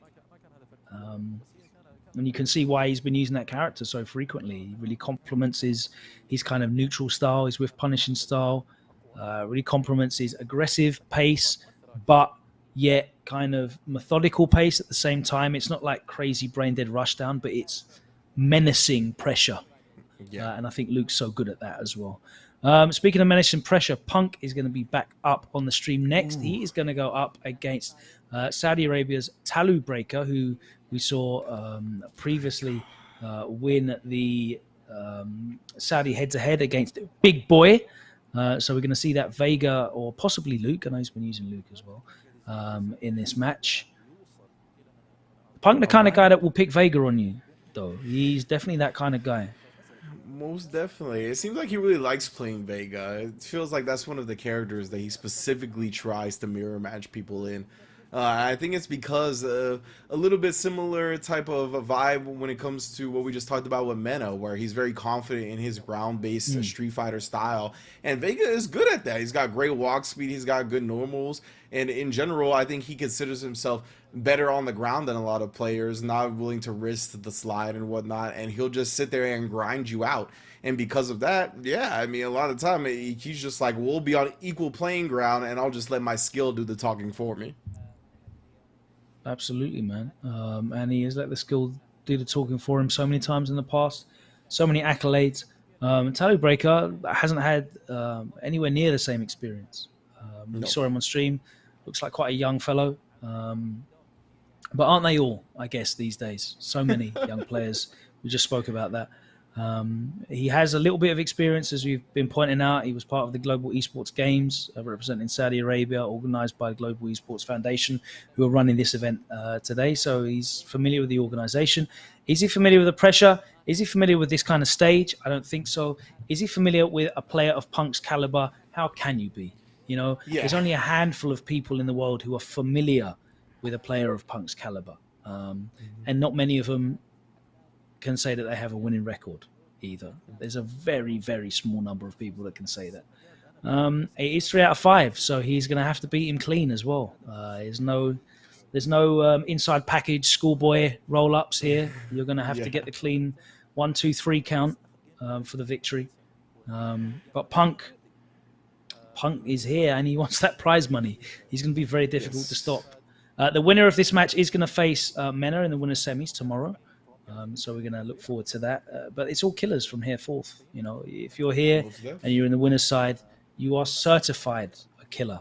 That winner's semi-finals is going to be populated by former world champions, you know, premier winners, Red Bull Kumite champions, Capcom Pro Tour #1 seeded, ranked point season record holders. Like the accolades, we could spend an hour reading them all out amongst the players that are going to be in this top 4. So to earn a place there for Talu Breaker would be enormous. Like, what bigger scalp could you get here at this tournament than beating Punk? And it's really a situation that you can go into with very little to lose if you're Talu Breaker, right? Like, obviously you're known a little bit, right? You're shown out here and there. But really, I mean, we'll keep it a buck. Everyone is expecting Punk to win this match. You know what I'm saying? If not everyone, damn near 99% of the people that are going to be paying attention are going to be expecting Punk to win. So if you can upset that, I mean, that's huge. Not only to get closer and get a larger share of that prize pot, right? You get into winter semis, that's going to be a closer guarantee to a farther finish. But just in general, that's going to do a lot for the eyes that are on you, for potential sponsors, for everything that could possibly come with pursuing a career in Street Fighter and fighting games competitively. Absolutely, man. You know, if you play Street Fighter and you're at this level, you want to be competing on the world stage. You want to be traveling, you know, being part of the incredible events that happen around the world and are beginning to return in force already this year. You know, we've got Evo coming up literally in 2 weeks' time, week and a half, I guess. Literally in 2 weeks, bro. That's crazy. Shout out to Glenn R in chat. That made me chuckle. Yeah. Nothing but clean footsies going on here, so entirely halal all the way through. We are going to be getting into this next match, hopefully very, very shortly. Punk stepping up against Talu Breaker. Punk really needs to, you know, get a big dub under his belt just to give him that confidence going into Evo, because I feel like, you know, in the tournament circuit at the moment, he's definitely looking a bit out of sorts. I've seen him not have a crisis of characters, but kind of switch a lot between characters at some of these majors. I've seen him not be able to break past IDOM in a couple of events as well. And obviously the characters are very difficult to deal with. Poison is very, very strong against a lot of Punk's characters, but you know, IDOM is just a very, very strong player in general. But I think for Punk's confidence going into Evo, he needs a big win here. It's very important that he gets a big win here. He's going to want to make like a statement to the world, just to show that he can do it, just to go back into Evo and come in knowing that he is capable of being a winner in 2022 on the big stage, on the important stages, when there's big money on the line against international competition. And I feel like Punk's a confidence player. When he has that confidence, he's going to be a lot more dangerous. So, you know, we'll see. What do you think about that in general? Yeah, so I like the fact that you brought up, it doesn't really seem like a character crisis, but you have seen him bouncing around a little bit. And that's a far cry from what we saw during his dominant era, right? Where it was predominantly the Karen, but he would bring out these mirror matches when he was real confident, whether it was like the Colleen mirror match against Nephew at the Red Bull Battlegrounds or whatever have you, right? He would only do it really to show out, to make sure you knew who the alpha was. Now it feels like he doesn't have that business character.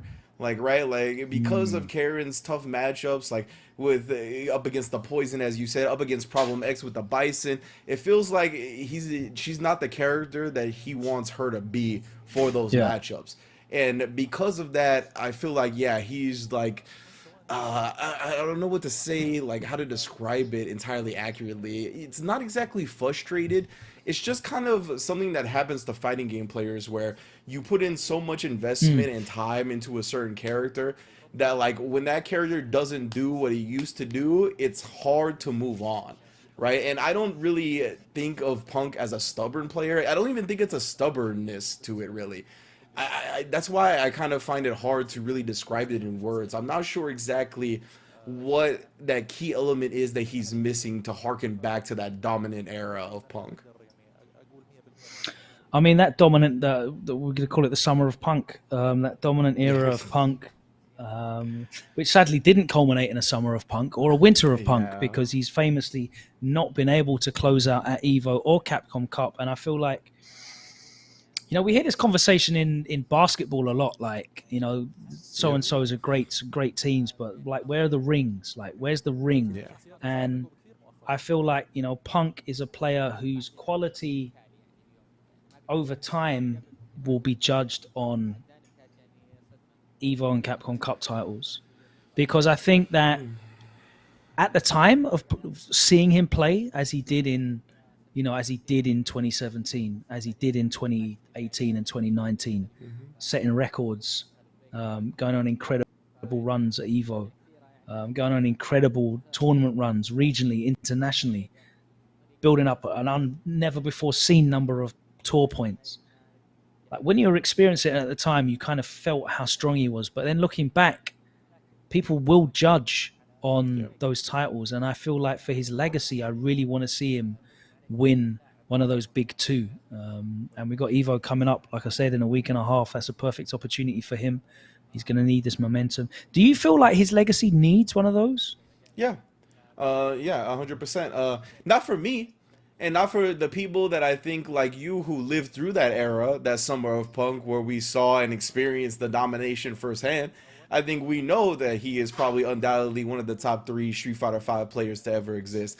But there's a lot of people that didn't live through that, right? We have so many players, so many people that joined the fighting game community during the pandemic, or that there's players that don't pay that much attention to Street Fighter that are trying to main other games.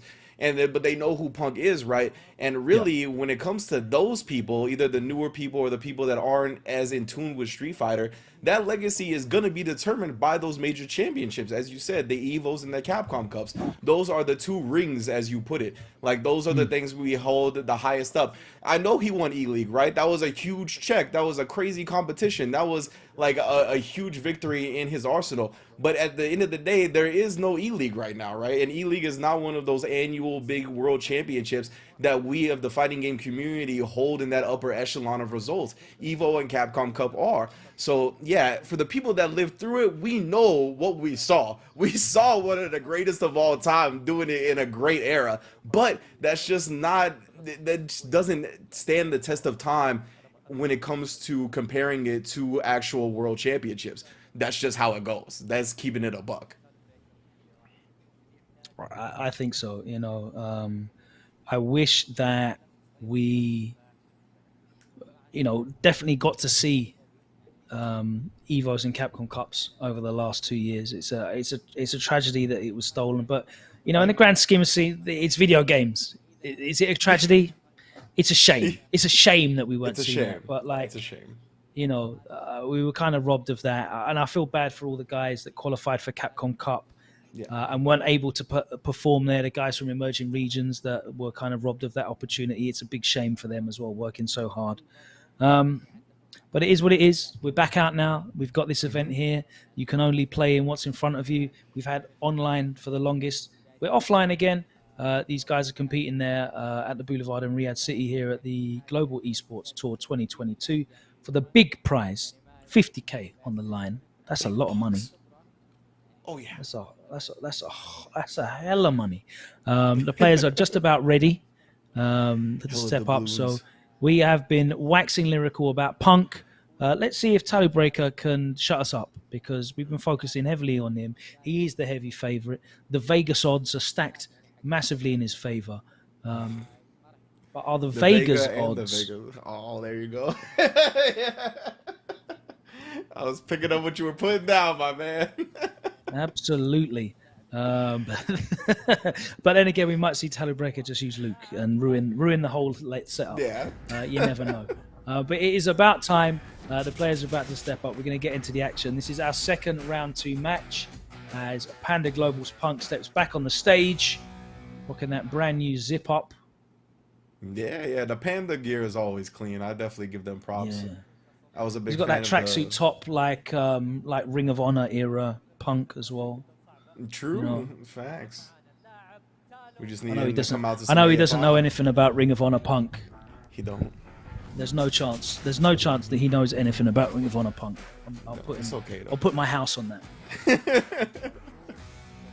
Maybe one day we gotta show him the bull rope match with Raven. Joe, unlock his next side. Unlock that third eye. Yeah, that's but here we go. Oh, another Yeezy battle. Yeah. The Yeezy show. It's the comfortable shoe of esports. It is the comfortable shoe of esports. That ultra boost sole. Listen, man, being able to slide those things on and off during the day, sensational. The only level up from that in terms of comfort is Mena wearing his slides barefoot on stage. Bro, I noticed that. Mena is monster. That man is comfortable. I love it. I'm here to play, fam. I'm going to make sure I am playing optimal. All right, here we go. We got Punk, and we've got Tally Breaker The character select screen is the first battle. Who's going to win that one? That's the first match. As you said, who is Punk's business character now? I'm not entirely sure. Karin still gets to do the business. Ooh, the Cammy. I like this We've pick. seen him play plenty of Cammy, for sure. Yeah, not the most complicated character to pick up, to be fair. And you know that Punk is very good at just squeezing the most efficient playstyle out of these characters. And yeah, I like Cammy into Vega, definitely. It's very difficult for Vega to deal with any aerial approach. She can just ignore the neutral when she doesn't want to. It's kind of difficult for her to build meter in general anyway. But with Punk's patience, I'm sure we'll be able to get around that. You're going to open up the match with like a lot of medium punches. You're going to see a lot of slashing going on. But as soon as Cammy starts to get that bar, as soon as she starts to take to the skies, it becomes a very difficult proposition for Vega. Firstly, to stop her getting in, and secondly, to get him off. The most important thing in this matchup is for Vega not to get knocked down for free. Like, you have to force her to earn these knockdowns. She has to push in, spend resources to get these knockdowns. She can't just be given an easy way in. So we'll see what happens here. It looks like they're ready to go. The headsets are on. And there we go. Let's get that full screen up. No one wants to... These two going head to head. Thank you so much. Big up the production team. Working hard. Big up Hamoods. Big up Aziz. Yeah, they definitely been holding it down. They got a whole lot on their plate, so definitely appreciate. Well, the bad all the news work they're is putting that in. he gave him a knockdown 4 seconds into the round. The good now news is what he's do we managed to do? get out of the corner. So yeah, that's And one thing I was another gonna say. one. Oh man, but we did see the slide in the response to the DP. Right, that's going to be one way for Vega to kind of avoid some of Cammy's air game. Yeah. But right now, he's not avoiding anything. Uses the V-shift break, but dashes up and presses buttons up minus. Gotta make him And earn it. stand fierce into the cannon spike. A lot That's of players will test. There was a bit of a blow up for the first round. Rare, ooh, Oh. again, gives him the low forward. And immediately into the corner. Yeah, you see Punk has taken every single gap. He's challenged it. Gonna make sure Talu's on point. Oh no, didn't have the V-trigger cancel. Yeah, we Ooh, saw him miss a right, few of six. those in the first game that he played against Big Boy. A couple of slides that weren't cancelled. Definitely can't afford to do that against Punk. Except from Talu not biting. Oh, Punk, of course, blocking the mix-up first time you see it. Yeah, he plays online enough. He knows. The CA afterwards is going to be enough to put a bow here on this first game. Punk 1-0, showing that he is more than ready for the Vega. Pretty much harassing from the air, as you said. Showing off that clean ground game, constantly just harassing him into pressing a button and then hitting him with a low forward into the spiral arrow in the corner as well, just being a monster. Oh my god. Legitimately, I think it's been less than 5 seconds he's hit a spiral arrow around. Now Peppering him with mediums in the corner. Breaks out with a V trigger. Gives him a punish though. Trying to walk up in, and he wants the big damage too. He's not even looking for throws.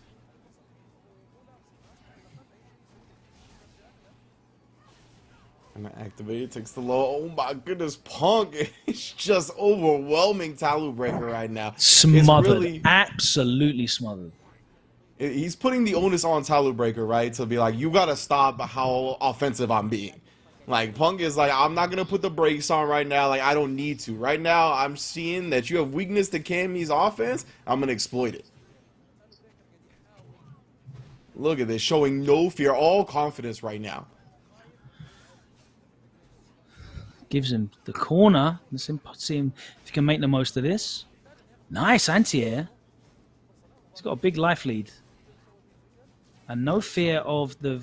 Ooh, no fear of the V-triggers. Oh my god, it doesn't matter about this fear of the V-trigger. Because you got to fear Punk's buttons. That is 2-0. Where did that come from? I don't even know where that came from. Yeah, I don't know. My feed kind of hitched for a second. Did he do something into the DP? Was there a normal first? Yeah, it was the Oh, fierce. okay.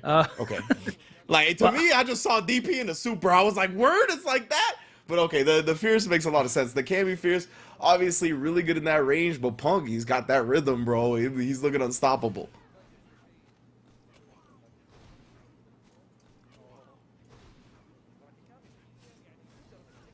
Ooh, trying to pick up right where he left off, but a good challenge right there from Talu. Once again, tossing him back to the corner. Oh no, ends up in the corner himself. Talu, though, I was gonna say, yeah, we gotta get that's to a this. lot of counter hits. Didn't block it that time. Oh, Bass is out. well, yeah, despite all those hits, he didn't actually complete the stun. Now Punk gets another chance at Oh, life, confirms to bro. the V trigger, but I don't know what that was. Maybe tried for a reset, knowing that it wasn't gonna kill, but Tyler Breaker puts a round on the board.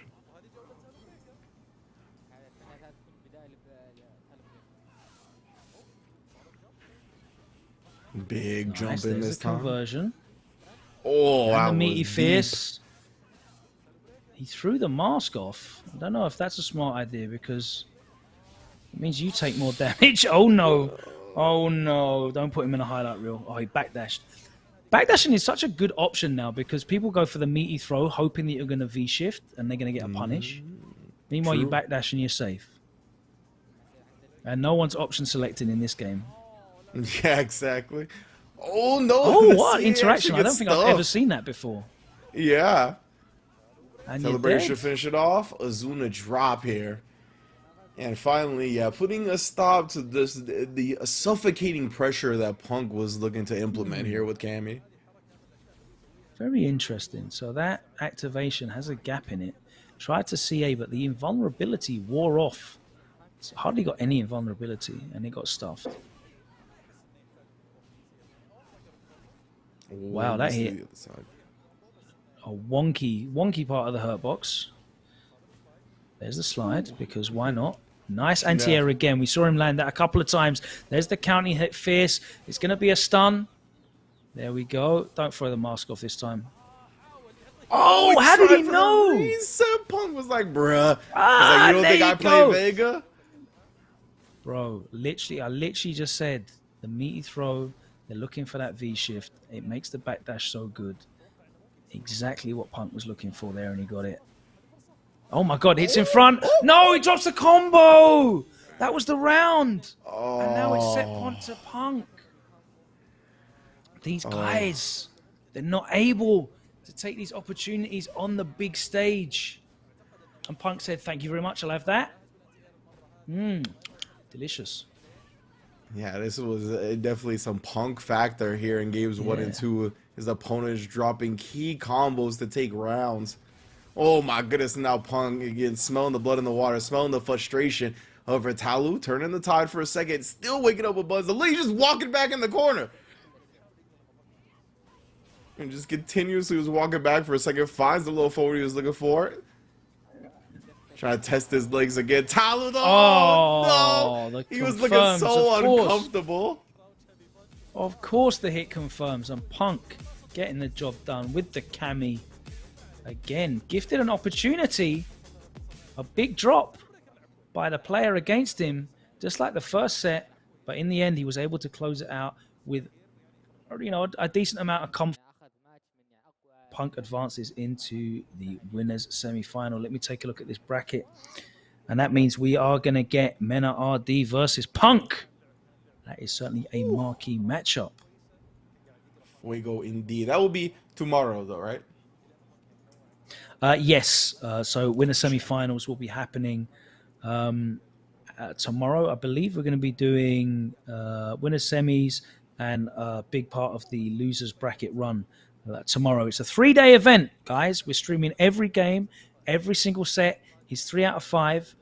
We're here until Sunday, bringing you some incredible action here from the Global Esports Tour 2022 in Riyadh, coming from the newly built Boulevard in Riyadh City. 14 of the best players in the world from the 4 corners of the FGC invited down to compete for $50,000. A big prize pot for some big talent.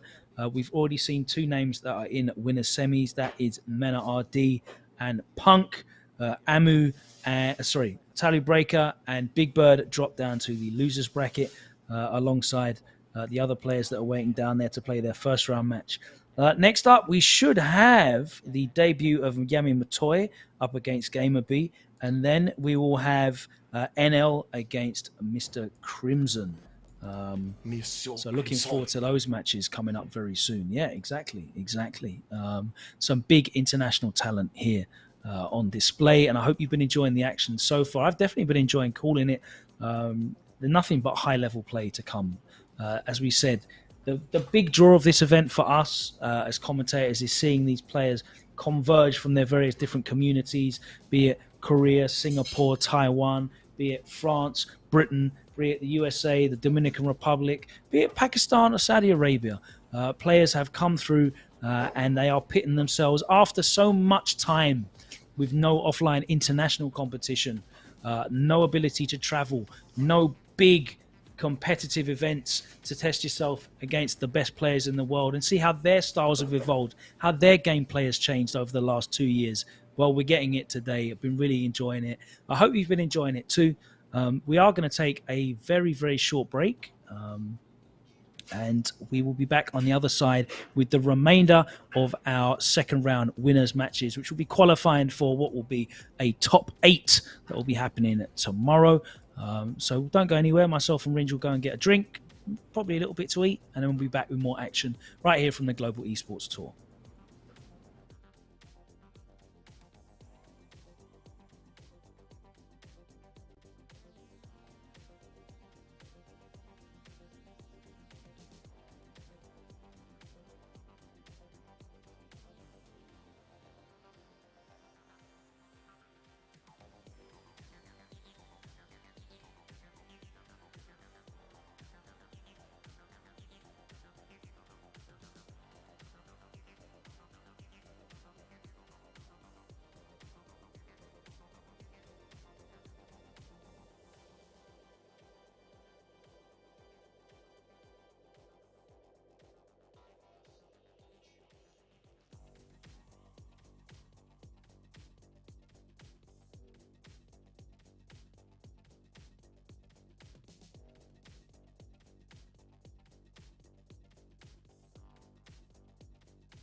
معانا اليوم مباراة نقدر نقول عنها مسجلة ليلة 4 مباريات. Hello, and welcome back to the Global Esports Tour 2022, coming to you from Riyadh City, Saudi Arabia. We have already seen hours of action from some of the finest competitors from the four corners of the FGC, and we are ready to continue on our path to a top 8 for the rest of the weekend. We've already seen 2 matches from the winners round 2, and we're going to get into another one now as we see Gamer B take on Yami Matoy, the Saudi Arabian player who was fortunate enough to get a bye in the random draw of the top 14 bracket. 14 invited players here taking part. That means 2 got byes. Big Bird already played his match, and he was sent summarily down to the losers bracket by Mena RD in a very impressive performance. Mena will face Punk in winners semi-finals tomorrow. Their jobs are done for the day. Let's find out what the next winners semi-finals is going to be. Is it going to be Yami Matoy representing for Saudi Arabia? Is it going to be Gamer B, the reigning Global Esports Games 2021 champion for Street Fighter V? Took that title last year. Are they going to be facing NL or Mr. Crimson? We're going to find out. We've got 2 incredible sets coming up for you now. It's 3 out of 5 the whole way through, from start to finish. Every match happening right here live on stream. Very happy to be joined once again by Ringe on commentary. How you doing, sir? Doing fantastic, man. We've seen a bunch of players duke it out today. Gamer B especially is somebody that I've been super impressed with. I thought him being able to rally back up against Xian in that first winners bracket match was ridiculous. I really thought he showed like prowess that I hadn't seen in quite some time. Like he looks like the Gamer B of like super prime form. I mean, coming off this defending champion being of the Global Esports Tour, right? It seems like this is kind of his environment. He seems to thrive in it at the very least. And then, yeah, as you mentioned, we already got Mena versus Punk. They're locked and loaded for tomorrow. That's going to be a ridiculous match that I know everybody will be looking forward to. But we got to get there first. And then at the end of it, this actually might be the match I'm most looking forward to today, is the one after this next one, which is going to be NL versus Mr. Crimson. 2 titans of the scene. 2 players that I don't recall really playing against each other a lot either. Really, they kind of had different eras of like being at the top of Street Fighter V, even though, you know what I'm saying, you can't really say that Crimson has been at the top. He did win Red Bull Kumite, and he's thought of to be as one of the best players, but he needs a little bit more longevity, I think, before you say that about him. Yeah, it's a weird era, right? Where like people can win 1 or 2 events and just universally be accepted as one of the best out. But that's kind of what we have to go by, right? We haven't got an abundance of competition at this kind of level with a diverse international crowd. It's why this event is so exciting. It's why it's so hyped to be getting back to these kind of events, whether they're international format like we are having here at the Global Esports Tour, or whether they are open bracket with thousands of entrants like we'll be having at EVO in 2 weeks' time. Either way, we know the best of the best is going to be striving for those big titles, those big prize checks as well. And we're going to be seeing players from various different countries, different regions, with different play styles, different approaches to the game, fighting it out. We've already seen, we've seen so many Lukes in this bracket, but they've looked very different.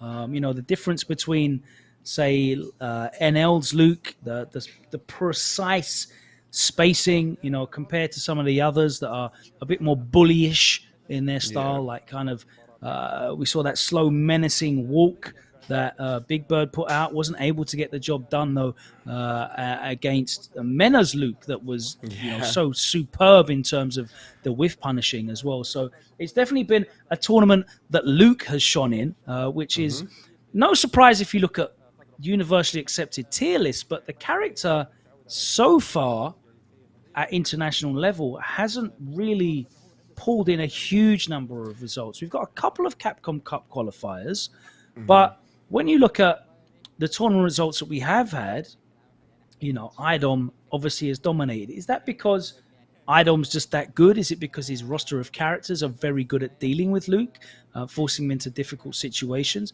Like, why do you think we haven't seen this character win as much? It's almost reminiscent of Chun-Li Season 1, Cammy Season 3, even going back to like Yun in Street Fighter 4 AE, for example, a character that we all agreed absolutely the best in the game, didn't win a great deal in that first year that they were out, even though they were universally accepted as the best. Why do you think that is? Because I think a lot of the time, for at least Luke specifically, I think this can go for maybe like a Chun-Li as well. Maybe Yun is a bit different, but their character kit is very great in terms of playing Street Fighter and what you want to do fundamentally, right? Like their walk speed is good. They got a fireball. They got a DP. Their normals got a couple forward advancing normals or really far reaching ones. But I wouldn't call them the best when it comes to like the actual like normals. I think that Luke has like the best fireball and he's got really good normals, but I think there's characters that give him problems in that aspect. And when it comes to this level of Street Fighter, I just don't think these characters that are at that upper echelon like the Luke are strong enough to really overcome like player skill difference. Even when it's similar, right? I just feel like these players that have developed the counterplay and are comfortable on their characters seem to just, I don't know if it's the experience on those characters that really makes the difference, or just in general that they kind of have like some good tools up against the Luke, right? Like Momochi. Momochi kind of has been destroying some Lukes with some Cody. Maybe there's something that happened recently where Luke had defeated him, but last time I saw, Momochi has done real well up against the Lukes with Cody. And I just think because of that, or because of Cody's kit inherently, I think is good at dealing with Luke. Like, I think he's got good normal range. I think the EX Zong being able to skip some neutral is really good. He's got good ways to deal around the fireball, right, with both V skills. And because of all those things, like, Luke might be the definite best, right? Probably is the definite best. But he doesn't have no weaknesses. And we're seeing those weaknesses exploited because these players are so damn good at fighting games now that you really have to make a truly, truly broken top tier character to really overcome that difference. Absolutely. That's a really good breakdown. Thank you so much for that. There's a reason why so many characters have pivoted. Definitely part of that is because specifically Akuma's a great example, a character that has absolutely been, chipped away at, to the point at which players have been looking for a character alternative. Luke is there. He's a very kind of Shoto-esque character design, and for players that like that, he definitely scratches that itch. You look at Tokido out there. You look at Samurai is a great example as well. But everyone seems to be getting the most out of him. Mena today. Big Bird, obviously, famously known originally for his Ken. We've got Mr. Crimson here, not known for his Shotos whatsoever. But he definitely knows that Luke can get the job done. So it's interesting that we've seen such an uptake. It's rarely seen in Street Fighter, and it's very interesting. And especially given the number of players that are using him, the number of great players that are using him, very surprised to see such a lack of results in terms of wins for the character. But the season is young. We are back outside now. Well, we're not back outside. We're stuck in this green room. But the players are back outside, and they are at the Global Esports Tour there in Riyadh, playing offline again. The best in the world going up against each other from different regions. So it's an exciting time for Street Fighter V.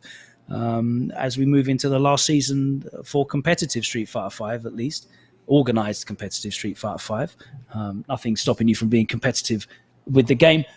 You just won't be getting any Pro Tours because we're moving on. 6 is on the horizon. We're going to go out with a bang, though, right? We're going to go out with a bang. The game's in an exciting place. Next up, as I said, we're going to move into our lower half of the winners bracket. And up now we've got Yamamatoy going up against Gamer B. Gamer B will happily use whoever. We saw him use Nakali, who was incredibly strong Season 1 and Season 2. We saw him move immediately over to Cammy when Cammy was getting the business done. Last year, I was watching him use Seth, and now here he is using Luke. It's no surprise. But what was a surprise was him pulling out Lucia for that matchup against Cien. And it's great to see that, these players, whilst they're not averse to just going to the top draw, picking a top tier, as Mr. Kelly would say, they are still maintaining characters that are near and dear to their heart. You mentioned Momochi's always had an affinity for Cody. You know, there's people like we've got the four Phils out there maintaining a Falk in a time when you still barely see the character. But Lucia was a big surprise for me to see on a competitive platform such as this for such large prize money. But it got the job done, so more for me. What do you think about that in terms of, you know, players still trying to find life in these characters where they might not be technically optimal in so many situations?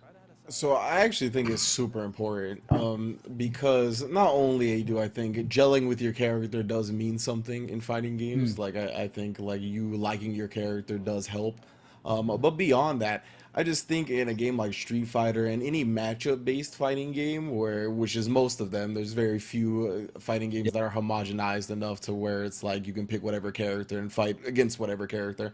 But in these type of fighting games, it is important to have as many answers to your opponent's questions as possible. And a lot of the time, these characters that might not be super top tier, they might not be the Mm. Lukes or the Camis of the game, they do have a lot of answers that I think go underexplored that end up actually having a lot of credibility and validity against other top tier characters specifically.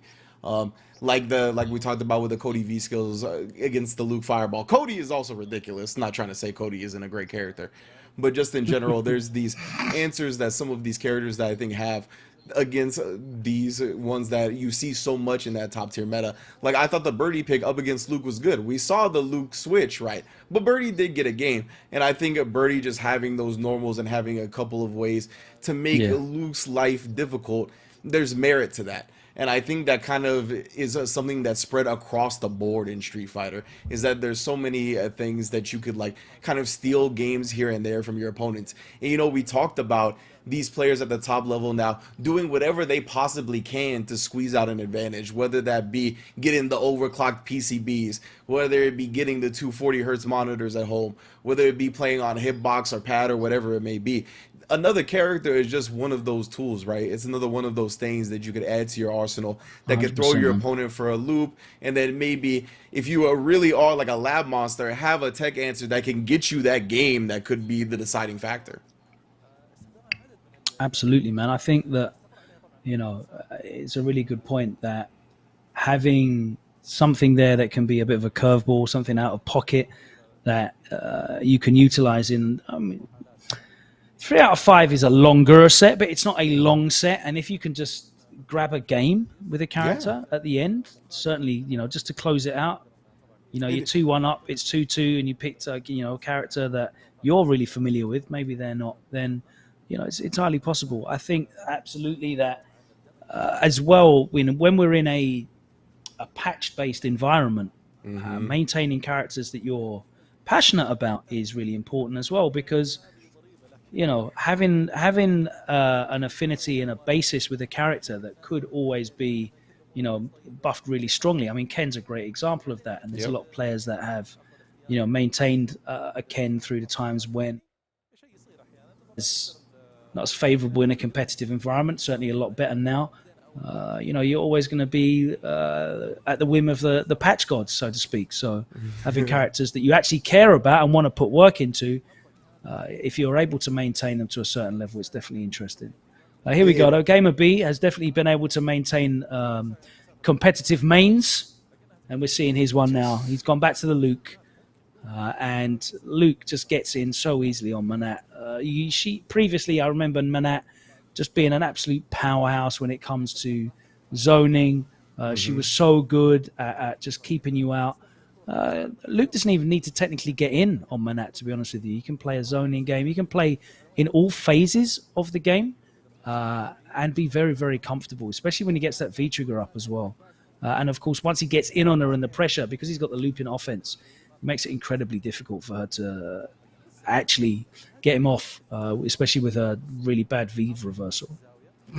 And now I'm interested to see how Yami Matoy kind of plays this. He's being a little bit more aggressive than I expected, just because once he has the life lead, I thought he would wait for Gamer B to kind of come to him a little bit, but he's trying to maintain some aggression right here, make Gamer B uncomfortable. You can see he's chipping away, because he knows if he can win this war of attrition, he's already got the life lead, so the life deficit is going to run out on Gamer B's side first. Also, both players have V-Trigger on deck now.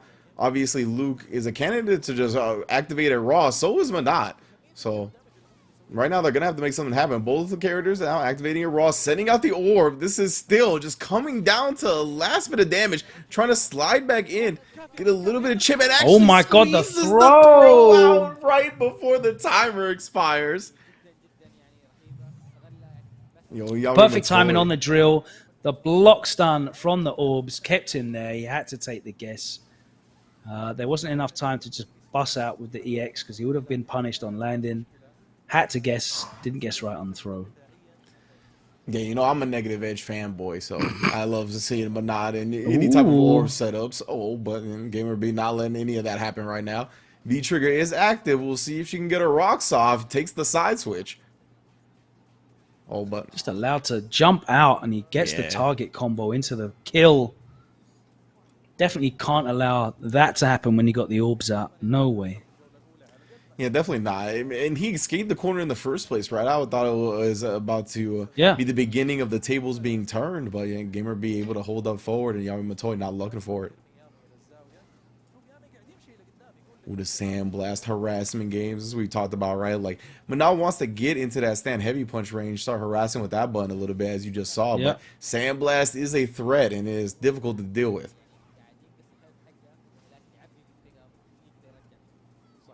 Yeah, the speed of it, the range of it, it just really makes it hard for her to compete. Yeah, even she doesn't want to. She doesn't want to have to go in, right? Nope. She doesn't want to have to go in on your terms. She wants to go in when she has the safety of a V trigger.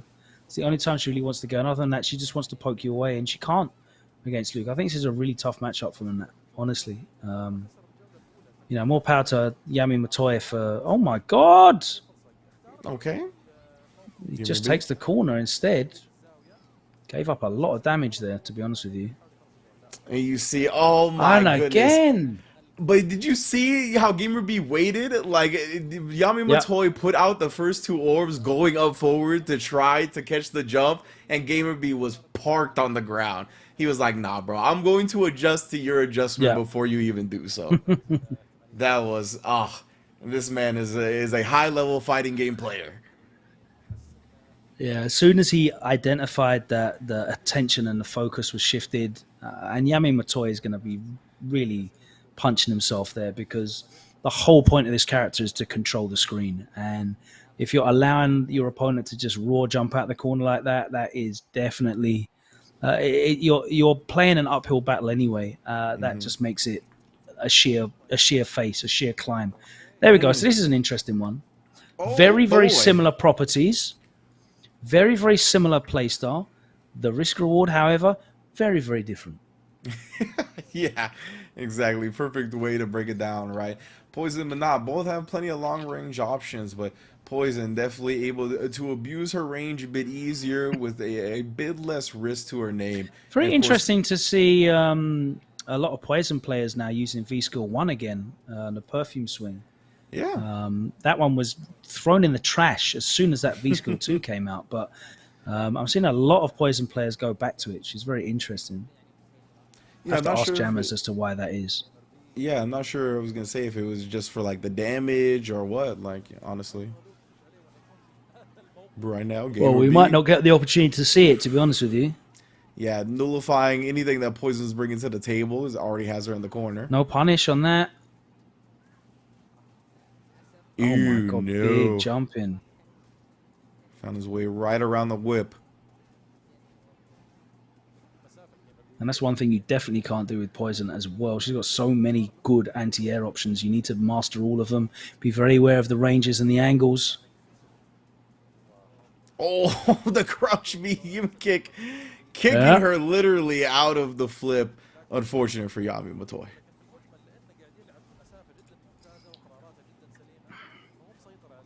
And this is so important for Poisons in general, right? Like, because of her long range and her desire for the opponent to come to her, you got to get a life lead early. Now you're in a much better spot than you were last round, because Yami Matoy had to play from behind the whole time. Oh my goodness, yeah, like jumping forward right there, trying to switch up the rhythm, but a little bit unnecessary. If there is one character where life leads do not last very long, it is definitely Luke. Absolutely Luke. That's fair. And look at that, 5 flashing bars in the bottom corner. That is all he needs to get the job done. Yeah, but now we're back to a very much a slow-paced game as GamerB takes the lead, and you can see just the difference in philosophy on how holding the leads for these two characters. Oh, but no. GamerB actually does bust out with a jump, and that was the difference. He had the anti-air ready for Yami. Yami not ready for his jump.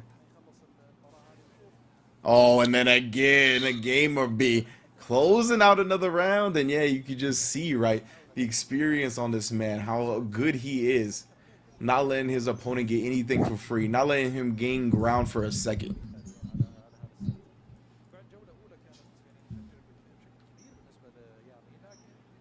And be hydrating up, ready to go back into this next one. Yeah, I respect Yami Matoy taking a second, trying to think about it, right? We saw the Manat didn't work out. The Poison looked a little better, especially in that second round. It really came down to him trying to get over aggressive and jumping in when he had the life lead. That's what gave him the first knockdown and kind of let GamerB snowball from there. So I don't necessarily think a character switch is necessary. Just maybe a bit of a game plan change.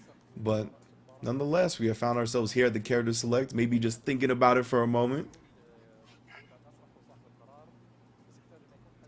What do you do? Do you think he should switch Still hasn't characters? locked in. I don't think he's losing because of the character selection at the moment. Maybe he feels more comfortable with Manat. I'm not sure. But as it stands, you know, I think Poison's a good match into Luke. Yeah, that's what I don't think going back to Manat is a good plan. Yeah, like definitely right. NL looks super strong, and I think it was his player skill that decided both games. But I did like the way the Poison looked over the Manat. The Manat just kind of looked helpless. It looked lost, honestly, like he didn't know what to do. This is a potential answer. We did see Mena do this and come out on top. He took 2 games in a row to do it. Yami Matoy's gonna need 3 up against NL, but I mean, we shall see.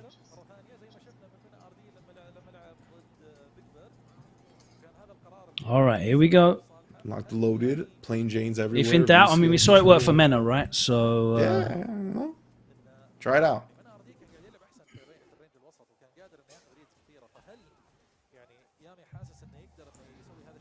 Oh yes, the cross cut is there though. GamerB has been super on point. I don't know what it is about the global esports environment. Getting hit confirms all over the place. Not from Yami Matoy though. GamerB with a corner pressure again. The light kick into the Sandblaster. Again, trying to harass the Sandblaster, just eating it as he tries to advance forward. Does get the sweep in to activate now, but yeah. Charged it up. There's the punish. Doesn't get the kill. Blocks the overhead. Wow, GamerB. A little bit cheeky with that one, that's right? unfortunate. Up 2 games. Very unfortunate. And it's set point now. And you don't want to see anyone get cleared out at this level, but GamerB is, you know, one of the best to ever do it in Street Fighter. Yami Matoy certainly does not have the same level of experience or accolades that GamerB has. And so often that doesn't matter, but it definitely seems to matter now, especially it's very evident in this mirror match. And this is his house, right? Reigning, defending champion right now, and he's looking like it. Already has a life lead here in this potential set deciding round. V skilled up, so any hit's going to be massive damage. Doesn't convert that one, but still, he'll take a DP on the neutral jump. No. Oh, he dropped the combo. So unfortunate. Yeah, it's starting to get a bit scrappy, and they are definitely both just fishing for that low forward. Wow. Manages to catch him, the flash knuckle into the CA cancel, and that should be it. It is. There's the KO, the 3-0, and GamerB is going to advance into women's semi-final. Yami Matoy, and that is both players who got first-round buys losing.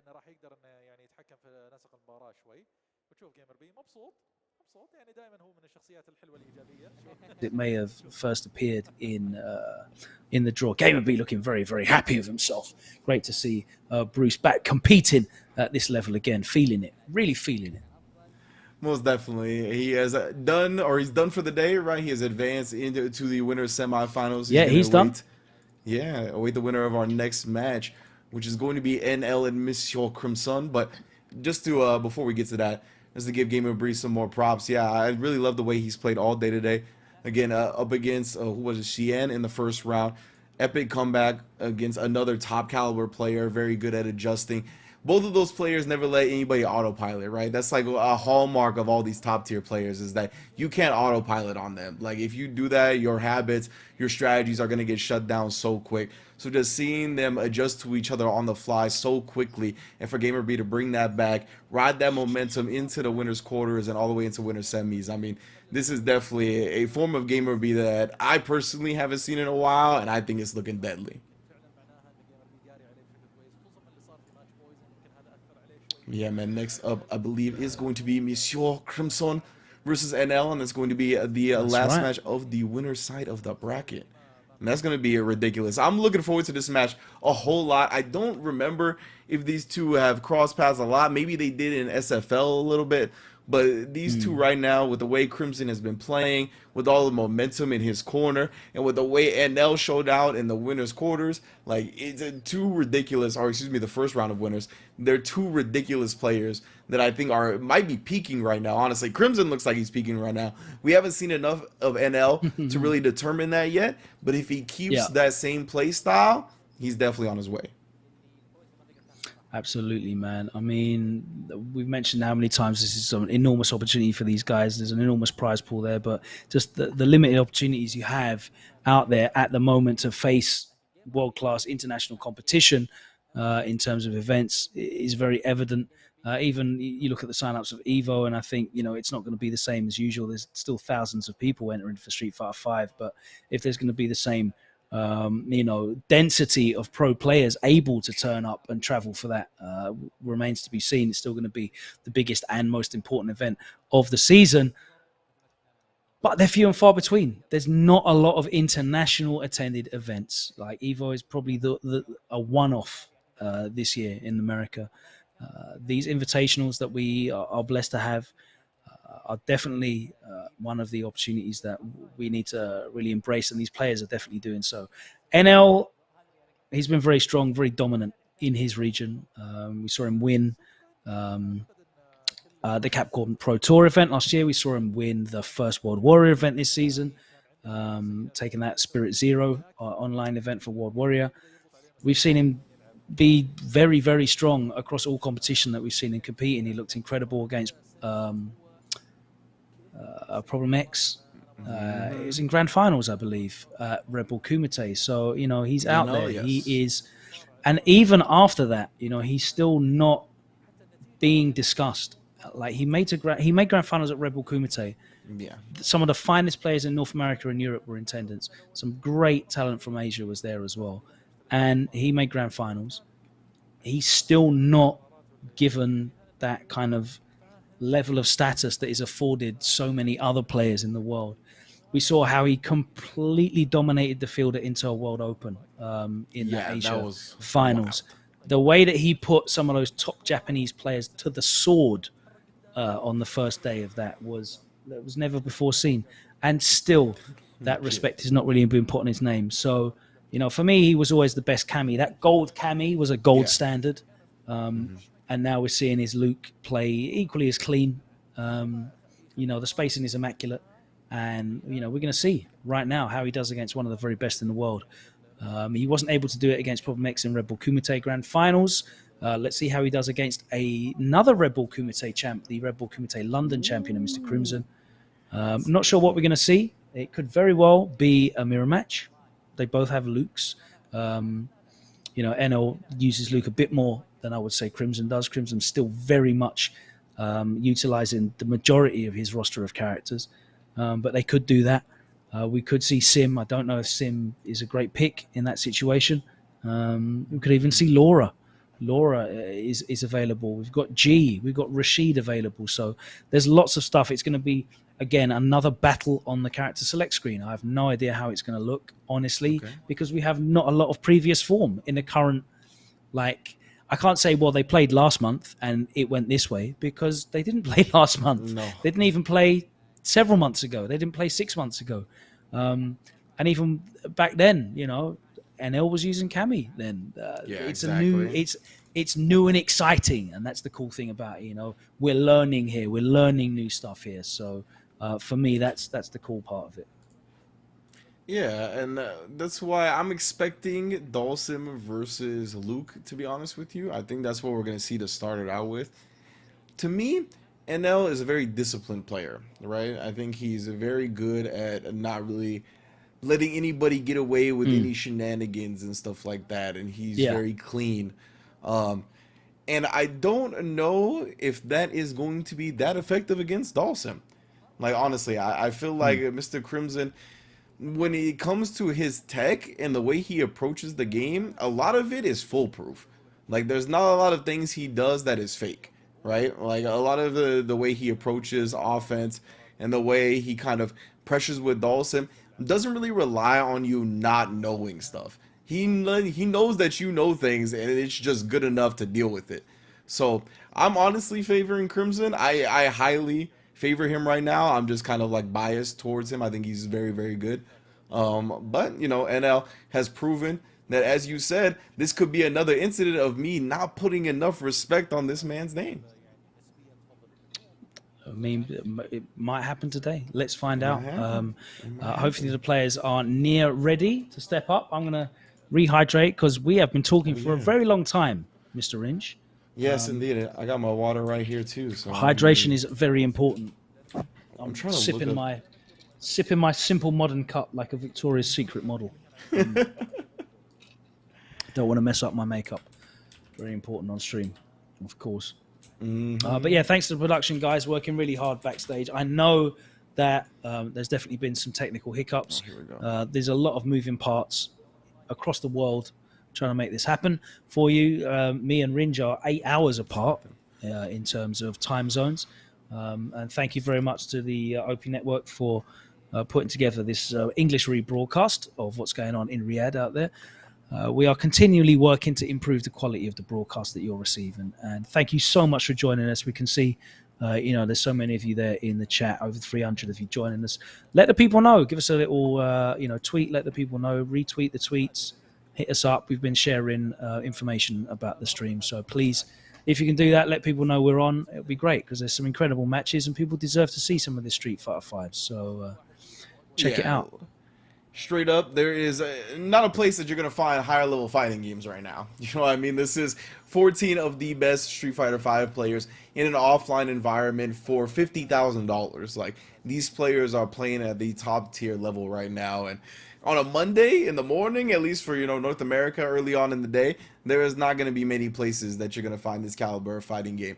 So definitely let everybody know this is where the action is right now. NL versus Mr. Crimson is about to happen. Like, this is wild to me that we're getting this offline right now. We're back with international competition, and these are two of the hottest players in the world. I want to see who is actually ready. This is what we live for when it comes to fighting games, right? We see these players kind of dominate certain regions, and it just go on tears of tournament after tournament after tournament. And we're like, well, what happens when they run into players doing that in other regions? That's what we're going to get right now. NL, second place at Red Bull Kumite, has always been a stable, a titan of the Korean scene, of the entire Asia scene when it comes to Street Fighter 5. And now Crimson, one of the hottest players in general in Street Fighter 5 and fighting games beyond. This man is showing out his technical prowess, how much he knows about the game, how prepared he is for pretty much every matchup that has been thrown his way. So these two guys, I mean, I don't see a lot of weaknesses in either of their games, and these are the two that I want to see the most and how they're going to battle it out. Well, we're just about ready. They're finally there on stage, which means we'll probably get some games shortly. The real battle happens. It begins on the character select screen. And that is the big question that we need to find out as these players sit down, get set up, and get ready as we are finally back to matches. Thank you so much for your patience and waiting with us to get into these games. One more player to be added to that winner's side of top 8 for tomorrow. We've already got Punk versus Men at RD. Who's going to be facing Gamer B tomorrow? Is it going to be NL or is it going to be Mr. Crimson? We will find out very, very shortly.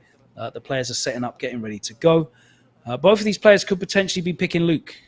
That is a very, very high possibility to give us yet another Luke mirror match. We are going to know the Luke match inside out. And at the moment, it looks like if you whiff a button, you die.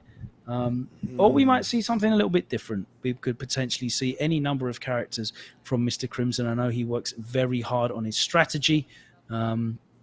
He's very much approaching the game in a sense of like a toolbox and the right tool for the right job. He's not, outside of maybe, I would say, Dalsim, he's not the most in-depth innovator with specific characters, but it looks like it's going to be Luke versus Dalsim. Splendid. This is going to be very interesting. Very, very interesting, because Luke, one of the characters that can really operate at so many different ranges. He's got such good pressure from knockdowns, and it's going to be very interesting to see how Mr. Crimson deals with this pressure. Immediately going for a jump into a drill on a throw attempt. Yeah. And here's the pressure again. It's again something that Crimson is so good at, right? We talk about all his defensive systems, basically, though his defensive choices, whether it be the jump gales, the jump dive kicks, the slides, the techs, the V shifts, everything. He just seems to cycle so effectively. Nice job, NL, aware that a lot of times Mr. Crimson likes to do that, right? When he anti-airs you, he likes to go with a meaty drill as you land, so NL was very ready for that. It's a common Mr. Crimson habit. Jeez! Ridiculous. I was about to lose it. Recovers just in time to not get that was looking like Street Fighter 4 Dudley. Yeah, for real. And Medium Crimson punch, doing the business. And I honestly would love to go back on that round and really count on the defensive choices Crimson made, right? Like, there was some really clutch reads that he kind of survived because of. Waking up with the bun right there again, just cycling through everything possible. Blocking this time and taking the tick throw. But yeah, you got to eat that +1 after into another throw. Oh, and Crimson gets DP'd on the activation. Get that out of here, NL. Like I said, right, he doesn't let players get away with jack. Like, if you present something fake, he's going to call it out. Absolutely. And, you know, we've pointed out a few times how, you know, there's only a handful of opportunities you're going to get at this level to really punish players. And when you're making the most of it like that, it's going to really pay off. You know, you have to, your knowledge has to be up. You can't just be letting Dalsim doing slide activate on block when you've got an invincible move. Absolutely not. Wow, the crouch jab stopped that float. That's very interesting.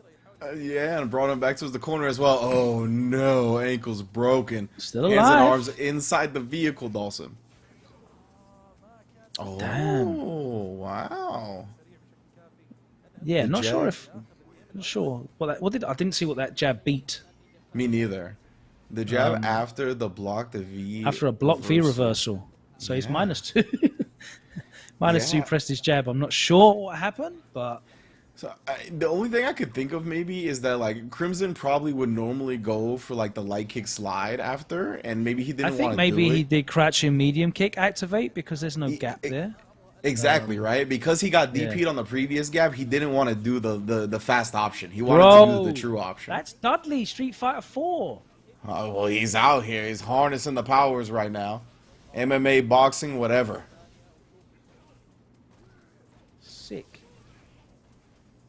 Ooh, get off me. And some burn a little bit. Ooh! Damn. Confirmation and NL again.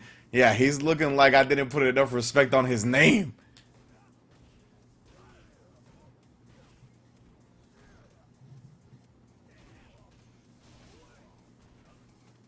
Gets the knockdown. Of course, throw. Oh, you already. Another one. Nice, I like that, the V reversal.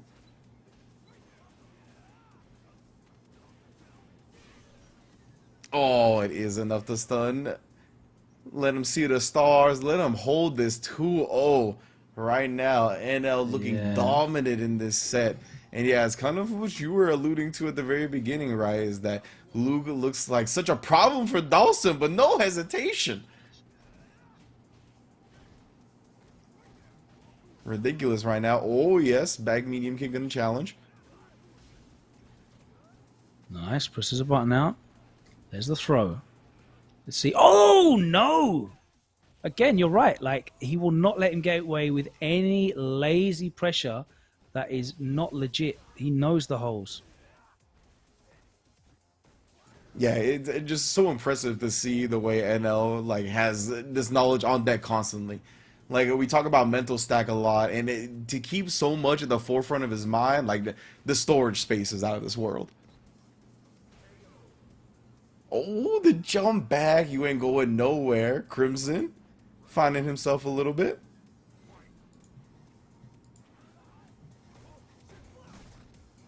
Oh, yes, the fireball.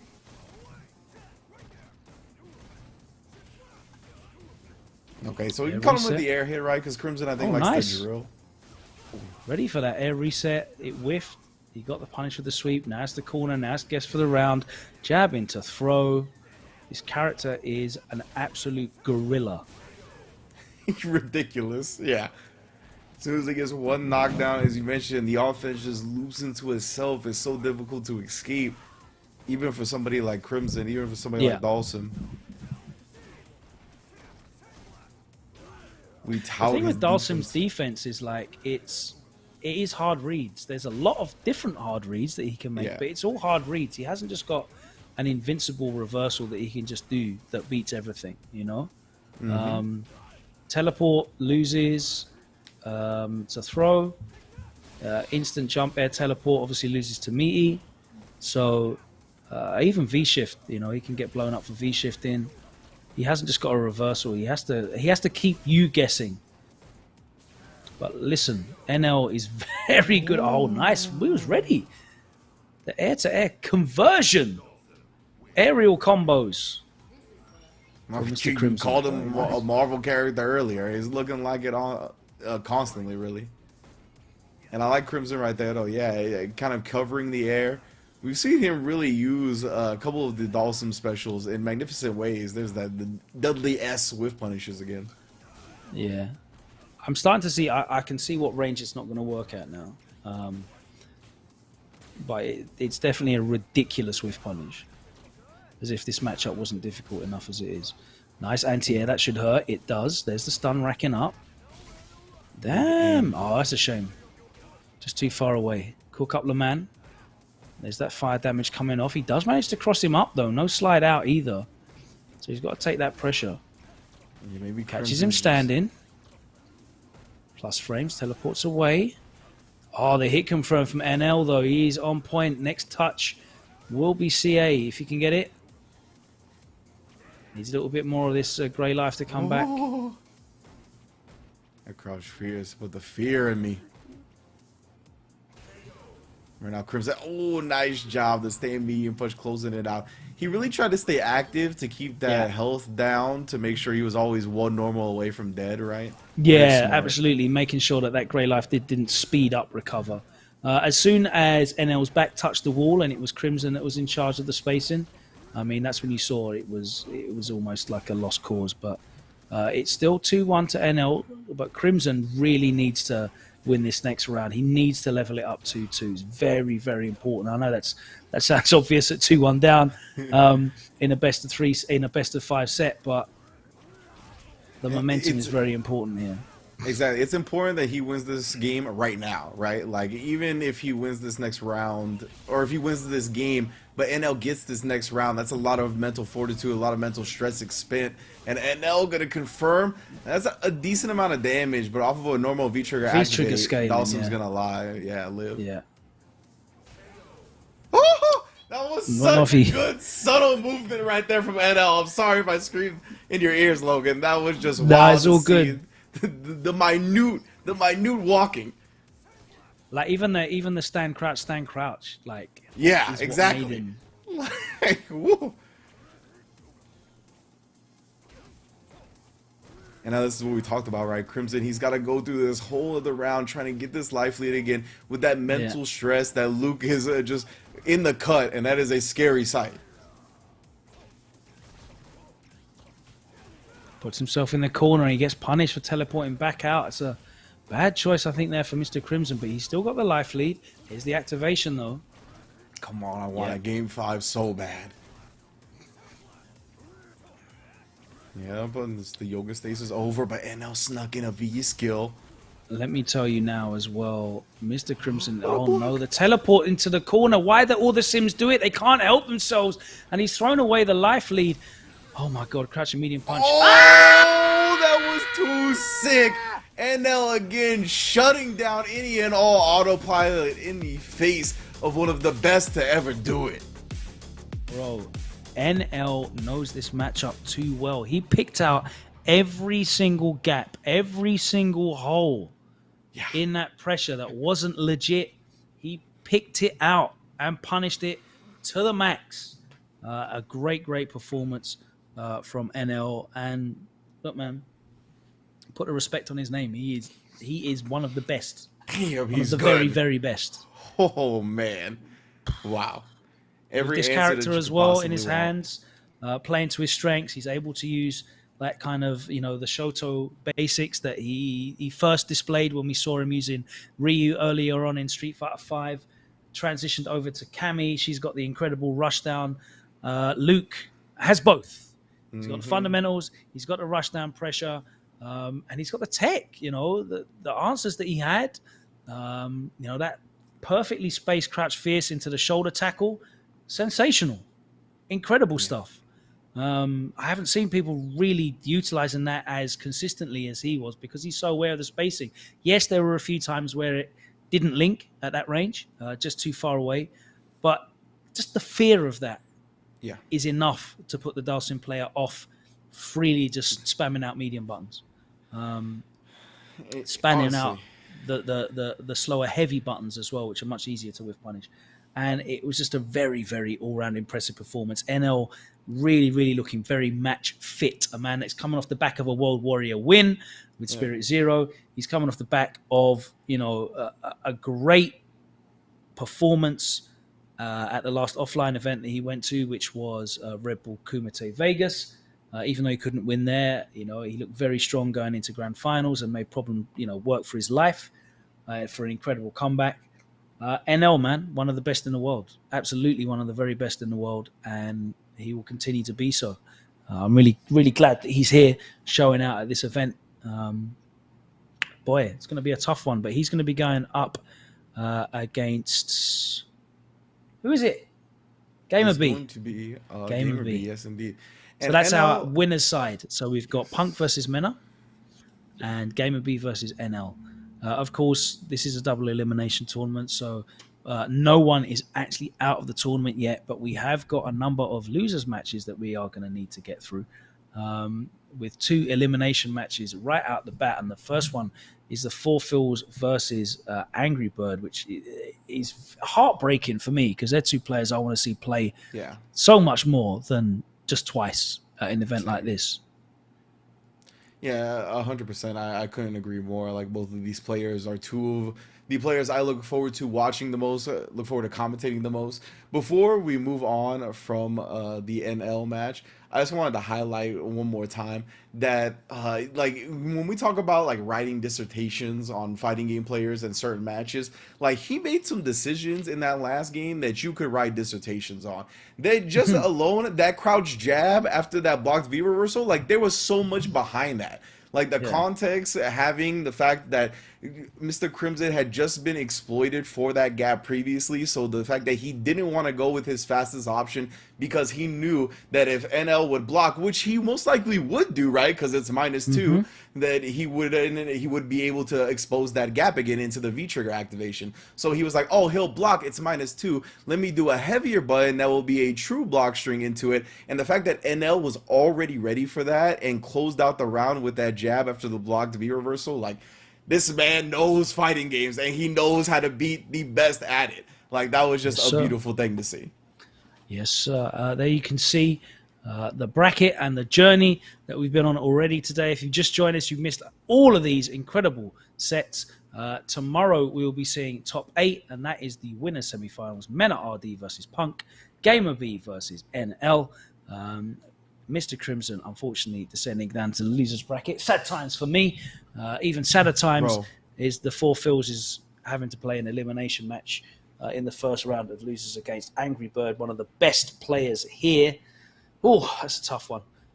Gamer B sending Yami Matoye to losers with a comprehensive performance. Punk sending Talu Breaker down to losers. And Mena RD with the big victory against Big Bird, switching to Luke and getting the job done in the mirror match. Look, honestly, when it comes to this bracket, everybody in EU, EMEA, y'all need to holla at Idom. This is all Idom's fault. You saw the Rob TV stream yesterday. This man was calling Europe the best region in the world, and now none of y'all are in winner's bracket. That's it. It's on Idom. I don't know, man. We'll see. We'll see. They still got a chance, obviously. Double elim. Yeah, I'm saying. It is double elim 100%. And obviously nobody has been eliminated yet. And we talked about earlier the fact that some players get activated in that loser's bracket. When you got no safety net, when you cannot drop another set, that's truly when we see the highest potential. So I'm just teasing a bit. I have no doubt that EU can definitely still take the entire thing. But right now, yeah, it's looking like Punk versus Meta and winners, and then NL versus Gamer B. But everybody is looking in tip-top shape for that offline. Everybody's trying to build that momentum going into EVO.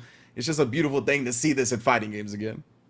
Absolutely, man. What a joy it is to experience international world-class competition, wherever it is, whenever it is, but especially when it's offline. That's what it's all about. Let's take a look at this loser side, because it's going to be a sad time for some people.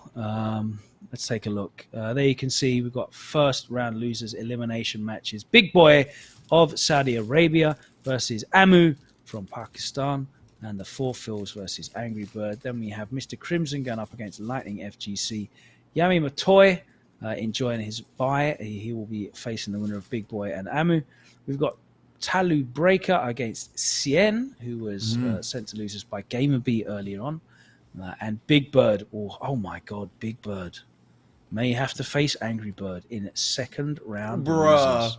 Oh my God. Conversely, the Four Phils might eliminate both Angry Bird and Big Bird back to back. That's a possibility as well. Great storylines here in losers bracket as well. Bird hunting, huh? We'll see if Four Phils can accomplish that mission. That's a tall task, bro. Take down both Bird brothers. That is not easy whatsoever. Absolutely. Oh, and we're actually going to get that today, too. That's wild. Or at least maybe. Because Big Boy and Amu are on the other side, like you mentioned. This is going to be a good losers bracket action, of course. Once we get to it, again, there's going to be no safety net for these players. They have no more sets to drop. Y'all know how the double elim bracket gets down. If you're just joining us, this is in Riyadh, Saudi Arabia, for $50,000. This is a lot of money on the line with a lot of our top players, some of our favorites that we haven't seen compete in that international offline environment in quite some time. Some that we have gotten the fortunate glimpses of here and there via the Red Bull Kumites and whatnot. But yeah, it's really getting back into the norm, the swing of things. Obviously, Evo's on the horizon, as you mentioned. Still not going to be full-fledged, full-powered Evo. Not everybody that you'd expect is going to be there, right? Still, people are trying to get used to traveling. It's a nightmare to travel right now still, so definitely don't blame anybody who can't make it to Evo or who chooses not to. But it's a beautiful thing just to see it kind of getting back into the swing of everything with this event, Evo, and just everybody that is fiending for that international offline competition. They're finally getting that vein tapped. Absolutely, man. We are going to be running these first round losers bracket matches. And first up, we are going to be looking at Big Boy versus Amu, which could potentially be a Urian mirror match. It's not likely to be. But yeah, both these guys have used Urian. Let's see what they show out with. I think we saw Amu use Luke for a bit as well. Is that correct? Yeah, I believe Amu switched to Luke in the last game. Yeah. Big Boy, of course, we didn't get to see him play much earlier on, but he came back into his own. Definitely got a mastery of the Aegis setups, as you would expect for any Urian player. So a battle for Saudi Arabia versus Pakistan, two emerging countries. When it comes specifically to Street Fighter V, we saw, and we spoke about this when Amu was on earlier, we saw the emergence of Pakistan as a fighting game powerhouse within the realms of Tekken. coming through over the last couple of years. I think 3 years ago was when we first started seeing Arslan Ash appear, and of course shocked the world with that performance at Evo.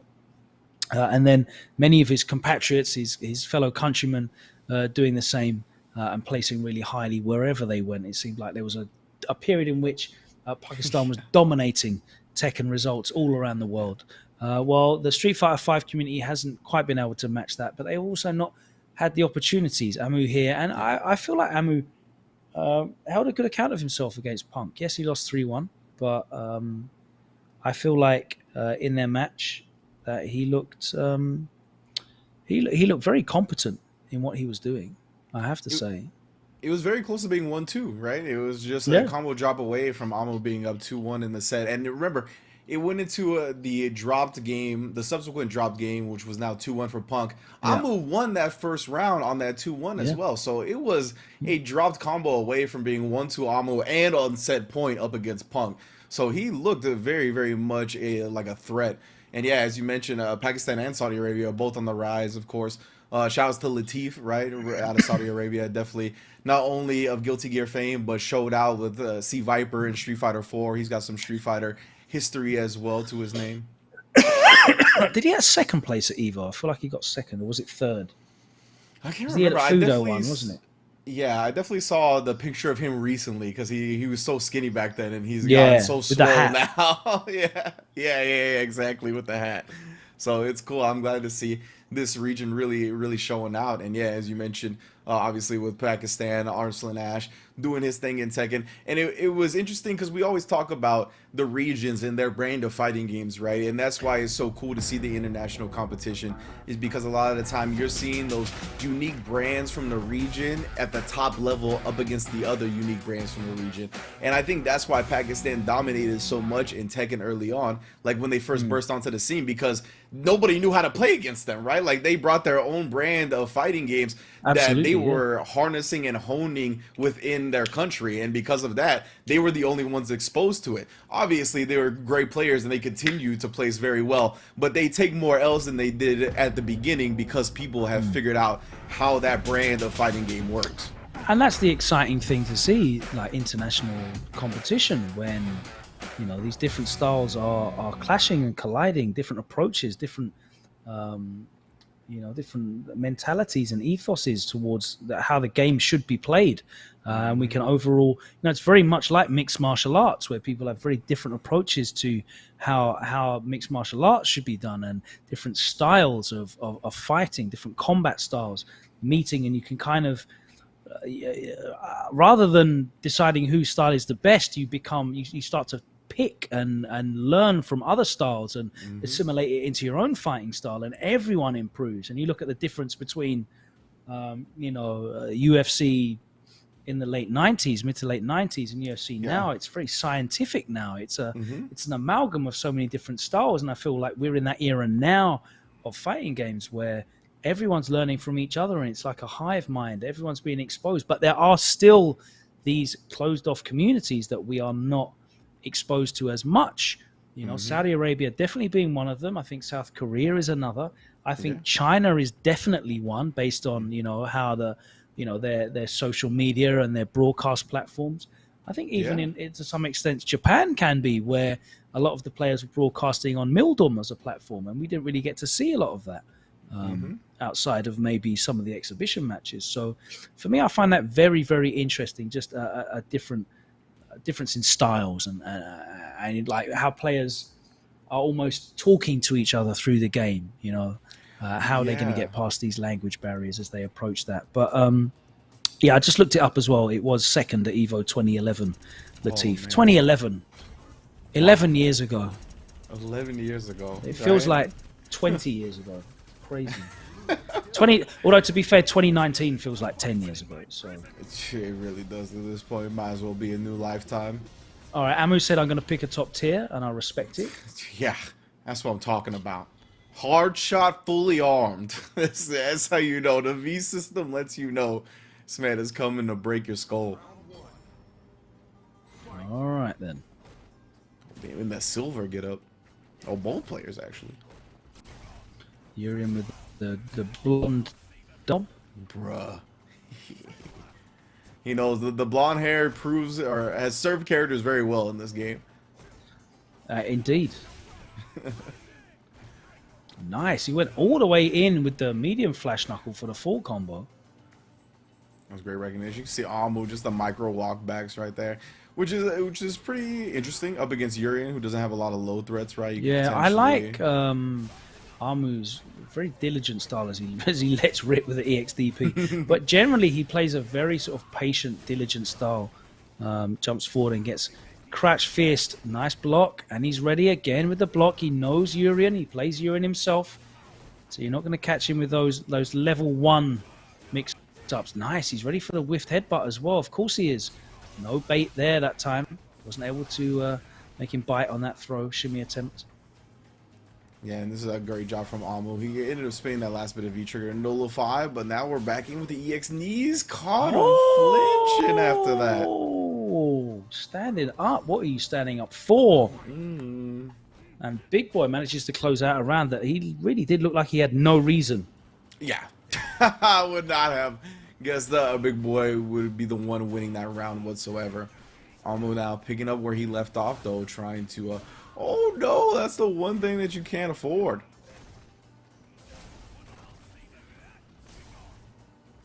Both feet skilling up. Happy to just block that. No real risk at that range. Oh, my God. Ah, that's unfortunate. Yeah, definitely. Wow. Lovely crouch medium kick into the V-skill powered up medium flash knuckle.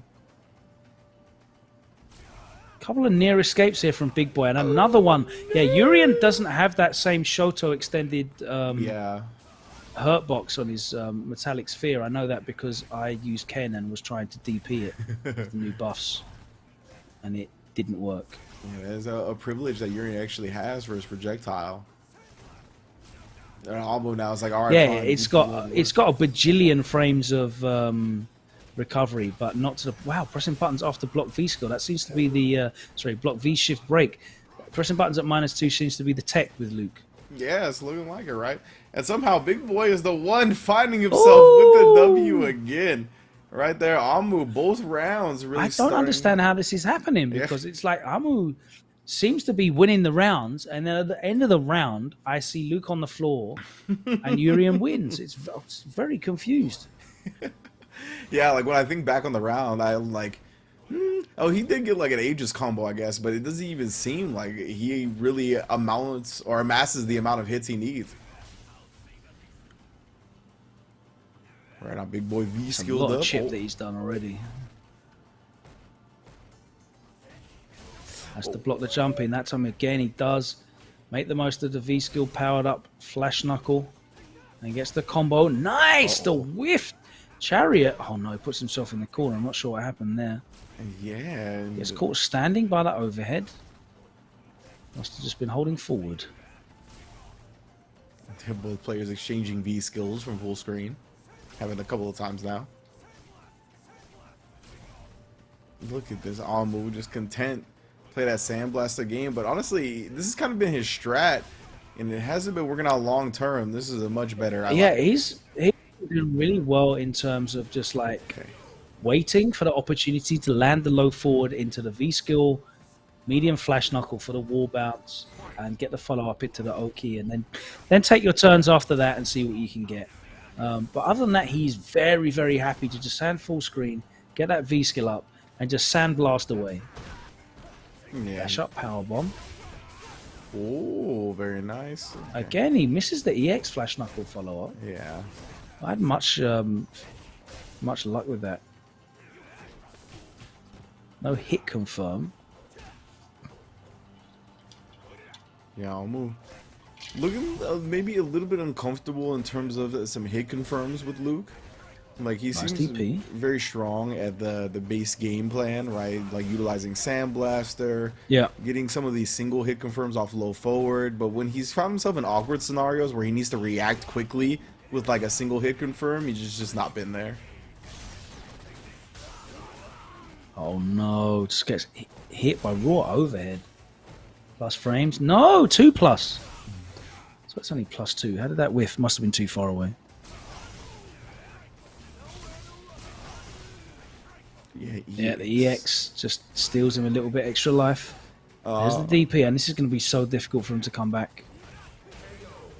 Nice. Ooh. Yeah, big boy with the Hail Mary. Went to the well too many times. Charge chop. That's a lot of frames, brother. Amu, the hand warmies.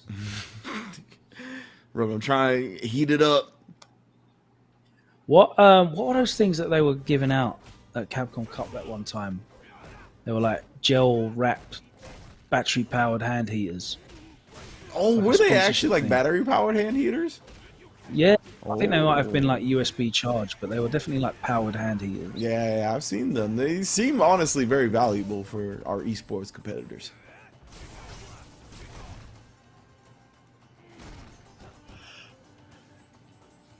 And now Amuye, you can see he is so just big chilling with Luke. He's like, bruv, I got this sandblaster. You gotta prove that you gotta get past No! this. That's one way. That was way too late. Oh, and he drops the combo plus frames. No. Oh my goodness, just jumps forward on that one. You don't get the second. Yeah, he couldn't frame actually from follow there. up the combo though. He would have got hit by the Aegis. Doesn't matter. Hits him with the EX Sandblaster and takes the lead. Amu. Yeah, looking much more comfortable now here in game 3. There we go. That's what I'm looking for. The crouch medium kick. Yeah, just a heavy flash knuckle is the follow up, man. Nice use of the EX. It's kicked by the medium. That is hella frames, sir. Ooh, big boy finding his way close enough during a moment of hesitation to get a throw. No DP that time. Yeah, EX knees making their way in too quickly. Might be something big boy needs to go to a little bit more. Getting counter hit all over the place. Activation, there we go. Yeah, he wanted that back throw. He wanted to cut the screen off. Big boy knew. Activation now is available for Yuri, and so see how Amu kind of approaches this now that he he just rushes right on in. And to deal with this, gets clipped, but not Nice for block much. again. He's very aware. He's really aware, and you'd expect that because he did main Yuri himself. But even then, getting caught out by the EX knees. EX He's doing the hard stuff. Like Yeah. he's blowing through the Aegis. And then the simple stuff like blocking EX knee or DP and EX knee on reaction. Oh no. Oh no. Oh no. Drops from left, right, and center here. Yeah, it just feels like he's not to the comfortable point with Luke to me that he can react to EXDs and like some chaotic neutral skipping tools very efficiently at the moment.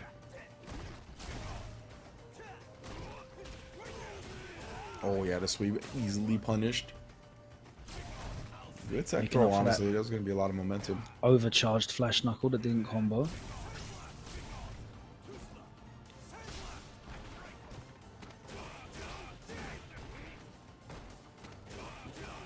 Okay, just taking the offense at this point. Oh, tries for the shimmy, but he actually woke up with a crouch short, but he didn't have the Aegis behind the first one. Doesn't matter, I guess. Oh my the God, boys he's did not dead. get to it. He is dead, big boy. Now 2-1, another scramble-ish victory. Yeah, this is very back and forth, very scrappy stuff. Stuff being left on the table, stuff not being optimized, and they're fighting it out. They're fighting it out for domination in these scramble situations.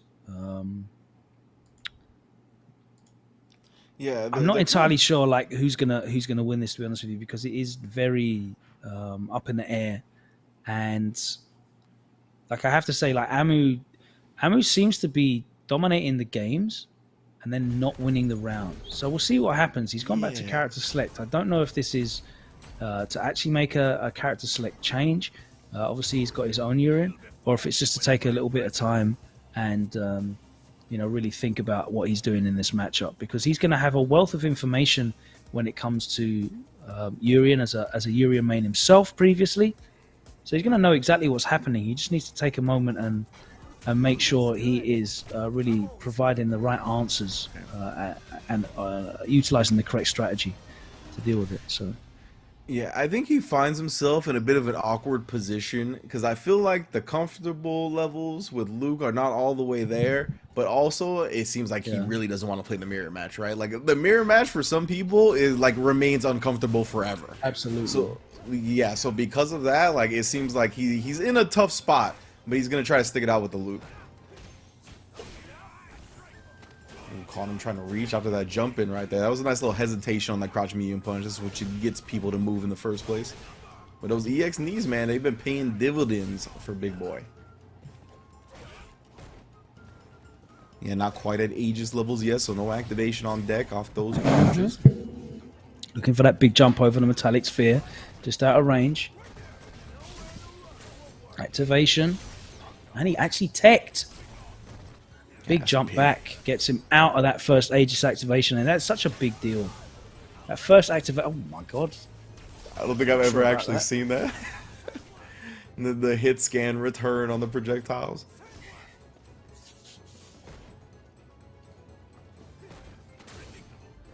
Oh, I guess gives him a free jump in.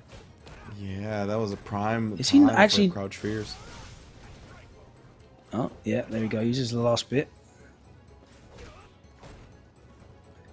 Yeah, this is mad scrappy. But rather than having to use a slow roundhouse as an anti-air option or a crouch fierce as an option, Luke has access to an invincible DP equivalent, and Amu making the most of that. And again, all right, so he can do that. He can do that on the non-EX versions. Yeah. Why can't he do it on the EX versions, which is actually easier?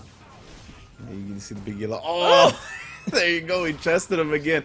And Amu looking maybe for a normal anti-air, did not get the invincibility out with the DP. The normal ones, though.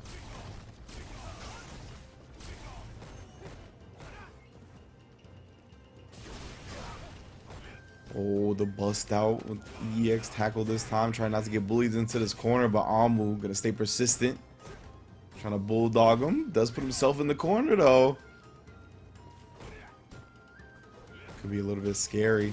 Oh, anti-air. Oh, and then, yeah, you try to press afterwards, but Amu dropping, leaving some damage on the table, and he had full CA as well. Yeah, I'm not sure about that, bro, but still got a big life lead. One more throw, do it. Yeah, V reversal. No? What? No, sometimes you just say, we go next. Go next.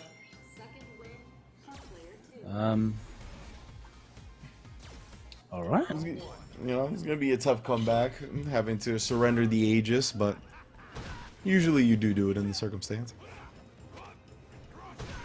I mean, if you're going to die, you definitely do it. That's what I mean. You know, okay, that time he does. Bro. I hear you. No, sometimes Nova air grabs you at the start of the round, bro. Exactly. You hit start rematch, the old NRS restart. Oh, reaching. Oh, in the overhead. I forgot about that move. We saw Big Bird use it to bait Mena earlier. We have not actually seen it utilized as a proper overhead till now. He said, "What are those?" Talking about his die job. Oh, yeah, just using the shallow headbutt. Not quite gonna reach the distance. Oh, yeah.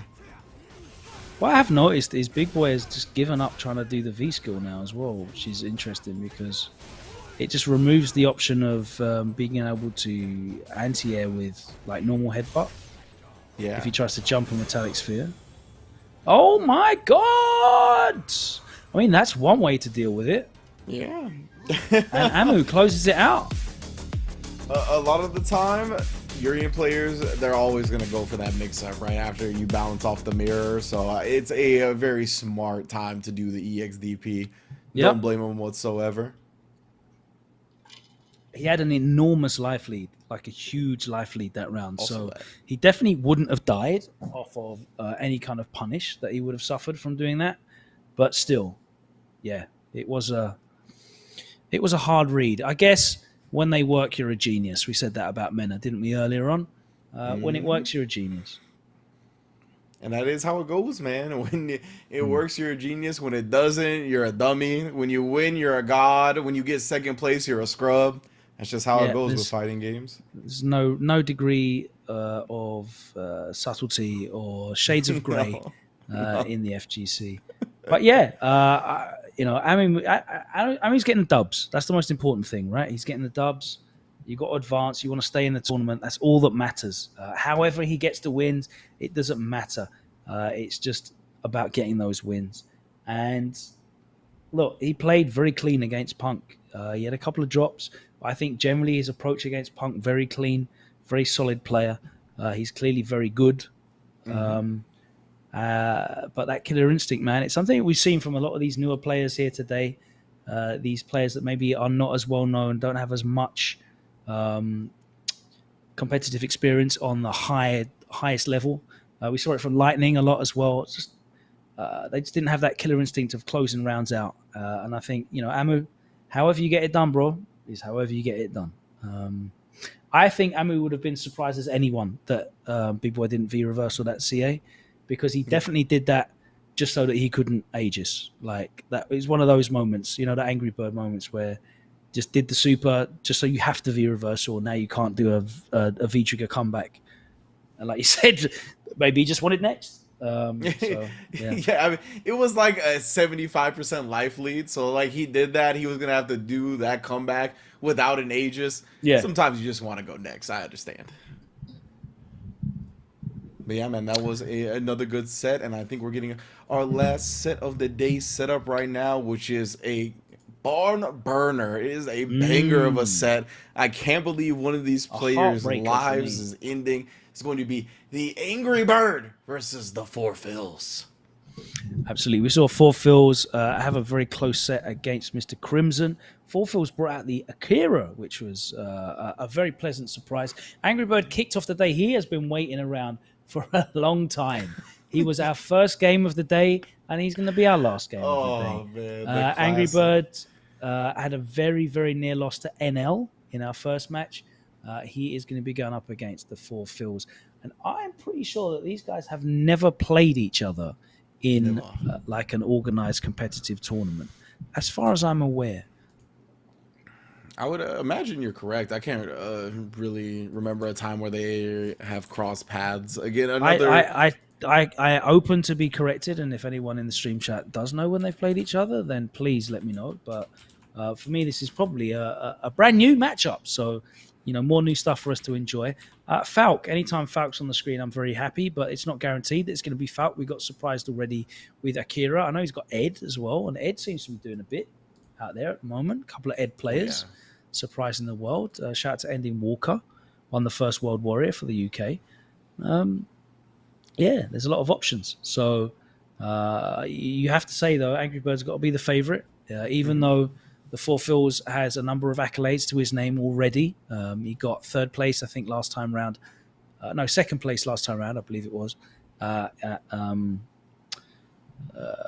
Global Esports Games. And he also obviously has 2 CPT qualifications, including this year.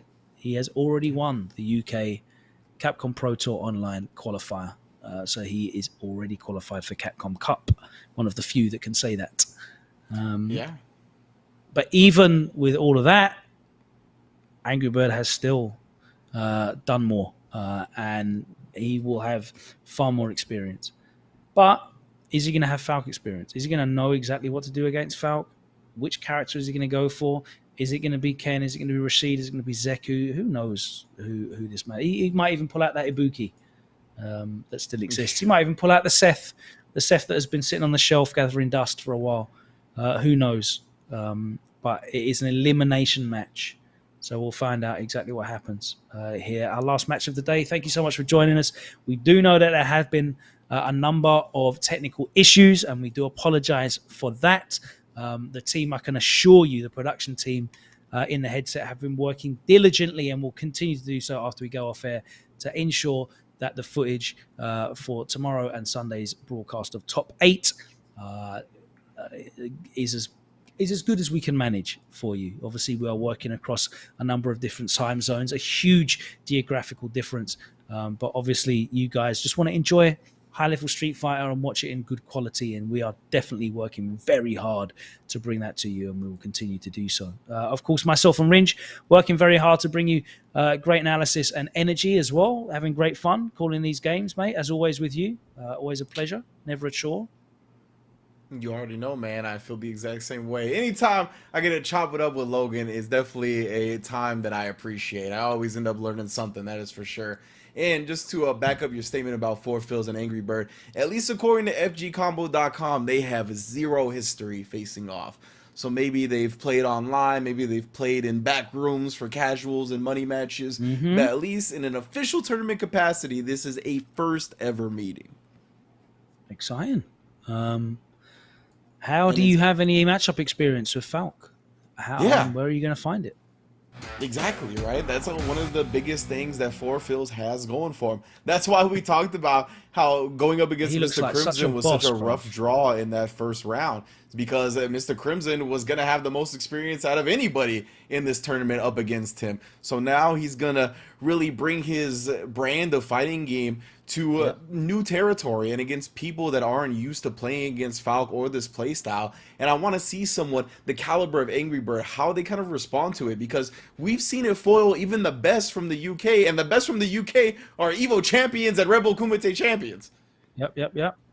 Absolutely. You know, I would happily say that two of the most recognized players from the UK are some of the definitely in the top 10 in the world at the moment in terms of ability, and he beat both of them to qualify. So more power to him for that.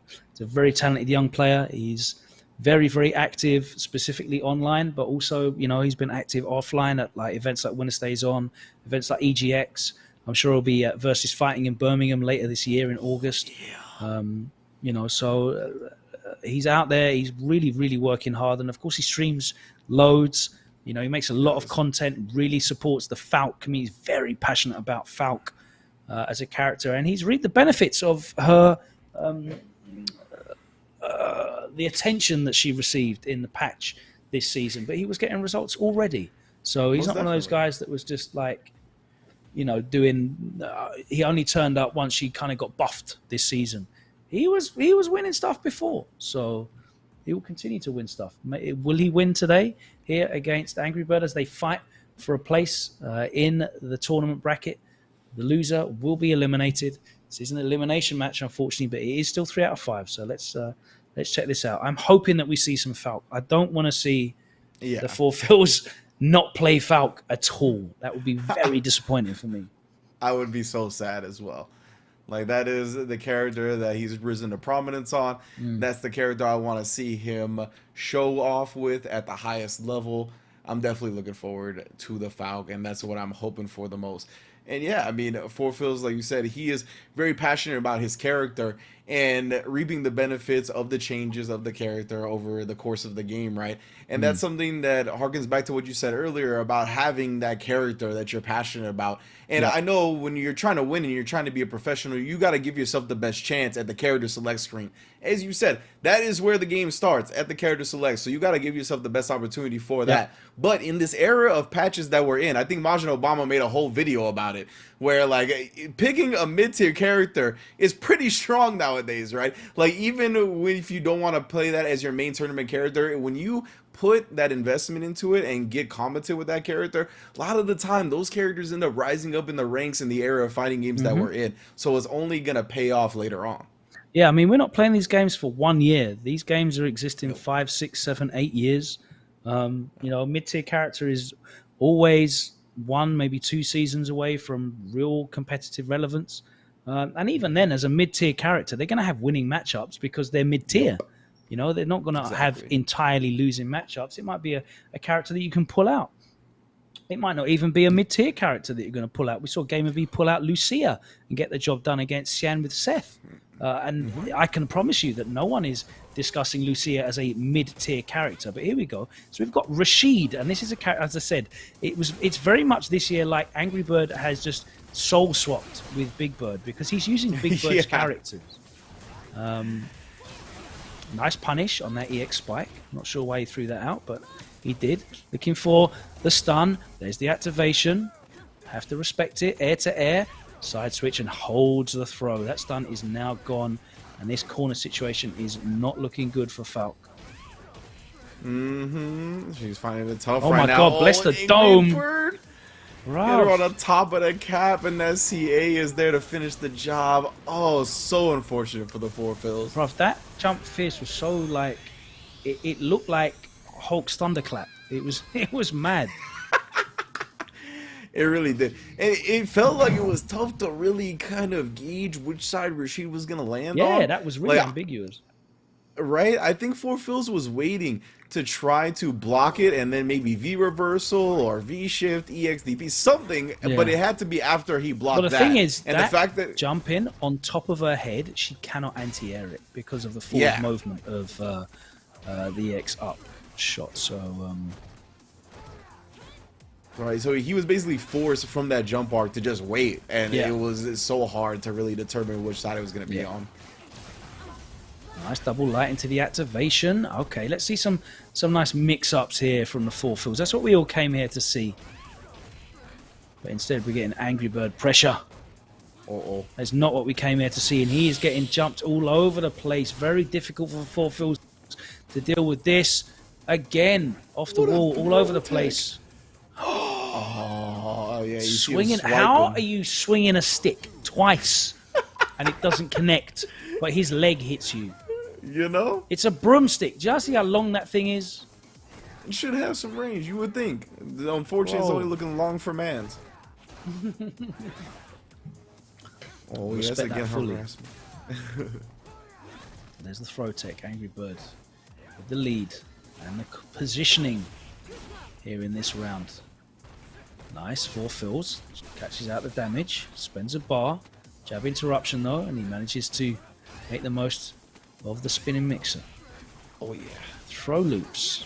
They're playing season 2. Ooh! And that's why you can't just reversal there.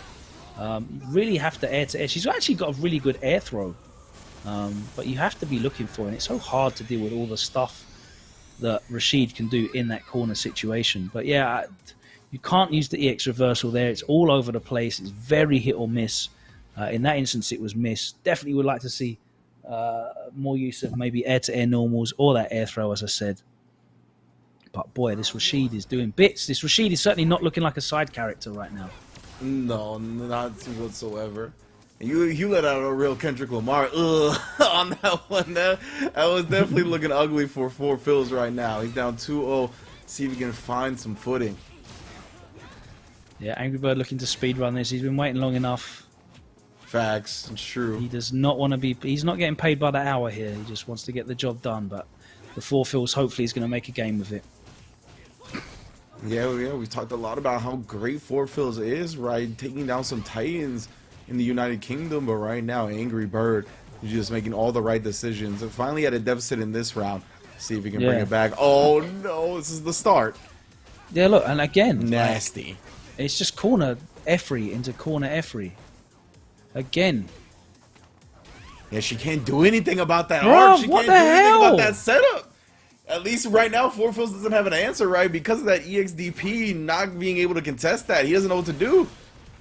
This is like guilty gear pressure. I don't know, like, let the man burst.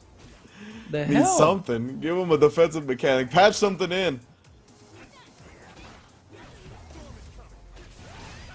Oh, Angry Bird gets the activation off, and this is what we've seen. It only takes one knockdown. Oh, no. Now eating the throws here. The pressure. What a tech. Still, though, can't find an answer. Nice job not flinching in the face of that. Is he going to be able to actually put some pressure now? There we go. The meaty forward fierce. He gets around on the board. 1 set point defeated. How confident Angry Bird is and take it to the air. Blessed is blessed. The top of that silly little hat with the fierce breaks out the EX Psycho upper. Oh, yes, the shots is being withheld right now, withstood. Angry Bird, you know, he's looking for that activation, fully loaded on resources. The spitting mixer raw gets him in. Oh, they're chasing the backdash with it. Oh my god, he had been setting up with the throw so many times. So to end the set, oh, he goes with the crush counter setup. Beautiful conditioning from Angry Bird. That's how you play fighting games. We're going to be seeing him move on to tomorrow. Commiserations to the four Phils. He is not going to be happy with that performance. A close loss to Mr. Crimson, but you could not call that close at all. He got completely dominated by Angry Birds. You know, as soon as he got in the corner, it was just curtains. I've not seen anything like it. We were saying earlier, Birdie's got the best corner control. Birdie, really. But when you're playing like that and you're smothering so much, I mean, there's gaps. There's ways out. And we watched NL play against Dalsim. He knew where the gaps were. He was very well practiced. He was very, very aware of what he could and couldn't do. And those instances there, the four Phils was just trapped in the headlights. He was frozen on the spot. There was only a few instances in which he even dared interrupt. We saw him go for the Psycho Schneider, the EX version. It went the wrong way. Crush counter punish. Round over, thanks very much. You even get put back in the corner with the EX.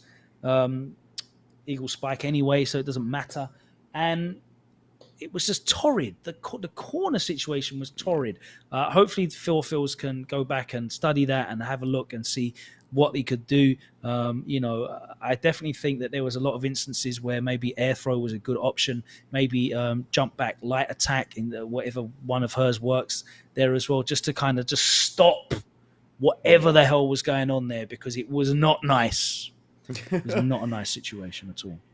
And I think that's a very cool example of, like, us, we can kind of look at that and be like, okay, maybe he should have tried to dash forward or jump button or jump air throw or some of these options that we could think of, right? But when you're the player of that character and you are so, like, you so reliably answer stuff like that with a certain option, and all of a sudden that option just doesn't work, like, it fries your brain. Like, it is so difficult to, in the moment. It only takes one thing to go wrong. Like, you okay, you know what? I'm going to wait for this. I'm going to try this. When you try that thing and it doesn't work, shut down. It's really hard for you, like, just the mental guard break not to kick in.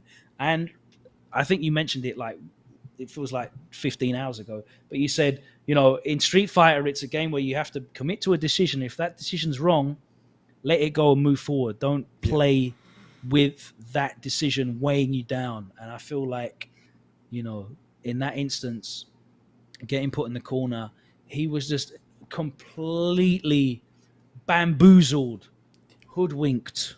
Mm-hmm. You feel trapped like in the headlights. The spirits, like the haunting ghosts of that moment, were just like an aura around him constantly that he couldn't shake. Like, it was just forever bogging down his decision making. And it's just one of those things that happens in fighting games, and that's one of the things that comes with experience, is that ability, and I don't think even just experience, but conscious effort to kind of leave stuff like that behind and try to just go forward with more of a blank slate. Well, we now know what our winner's side looks like. Let's take a look at the winner's bracket if we can, because we're going to be enjoying these games tomorrow. We've run all of the games that we had scheduled for our first day. On our winner's top 8 side, the winner's semi-finals, you can see it's going to be Mena RD against Punk.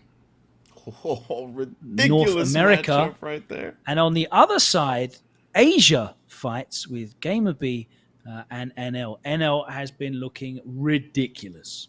Absolutely ridiculous. Gamer B has been looking very strong as well, looking very much like the Gamer B we remember. Let's take a look at this loser's side as well. Hasn't been updated yet, with Amu advancing versus Big Boy, but we're going to see Mr. Crimson going up against Lightning FGC. We're going to be seeing Yami Matoy up against Amu.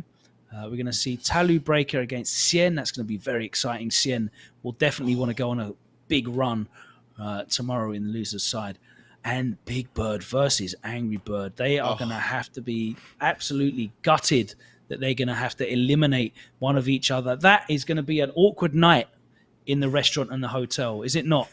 Most definitely. The Bird Bros, right? Might as well be inseparable. And unfortunately for them, one is going to have to separate the other from the bracket tomorrow here at the Global Esports Tour. And I mean, no other players, I think, in fighting games, period, know each other better than Big Bird and Angry Bird. So it's always a dope set. It's always filled with wild decisions that is like, it only makes sense because these players play each other so often.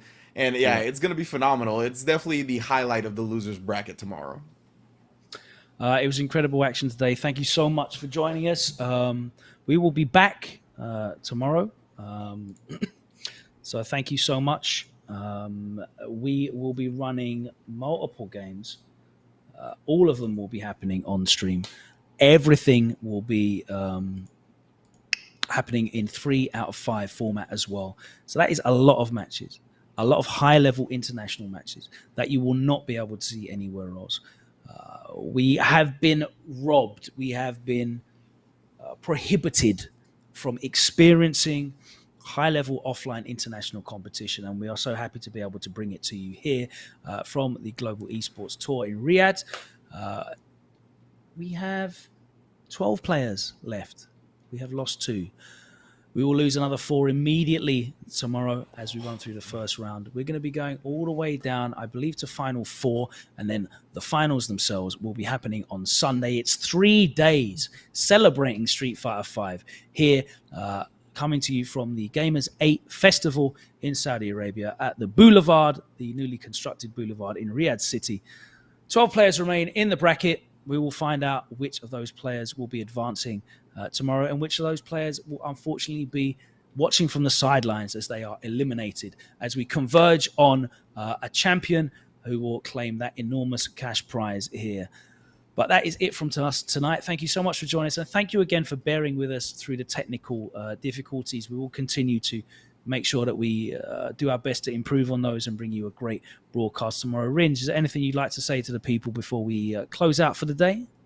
I think you wrapped it up perfectly, Logan. Pretty much everything that I wanted to touch on. Beautiful stuff. That fighting games are back. International competition is offline. We're playing for 50K. We'll see y'all tomorrow. Be good to yourselves. Be good to each other. Peace out. Take care. See you tomorrow.